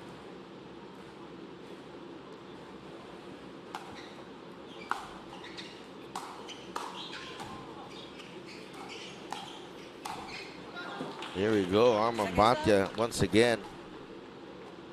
So big in the middle there. 4-6-2.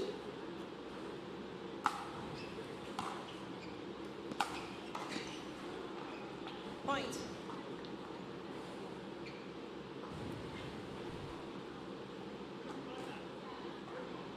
Len and Zoe being able to get this game within 1 now. 5-6-2.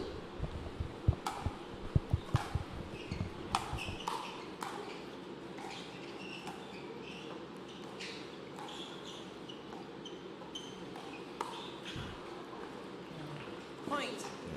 That fell to Jamie's too, but a little awkward there for Jamie. 6-6. I think Len definitely caught her on the move and tried to just test that little speed up to her shoulder there and kind of caught Jamie off guard.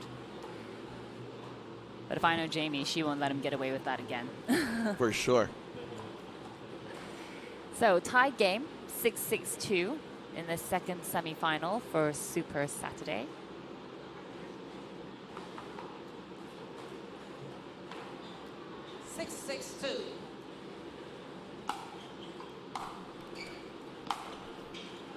Oh.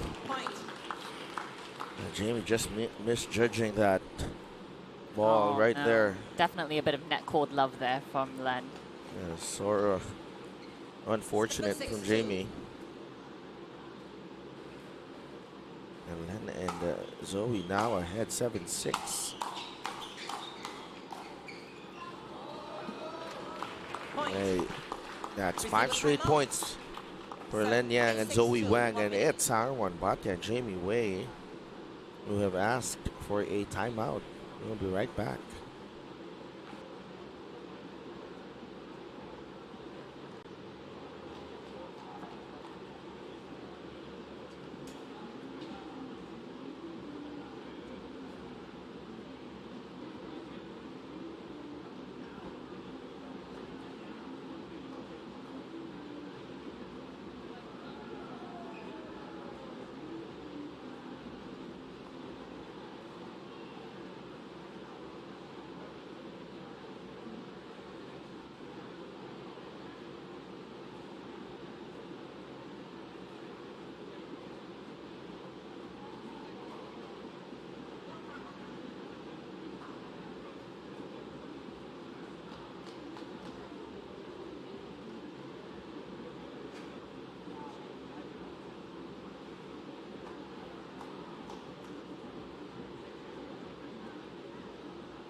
Seconds. Receiver 0 timeout. Server 1. Len and Zoe just really using the timeout to take a breather. I know it's been a long day for the two of them. Yeah, Len, of course, having just had that exhaustive men's doubles and really only having a quick game in between to recoup his energy. Even though it has cooled down here in KL, it is still hot, especially when you're battling against giants like Arman and Jamie. So Len really having to preserve his energy. Arman and Jamie had a different timeout, completely different timeout. They were talking and just really talking strategy, maybe a few adjustments here. Oh, what a shot from Jamie going right behind Len. And to be honest, Len didn't even cheat that middle. I think Jamie just went for it. Yeah. Third, just a little high as well from Zoe. That's what happens.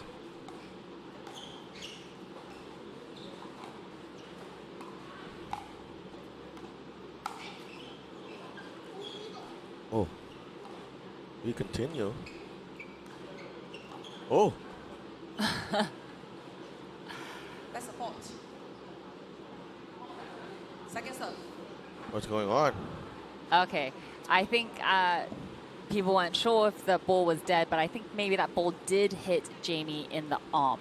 Once the ball hits anywhere above the hand, that ball is then dead, and we move on to the next point. Yeah. Side out. And Jamie was quickly acknowledging it, so just to avoid any confusion there. 8-6-1. 8-6-1. Zoe.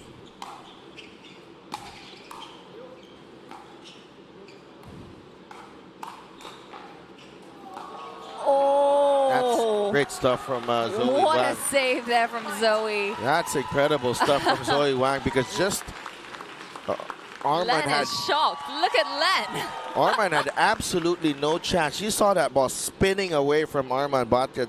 No chance whatsoever.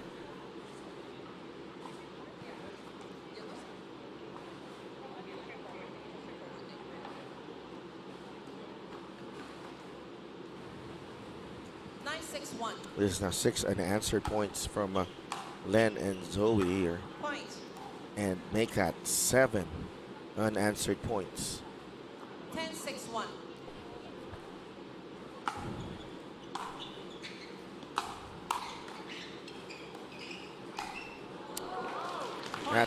That's it. Game 1 in the books.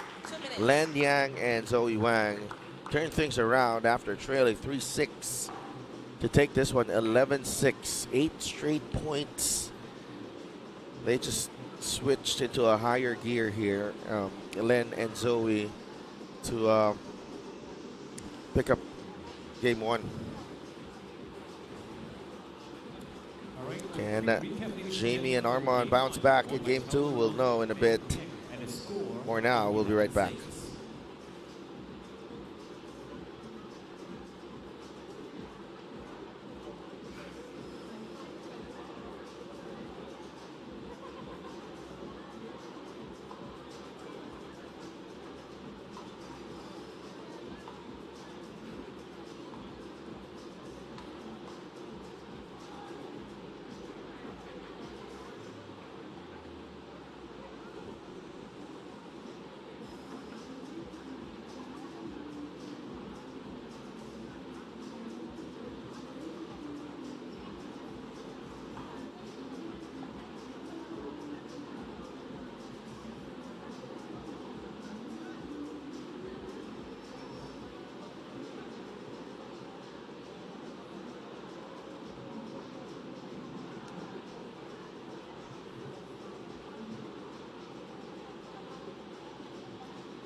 Seconds.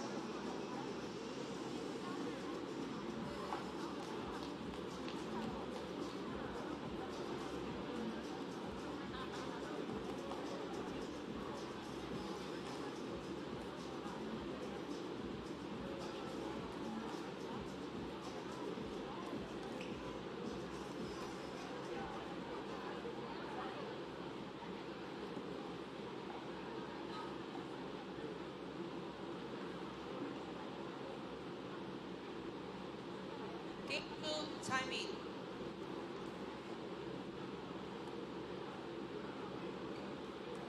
Zero, 2.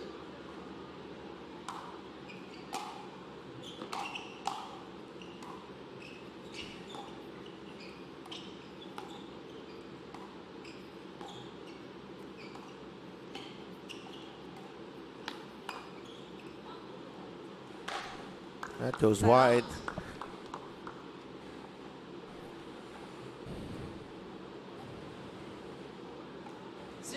Armand taking up a lot of court, and Len speeding up on Jamie. Point. And Len just putting a lot of pressure on Jamie right now to counter. Yeah, especially as that backhand punch. Absolutely, especially as Jamie is coming up through the transition zone. Len is just catching her off guard with his flick. 1-0-1.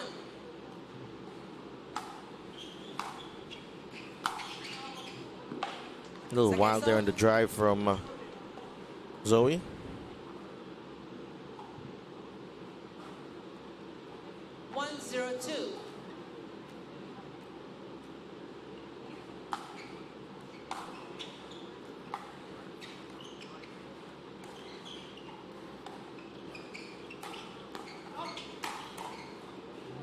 Oh, I thought that was going over. I thought Jamie had that. And Len Yang was ready for that lob from Jamie. They're trying everything on Len Yang, and he has responded very well.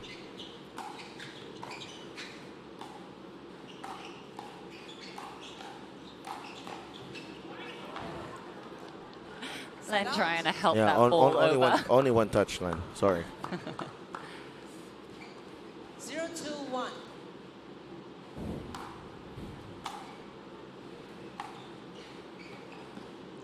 Second serve. 0-2-2.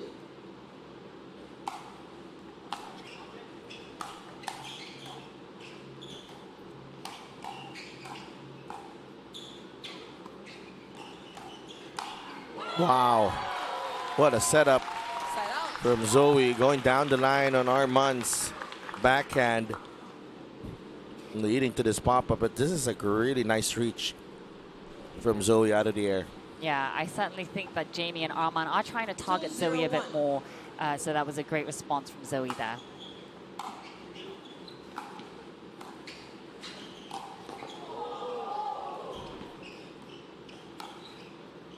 Oh, that loops in for Len Yang. Some incredible shots here from Len and Zoe. Love it.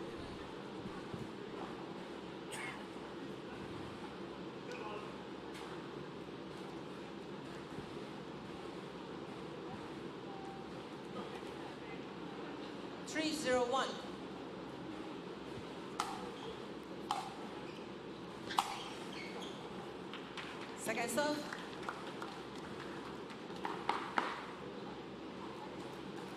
3-0-2.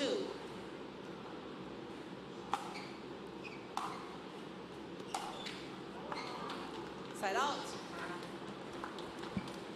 Okay. And Jamie and Arman getting a much needed side out. They're hoping to get on the board here.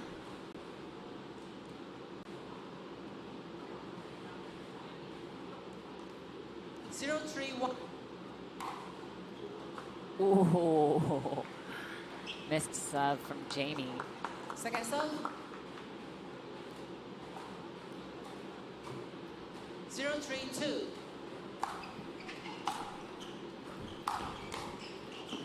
Oh, Side out. Arman trying to get that ball to Zoe, but Len just getting a paddle on it. Bit of a mishit, but one of the points. So. yeah, absolutely. It's Len and Zoe can't do no wrong right now.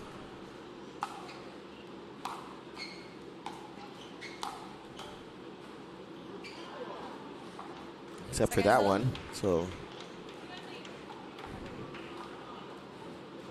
3-0-2.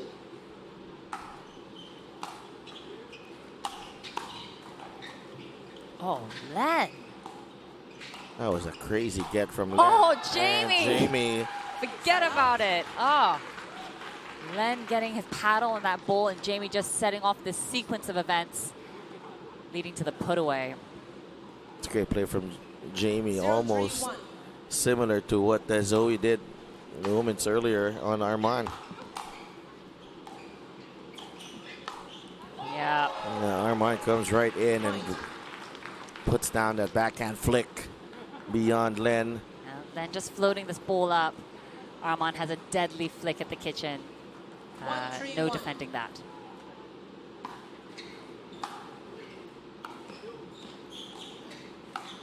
Oh, he tried for it again. Yeah. A little bit of frustration on Arman's end. 1-3-2.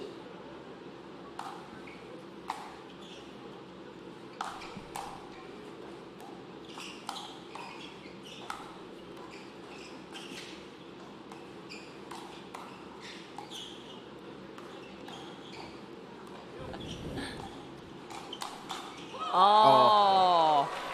Look at Len Yang standing tall in the middle. Had to rush back and cover every time. It's tricky. So many times I think Arman is trying to go down the middle, but Len is just there waiting on his forehand. And Len has really quick hands. 3-1-1. I would love to see Arman and Jamie kind of settle into some more dink rallies and try to find a proper advantage. Second serve.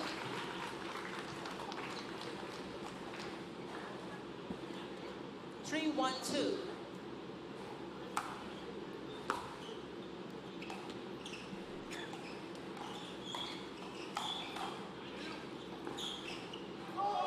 No. That's tough luck for Jamie and Arman.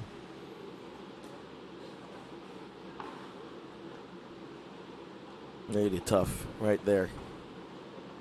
We all hate a net cord at the end of the day. 4-1-2.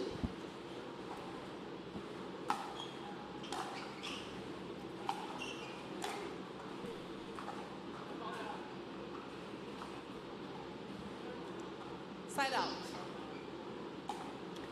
Okay. Len wanted to call that ball out, but I think it was in. Even Len could admit it was in. So we're sliding out at 1-4-1.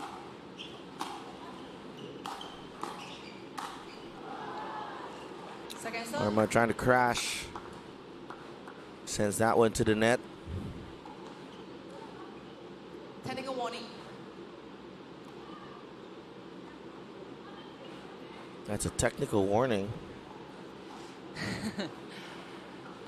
You just kind of got to let some frustrations out sometimes. Who hasn't ever wanted to stomp on a pickleball? That is the first time here in the PPA Tour Asia that I've seen it. Someone stomp on a pickleball. Usually it takes me a lot to crush that ball, but Arman just one good stomp. Okay, technical warning aside, we're back. 1-4-2.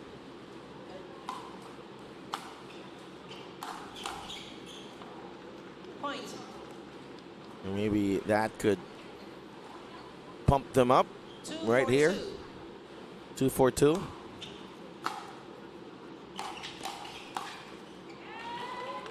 No change there.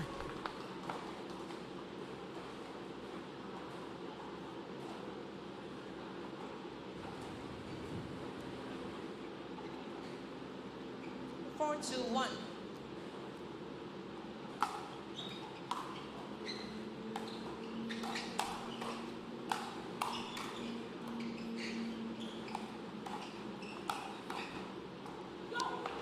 Just out.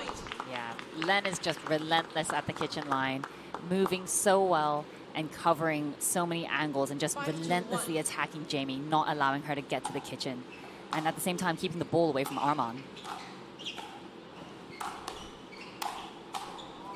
Oh! Len got too excited there that and he saw the ball coming back. 5-2-2.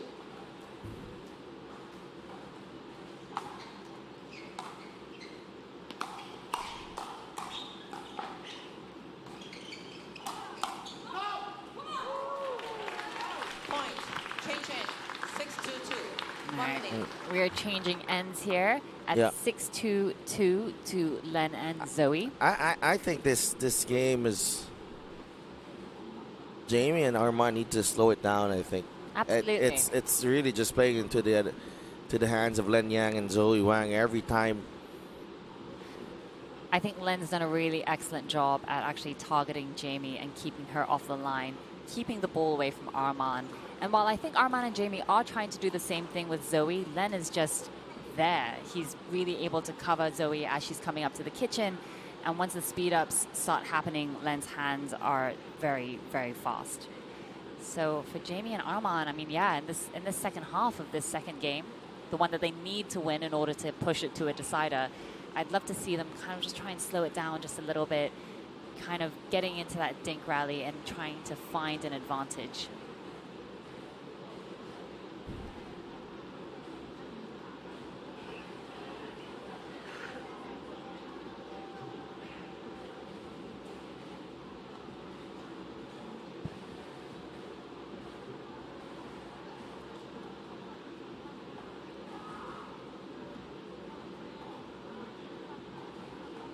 Oh, a little bit of, I see a little bit of chat happening, maybe between Arman, Jamie, and Tama. Tama, of course, having already booked his ticket to Championship Sunday, just giving them a little pep talk, a little bit of strategy, perhaps. Yeah. Sometimes when you're on the court, it's really hard to see what's happening, and sometimes an outsider's perspective can change things up. You never know. 6-2-2.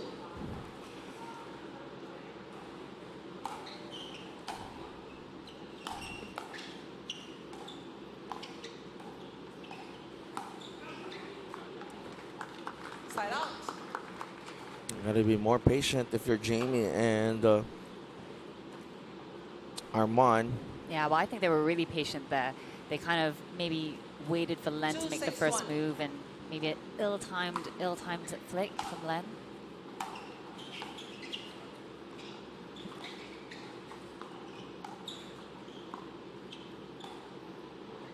Yeah, this is great. Looking at Jamie and Arman trying to get into these dink rallies with Len and Zoe, not forcing the issue, making them maybe come to them. I gotta slow the game down, and that's exactly what they're doing right now. But do not give Len Yang that third. He will demolish that ball. Still, just the first serve gone, so Jamie and Arman, 3-6-2.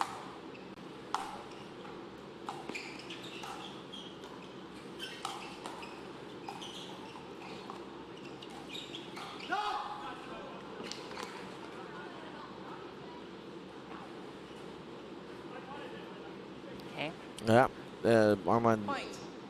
Arman thought that ball hit Zoe on the way out. I can see why. I did also kind of wonder if it did, but It'll be good to check that one out once again. But yeah, we continue. 6-3-1. 6-3-1.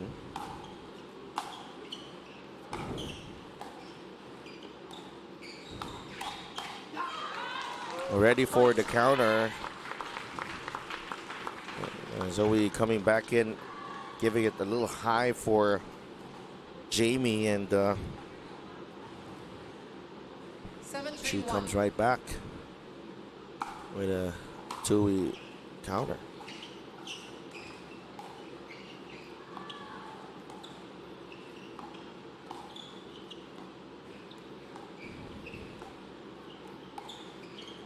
yeah. That's 2 points now that I feel like Jamie and Arman have won in the dink battle. Let's see if they try and keep that energy going. 7-3-2.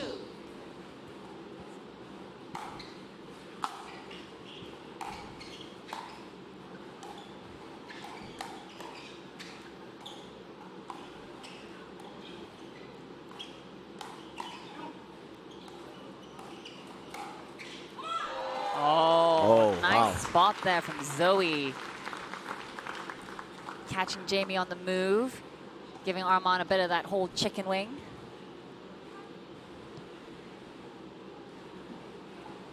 Three points away from Receive a timeout. a gold medal match tomorrow, but Arman and Jamie talk things over. We'll be right back.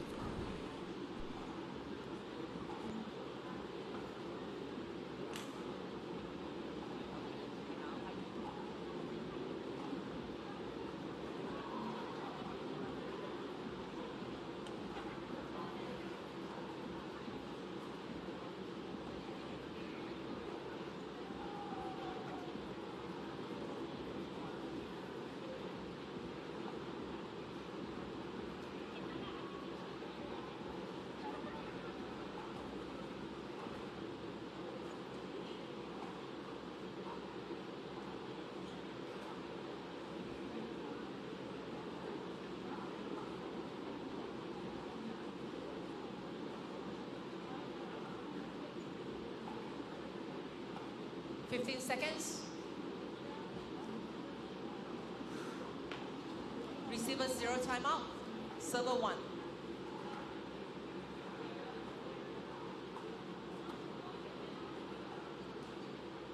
Pardon me. It's going to you. Timing. Len and Zoe here, 3 points away from getting a ticket to the finals.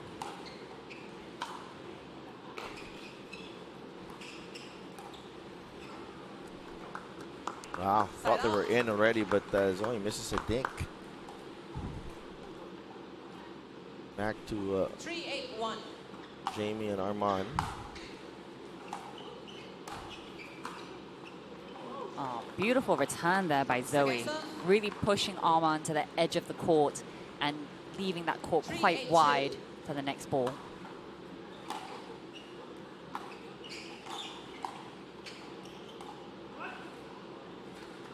Point.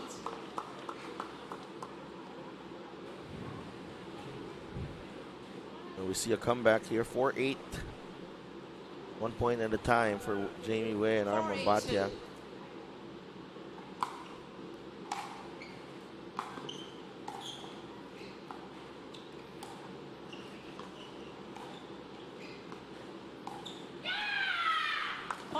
Oh, wow. Jamie letting out that lion roar. It's been a while, Jamie. We missed Love that. to see it.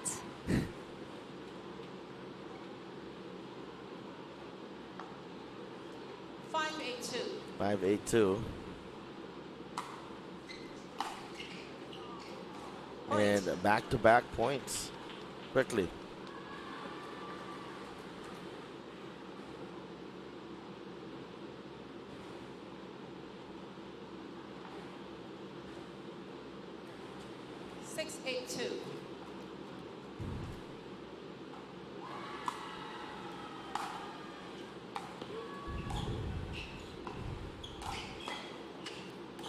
Beautiful ball.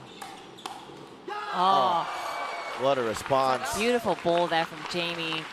But this is what I mean. I think Arman is attacking the right spots against maybe perhaps another women's player who relies more on the two-e. But with Zoe, because she does have that one-hand punch and defends her body so well, they just aren't quite connecting.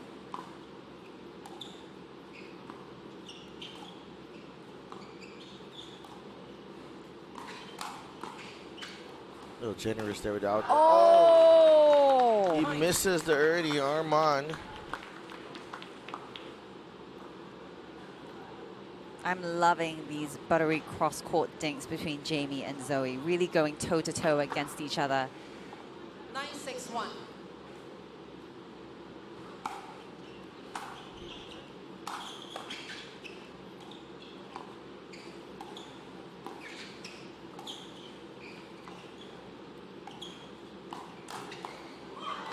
Once again, Len Yang puts them at match point. Just the level of consistency for Len and Zoe so high today. 10-6-1. 10-6-1.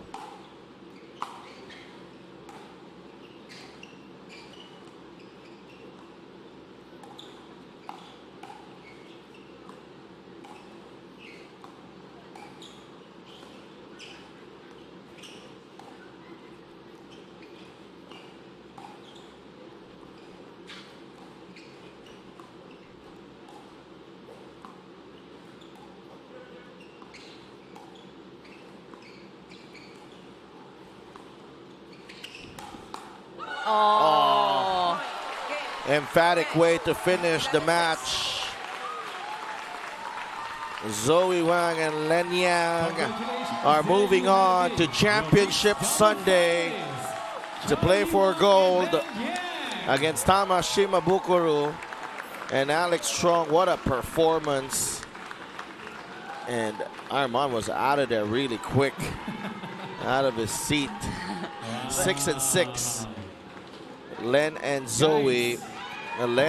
Zoe with a chance at a triple crown tomorrow. So all eyes will be on Zoe Wang as she goes for 3 golds tomorrow.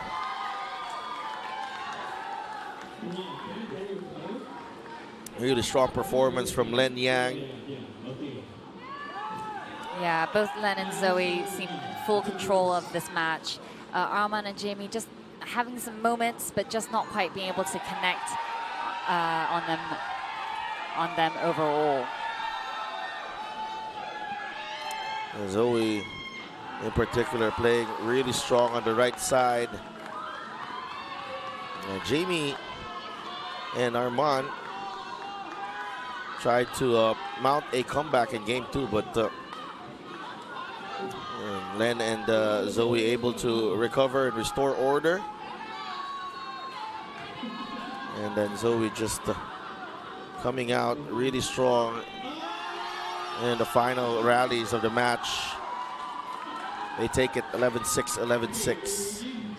And we will hear from Zoe and Len. So that's that completes our Super Saturday. That completes our Championship Sunday cast. ATP finish from Zoe Wang to seal a spot on Championship Sunday.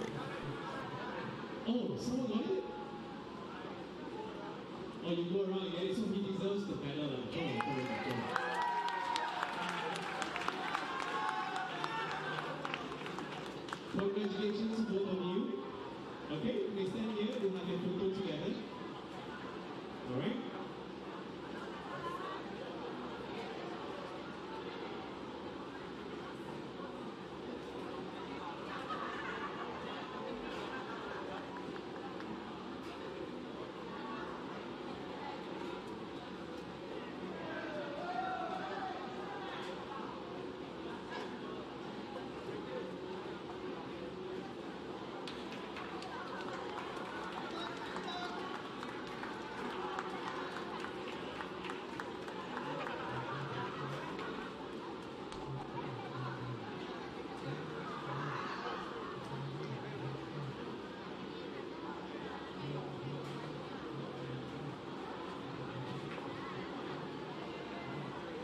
right, we'll be inviting the men ready so you want over.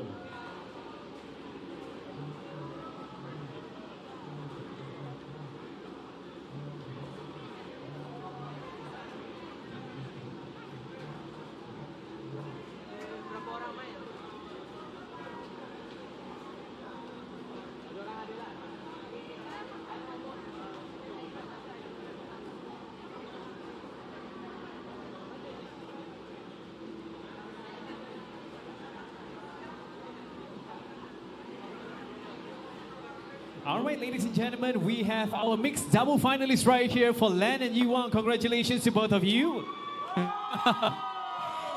Wow, you guys do have fans around here that have been supporting you throughout these few days. Okay, first and foremost, I think we'll pass this mic to you guys to actually give some messages, to the fans that they will be supporting you tomorrow, okay?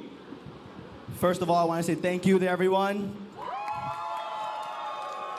I hear everyone cheering during the match. Sorry I don't respond during the match, but I hear everyone. Thank you. 对，谢谢大家来现场支持我们，然后我们把我们最好的表现发挥出来，然后希望大家可以一起享受匹克球。All right, so there you have it, ladies and gentlemen, our mixed double finalists. Congratulations to both of you. All the best to you for tomorrow. Thank you.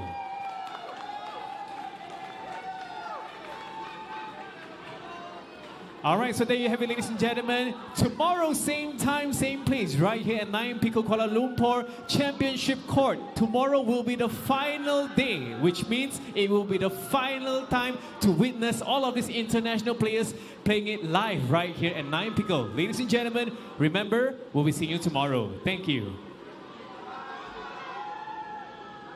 Championship Sunday tomorrow here at 9 Pickle in Kuala Lumpur, so make sure to join us here once again. Recapping your Super Saturday, women's singles will be an all-Chinese Taipei final, and for men's, we have Nasser, the qualifier, going against #1 seed Hin Trong.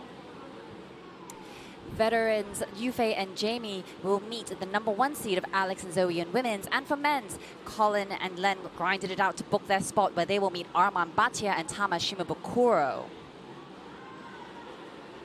And finally, for mixed, Alex and Tama will meet Zoe and Len. So a triple crown is possible for Zoe and double crowns for Len, Tama, and Alex. So it's all to play for tomorrow at Championship Sunday. So proud of you, partner, by the way. Thank you. Thank you. I really flubbed the last one. Macau coming up on May 28th, Beijing on June 17, and Tokyo on July 1. So that's the PPA Asia 500 events lined up for you in the coming weeks. So we do hope you can join all of us here as we continue and continue spreading the word of pickleball all over Asia. And of course, we have one more to tell you. One more. MLP Asia is coming in 2026. Major League Pickleball is sailing across the Pacific and landing in Asia this year. New teams, fierce rivalries, and dream bakers are set to take over the court. The wait is almost over. Get ready to back your team. Wear their colors. There's pride on the line. Stay tuned for more announcements coming soon. So, Super Saturday is done and dusted. For my partner, Phoebe To, Simon Yin, of course, and Zayn Navrito, who joined us earlier. This is Delph Tupa saying thank you from everyone here, from our production team on PPA Tour Asia. Thank you so much, and we'll see you tomorrow for Championship Sunday.